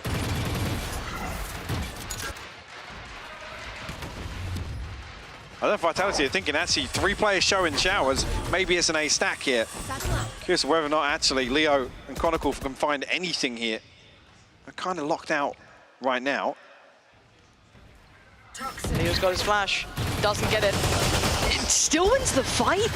Boaster finds one as well. How is this happening? Vitality are crumbling, and this is frustrating for sure. Spike now down securely. Boaster, a little uncomfortable, down at about 10 HP, but he's still alive. And Destry not being given much here. Left. And the timing's just right for Alpha. This is a devastating round, and a brilliant one for Fnatic. Back-to-back flips. That's crazy. Very nice. I mean, Boaster is under so much pressure here where it actually smokes himself off to get it out of this cubby. I think a snakebite just comes through from Sender a second too late. It's the spot there as well. 30 seconds. So relaying that information again actually sets up, like I said, Leo and Chronicle to find something from Elbow. And you even said it, the flash didn't even catch anything. And they still get the round. Okay, we're left in a very weird buy. 2 rifles, so Twiston and Sender, the only 2 to have them. Sheriff's outside of that, so Bone Cold on a full buy. It's another pinch set up here. It's so well done. This time though, they do suffer casualties, but you're right, the spike was there. And this is where that wall actually comes in to be very influential here. Cuts off the TP and actually gives Fnatic full control of this area and the spike so early on in this round. That spike had not gone down. Actually, I think Twiston and Destry both have weapons as well. So they lose out on that. Ton of damage coming through. I mean, Vitality at least forcing Fnatic back a little bit, but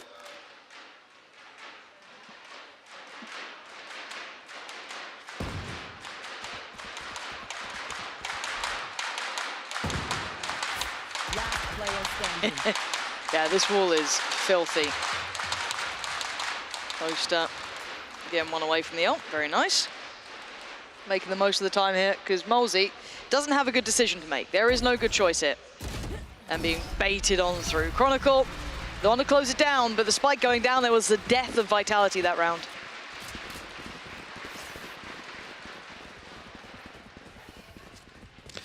And I'll be honest, at this point, with how it started, this is where you do get a little bit concerned, actually.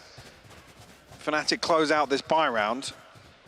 And the ultimate's just about coming online now for Vitality, but again, with that back and forth, it's not in the round where you really want to have to start relying on them.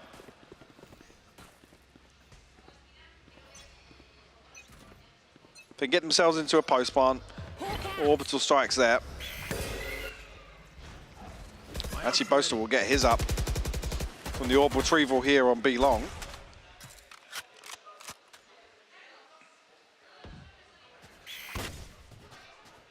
Fast progress towards long, though. With the 3 players waiting on the other side. Actually going to invest it ahead, just maybe to clear sight. Let's see. What does Destrian choose? No? Okay. Smoke instead. Maybe. Okay, spotting Leo. One smoke goes in, flash towards long. Flash finds nothing on the other side. Yeah, this is going nowhere. They can both evade this, and actually Fnatic taking the space back.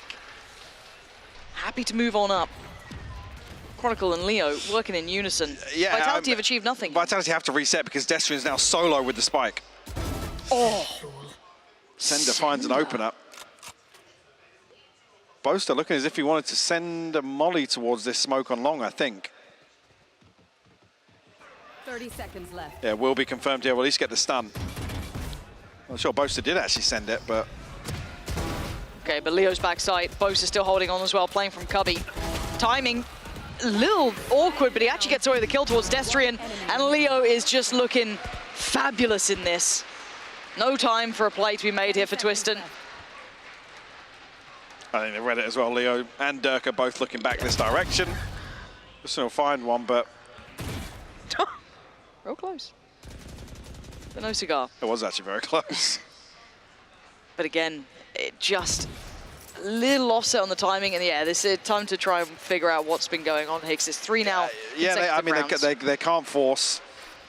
Won't be a comfortable force by any stretch of the matter. Again here, for Bonecore to make a play like that, like I said, Destrian has the spike then. So it's like, is the expectation there for Destrian to follow up, or? Wasn't a great idea if he did. How much depth do they have here, Vitality? A couple of opportunities now that stripped away from them after having what has been a very competitive game up against the #1 team in EMEA. Starting to slip through their fingertips here with Vitality. Frustration probably starting to show a little. So they've hit that brick wall again. We kind of noted it in map 1. They did find an adjustment eventually, took it to OT.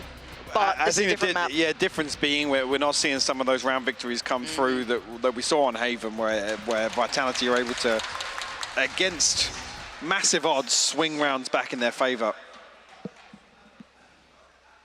I'll be honest, and this one is the one that kind of makes you very, very concerned for the remainder of this half. 4-1 so far in the second half, but again, Vitality flipping round 2's kind of been the only positive. Yes, not much else has come through for them. And Fnatic starting to feel a little bit more comfortable. And Pacey, yes, but Molesy has been spotted. How? How is he hitting those sort of shots? Half his kills, I swear, are just with the Sheriff at this point. They look to springboard off this. We get a lot of information here. Boaster getting caught up in his utility, to be honest. Oh my god, Molesy's found another. Boaster's gone down. Destrian takes over the site. Now, Durka and Alpha, though. Spam close, but the plant's in. Finally, something on their side. What can they do about this one? Nothing being given. A lot of utility still to play with because they just worked their way in off the side.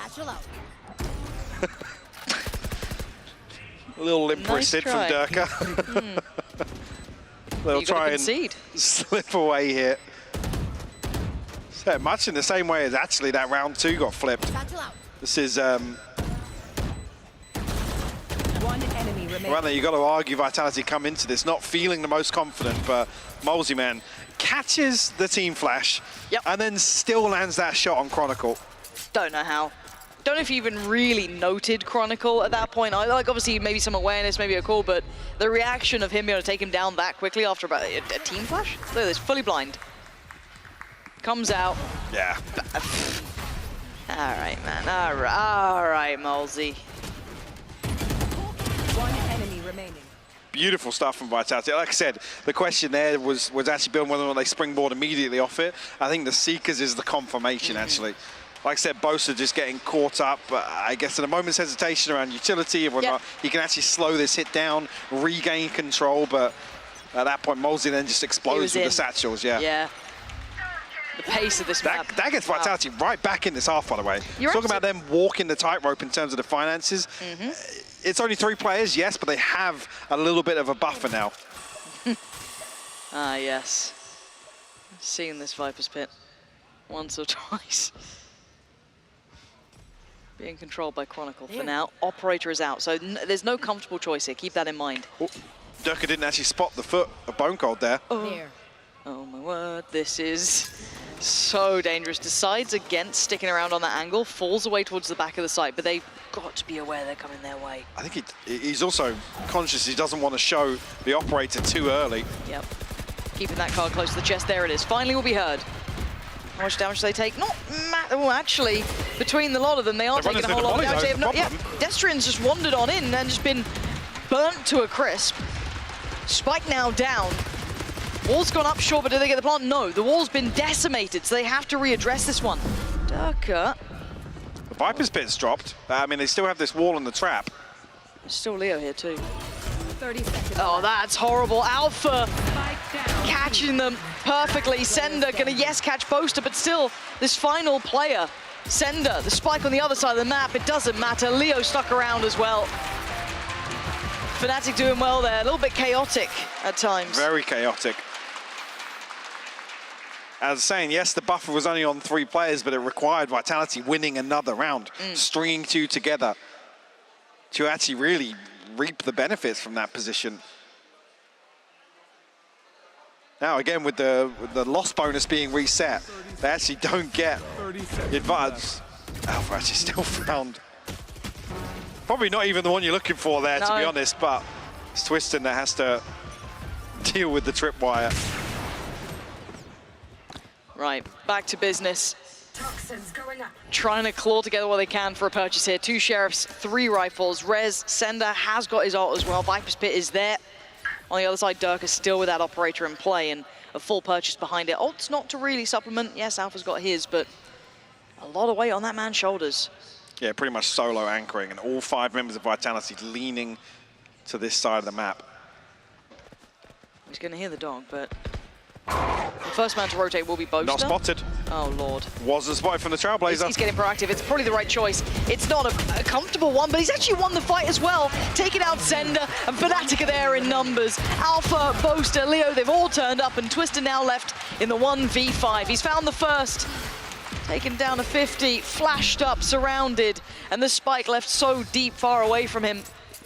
This would need a miracle of sorts to happen.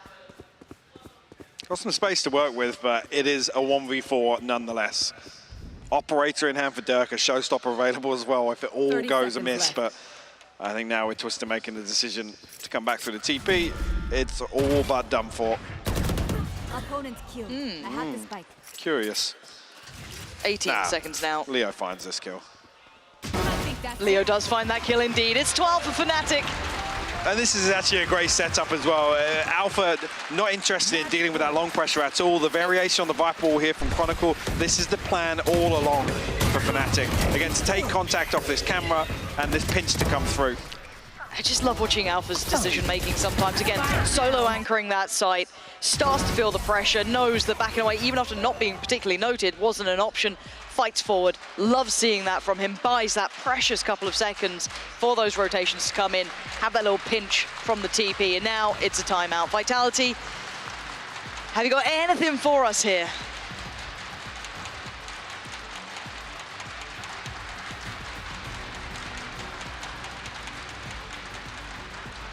We'll see how the ultimates lie here. Again, did know Twiston having the res online at least.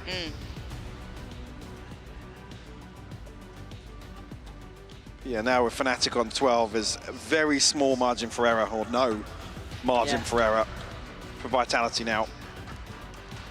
At least now with Fnatic showing a couple of different looks here as well. So I see a little bit more depth out of Fnatic. Yeah, but, well, very happy to at least pull out some of those set pieces here. Yeah. In this series. If Durkaratsi relies on the, again, this situation here, he's got the showstopper as well, so quite happy to play or throw the showstopper in, I'm sure. Res and the Viper's Pit available for Vitality.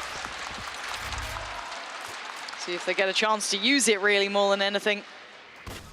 Quite nice to see Alpha back on this map as well. Currently leading the board, but it's Chronicle will be leading this round with contact. Does take it, but does slip away. So Shower will swing on over to Vitality's hands. Getting Destrian 1 closer to the orbital strike. Same wall once again, so there's trap play set up. I love the way that Fnatic think about things like this in terms of retaking that control based on contact, because it means you can play this 4-man stack towards A. The contingency is just so robust that they're happy to invest behind this. Trailblazer will spot out a player, but no cause for concern just yet. And the clock actually ticking away right now for Vitality. Not really drawn out much util, and not really got a lot of tangible information themselves, to be honest. The flash wasn't popped. Now, okay, so they've had contact basically on both sides of the map. Now, it's brought Boaster back over towards A, but... Yeah, but they're ready for this pinch once again. That's what we want to see. Is it as good again? We'll find out soon. 3 players, Molzy, Sender, Twiston. Oh, and this time Alpha slips just below the cage and actually could be in danger here. Twiston hunting it, yes he is. Alpha's gone down. The pinch this time didn't quite find the same timing on it here. Orbital strike does come in, that does deny the plant, but a new spot found. But there's the rocket going through. Twiston's been denied. He's in so much danger. Time! He's running out of time, and they have none left. 2 more seconds. They can try and fight it out, but all Fnatic has to do is stay alive. Fnatic with another win here, maintaining their flawless record thus far. Top of the board, but much more of a challenge out of Vitality this time. Definitely, yeah, and I'm very impressed overall from Vitality today, honestly. Again, coming into this matchup, some of the concerns, I guess, in terms of, you know, at face value, looking at the head-to-heads of where we do expect to see them win. Some concerns along the way this season, but even here, should come away from this with a head held high. Honestly, they took Fnatic the distance on Haven, and even here on Bind. Again, if there's any more depth, if they look to evolve this composition, some of these role changes a little deeper, maybe they'll find some success against some of the other teams in EMEA. And actually, that's a fantastic point you bring up, because I was doubting some of those composition changes. Some of them I didn't feel as comfortable with, but actually looked quite good here. You could see the intention, you could see what they were going for. Didn't actually stand out as the biggest issue by any means. No. It felt pretty good. On a day like today, yeah, it's going to be Fnatic walking away with the 2-0, but for those who watched will know this was a much closer game than most of us would have expected. Yeah, definitely. I think as well, one thing that is a big positive is to come back to that point we made earlier on in the broadcast of Vitality actually flipping rounds that weren't in their favor. And we talk about, the question always remains is how the Vitality follow up on Twiston's success, where he's finding 1, 2, potentially sometimes 3 entries towards the site. Actually, there were rounds on Haven where I was thinking, yeah, there's no shot Vitality closes or swing this back in their favor, and they absolutely do. Yeah, it was fantastic across the board, but again, standing out to me, Sender. Sender has been phenomenal today. Monstrous series. From map 1, map 2, he has been very, very present. Big impact from him, so great seeing him kind of flex a little, stretch his legs. Probably pivotal to that first half of Bind, actually, in terms of Vitality's success overall. Again, those back-to-back rounds where it's like 20 HP finding 2 kills, 8 HP finding 2 kills, massive value found on the back of him on the Viper here. Yeah, really good to see him kind of showing us the variety that he can bring to this roster. So again, it always feels such an interesting dynamic when we talk about Fnatic, because it always feels to me we're just saying how well the teams do against them is the barometer, right? Because Fnatic are the best team so far. They've held themselves to a high standard. They play to it. They've been tested here today. I love the adjustment we saw on map 1 with Alpha changing the utility after that timeout, halting that progress that was made. Loads of small adjustments, making Fnatic once again do a little bit of work. Always good to see. Again, that was first against 6, so EMEA is looking very competitive. Absolutely, yeah. Like I said, overall for Vitality, you come out of this just feeling very, very happy with the performance overall. Like I said, you come into this one thinking, Fnatic, are they going to drop this series? You got to argue not. Yes. For Vitality to make it as close as they did, definitely a tick in the box for me. Yeah, I'm with you on that. And something that I'm actually going to stick around and watch will be the post plan that's coming up next. So again, if you were wondering who's going to be on it, it's actually one of our favorites, Mini. He's actually going to be on post plan. Exactly, that's what I'm saying. Definitely anyway, we are going to check that out. Don't go too far away. I'll be back in just a sec. Nice! Let's go! Nice! Nice! Nice! Let's go, Motion! Nice! Nice! Nice! That's my idea! This guy is reading them.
Red Bull gives you wings.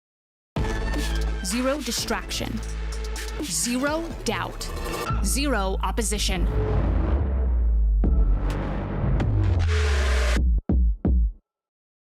Usually when I see a target, I won't miss. I try to find weaknesses wherever they are and just game by game try to pick up on anything I can. So this training course is a way for me to really showcase and demonstrate all the questions you guys have been asking, how to get better aim, and it really enables me to answer a lot more and kind of expand on the first video I made like so long ago about VALORANT fundamentals.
welcome to the post plant with some plants. We have Mimi joining us today.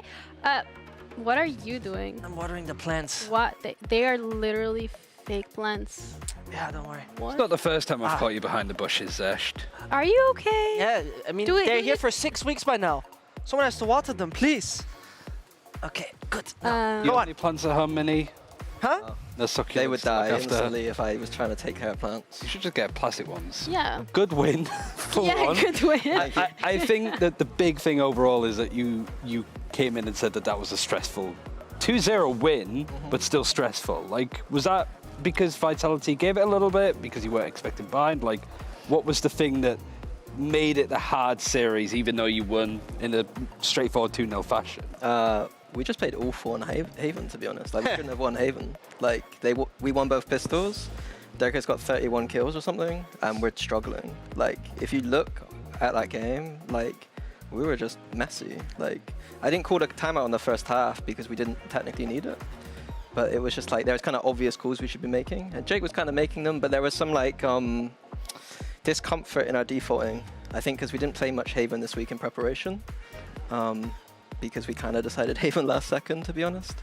So yeah, it was a bit uncomfortable. I mean, going into it as well, like we just come off the back of seeing you guys play Bind for a little bit. Was that something that you were expecting today? Because I saw Salah smirk when the map veto was doing like it was something that they were going to pull in. We expected it potentially as the third map. We honestly thought they might pick Split because they got like that double dive comp that can be kind of aggressive and annoying. So we didn't expect them to pick Bind into us knowing how good we've been in Bind in the past. Like, we got so much comfort. There's calls and protocols we're doing that are just like protocols we done 2 years ago, so it's a bit strange to me that they picked it. But, I mean, they looked good, to be honest. Like, we got a bit lucky in some rounds. Okay. No Sage on Bind, you go for the Cypher instead. Could you walk us through the agent select? So we haven't practiced it that much, so we're finding our kind of agents. Right? What is not much? We played this comp like 4 times. 4 times? Okay. All right, it's not a lot. No. I mean, he literally said know that. what we're doing, to be honest. Like, I saw Alpha get some triple kills, I was like, it looks pretty good. So yeah, there was things they were dying to that they shouldn't be dying to, but Cypher hasn't been in meta since like 2020 or something. You never played a real Sentinel comp on this map. We did before First Strike. The First Strike iteration.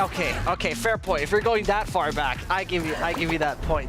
I would be very curious about one thing, particularly on this map, because before we head into generic things, you were absolutely struggling in my eyes on the A side. Right? When you go on the attack side, it felt like you were not super comfortable in those. You made the timeout and you swapped over to B a lot. Was it just that what you actually said in the timeout, like, guys, A side is not working that much, let's swap the side a bit more, or what was the kind of call that you made there?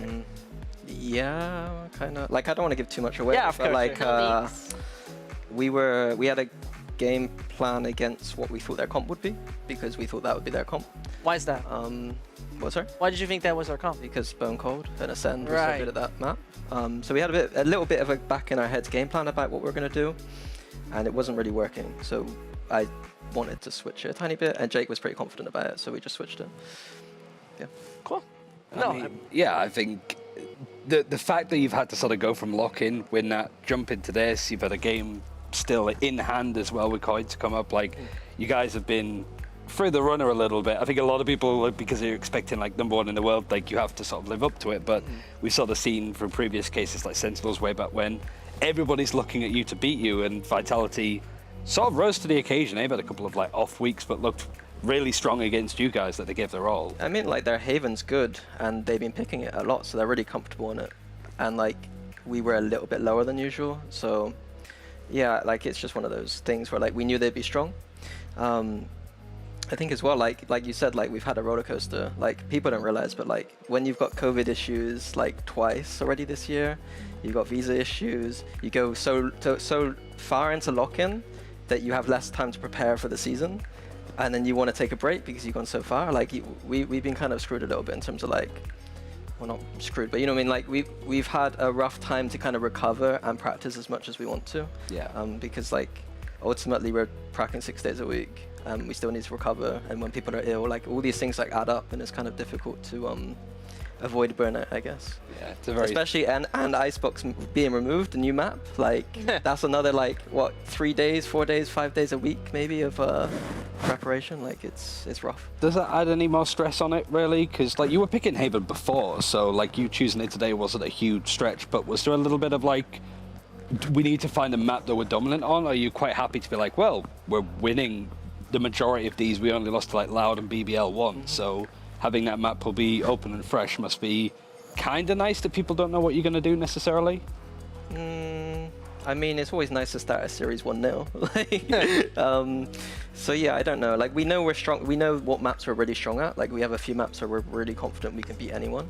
But obviously, we were perma-banning Pro, and now we got Bind, which is a fresh new map, I guess. So it's like, it's kind of frustrating that we went for the strategy of kind of perma-banning Pro at the start of this split or the season, because then they changed another map and we now got to just get good at Bind really quickly, you know what I mean? So we can play Pro, and we have played Pro, but it's just like, what moment do we start introducing that back in? I mean, this brings me to a point what champions basically do. It is always like revisiting what they're doing wrong. And so far, technically speaking, you're the best team. You haven't lost the series. It all looks great and dandy. But you're, at the end of the day, you're not staying great if you're not revisiting your mistakes, except Nico Rosberg. So the point is, what I would really like to know, if you right now think about the things on top of your head, this is the things we actually do wrong, this is the things we still do really bad, this is something we need to improve. What are those top 3 things that you would really say, this is not the best Fnatic, or this is what we could be better at? So I think, like, I don't know about top 3, but like specifically if we look at Haven today, like our use, like our play around ultimates, I think was really poor. Like, there were times where we're like, I've built protocols, and me, Jake, and SLK built protocols around having, like, if we're 6 out of 7 or 5 out of 8, or, you know, we're close to those orbs, we're gonna like punish them for thinking we're not got ults and stuff like that. Or even just having 4 ults for that long as we did in that game was a bit of a mistake. Like, we shouldn't be that uncomfortable. Another thing on Haven was we kind of lacked a bit of confidence in the defaults, I think. And I think that it took to the overtime for me to like talk to the boys and be like, what's the problem with the default? And all we did is we did something slightly different, and someone just needed to step up and say, Jake, this is happening, and we need to kind of have that conversation. Like, our team's pretty inexperienced, we've got young players, so we still lack sometimes that little bit of just, we need to help Jake out, because Jake can't do everything, you know what I mean? And that generally usually is better on this team, especially with people like Leo. Like, he's very vocal sometimes, but I think everyone needs to step up and kind of do that, because Jake can't see everyone's perspective. Like, it's difficult sometimes. Yeah, staying on the topic of young players, but also everyone kind of stepping up to the plate. The Cypher, Alpha Hair had quite a good time on that as well. I have a couple of highlights that we can be rolling. Just to have a look at those, a bit of a refresher in terms of our memory. But going back as well to the topic of adversity that you've been facing, I mean, we know there were visa issues coming through. So you then come out of Haven, which you get pushed to O2, you come back onto Bind, having such a clear performance. How do you get these players, especially these younger players, in such a great mindset to be able to just switch on? Seconds left. I think it's just, like, to be honest, it's not like, I'm not exactly the best coach in the world at that kind of stuff. Like, I do rely on Boaster and our performance coach Ewan. Like, we work collaboratively to make sure that, like, I'm not going to give that big speech to like rile the boys back up. Like, that's Boaster. So like, if I notice anything, I'm like, Jake, like, we need something right now, and Jake's going to be the person to do that. So I think a lot of it comes also like those like key moments where he needs to like say something is really big, but then also just culturally, like, we know like that we've been down before. Like, that Loud game's probably a good kind of in the back of everyone's head, that like, even though we struggled on Haven, like, we're fine still, you know. There's this one point that, you know, you're talking about being super exhausted, you're talking about, you know, having not the most time off. You're now pretty much, I think, 99.999% in the playoffs, right? Does that change anything about your approach, considering practice, considering how much time you take off, how much you give a bit of, you know, cut a little bit of slack to everyone? Yeah, so me, Ewan, and Colin have talks every week about that kind of stuff. We have like an hour meeting every week, and that was a big topic of our last week was, if we solidify top 2, like, what's our plan? And if we solidify playoffs, like, is there a different plan? I think the approach is we don't have that much like leeway, to be honest. Like, we need to get good at buying quickly. Like, there's still holes on buying to fix. So I think, unfortunately, if Icebox was still on the pool, I'd be like probably extra day break every week maybe or something. But we gotta figure out.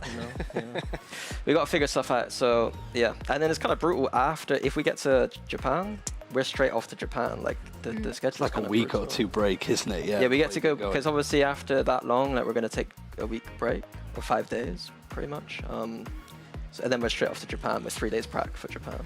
Like. And you'll have all your media and stuff to do as well. Yeah, well, I think we legit have probably minimum 3, maximum 5 days to prepare for Japan. Oh, wow.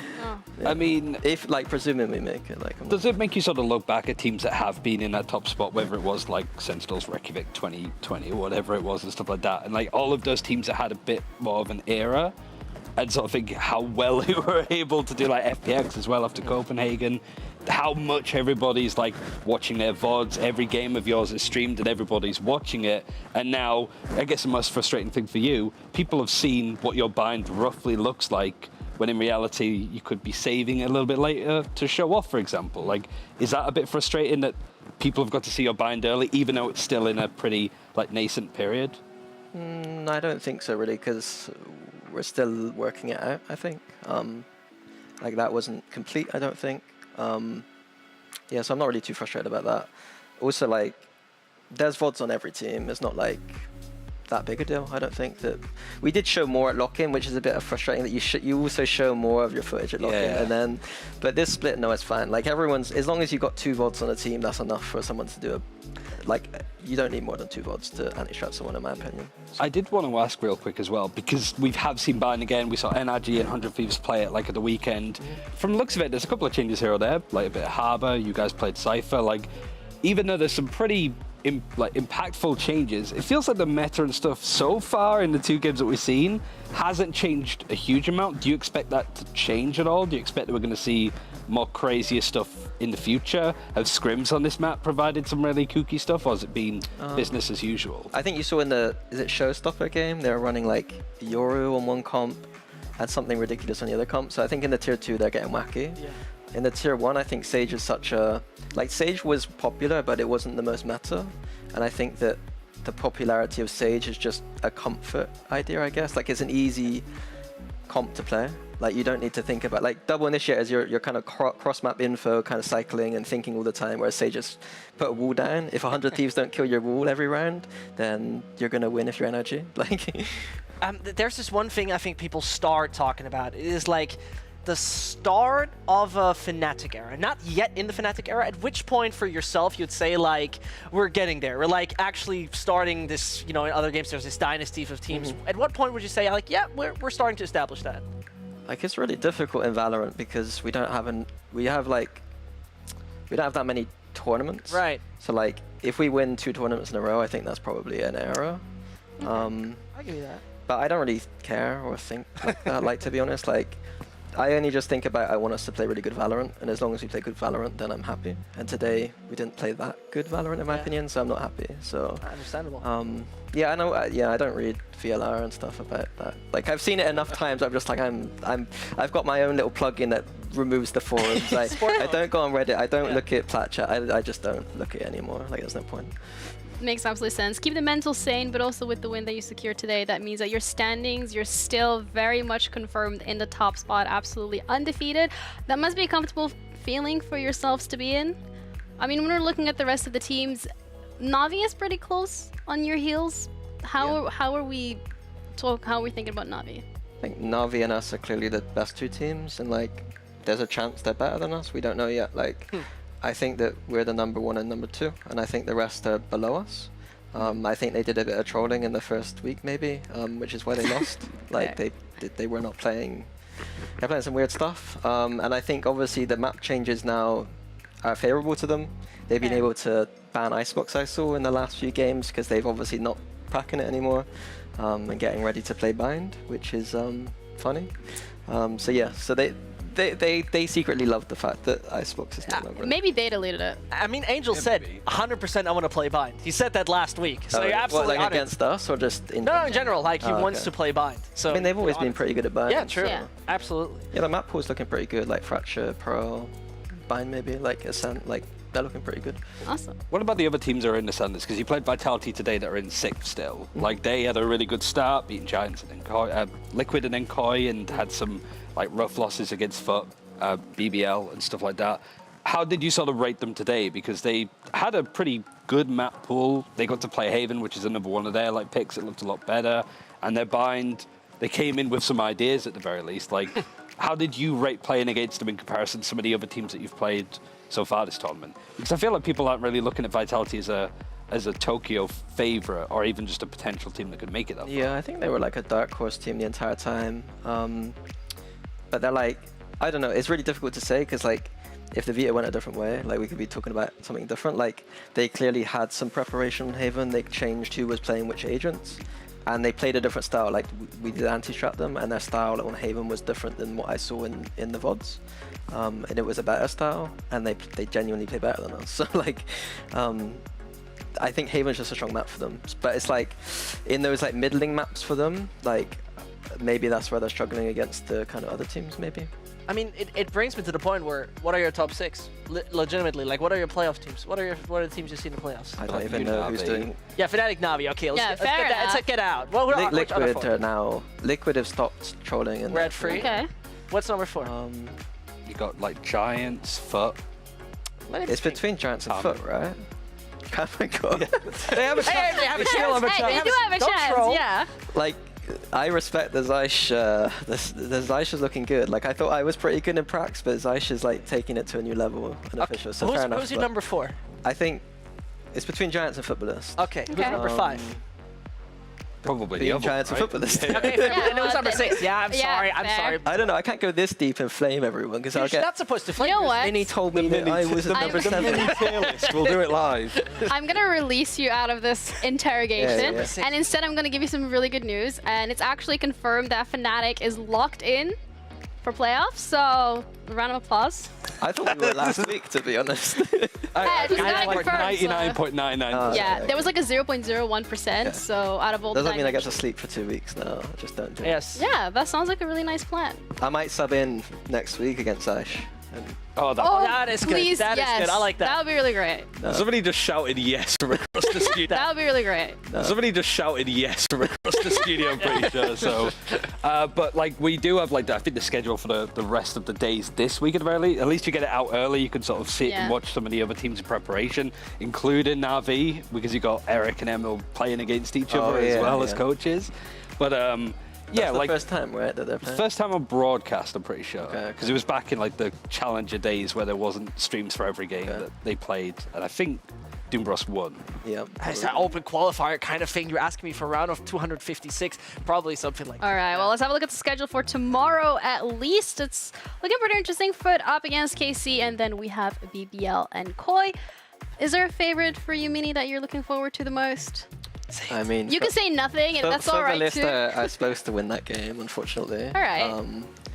But yeah, I respect K-Core like actually figuring out what's good for their team finally. And an IGL. Yay! I like, mean, it took 6 It shouldn't have months taken here. 4 months, and that should have been sorted out before maybe come into this game. But yeah.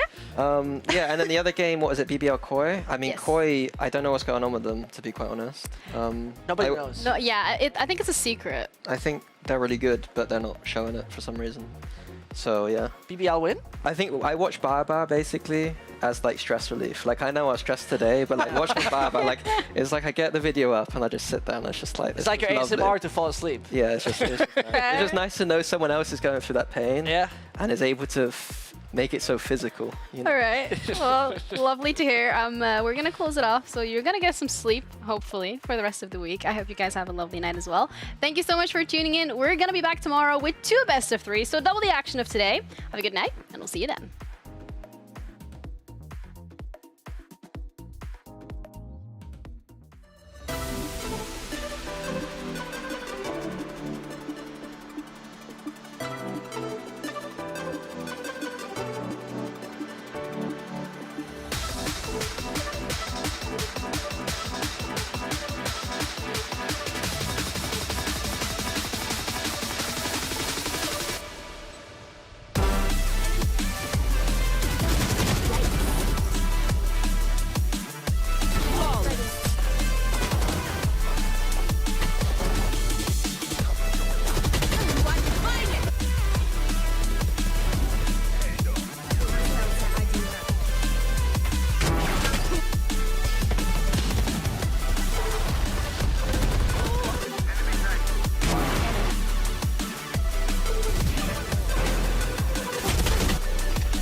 you.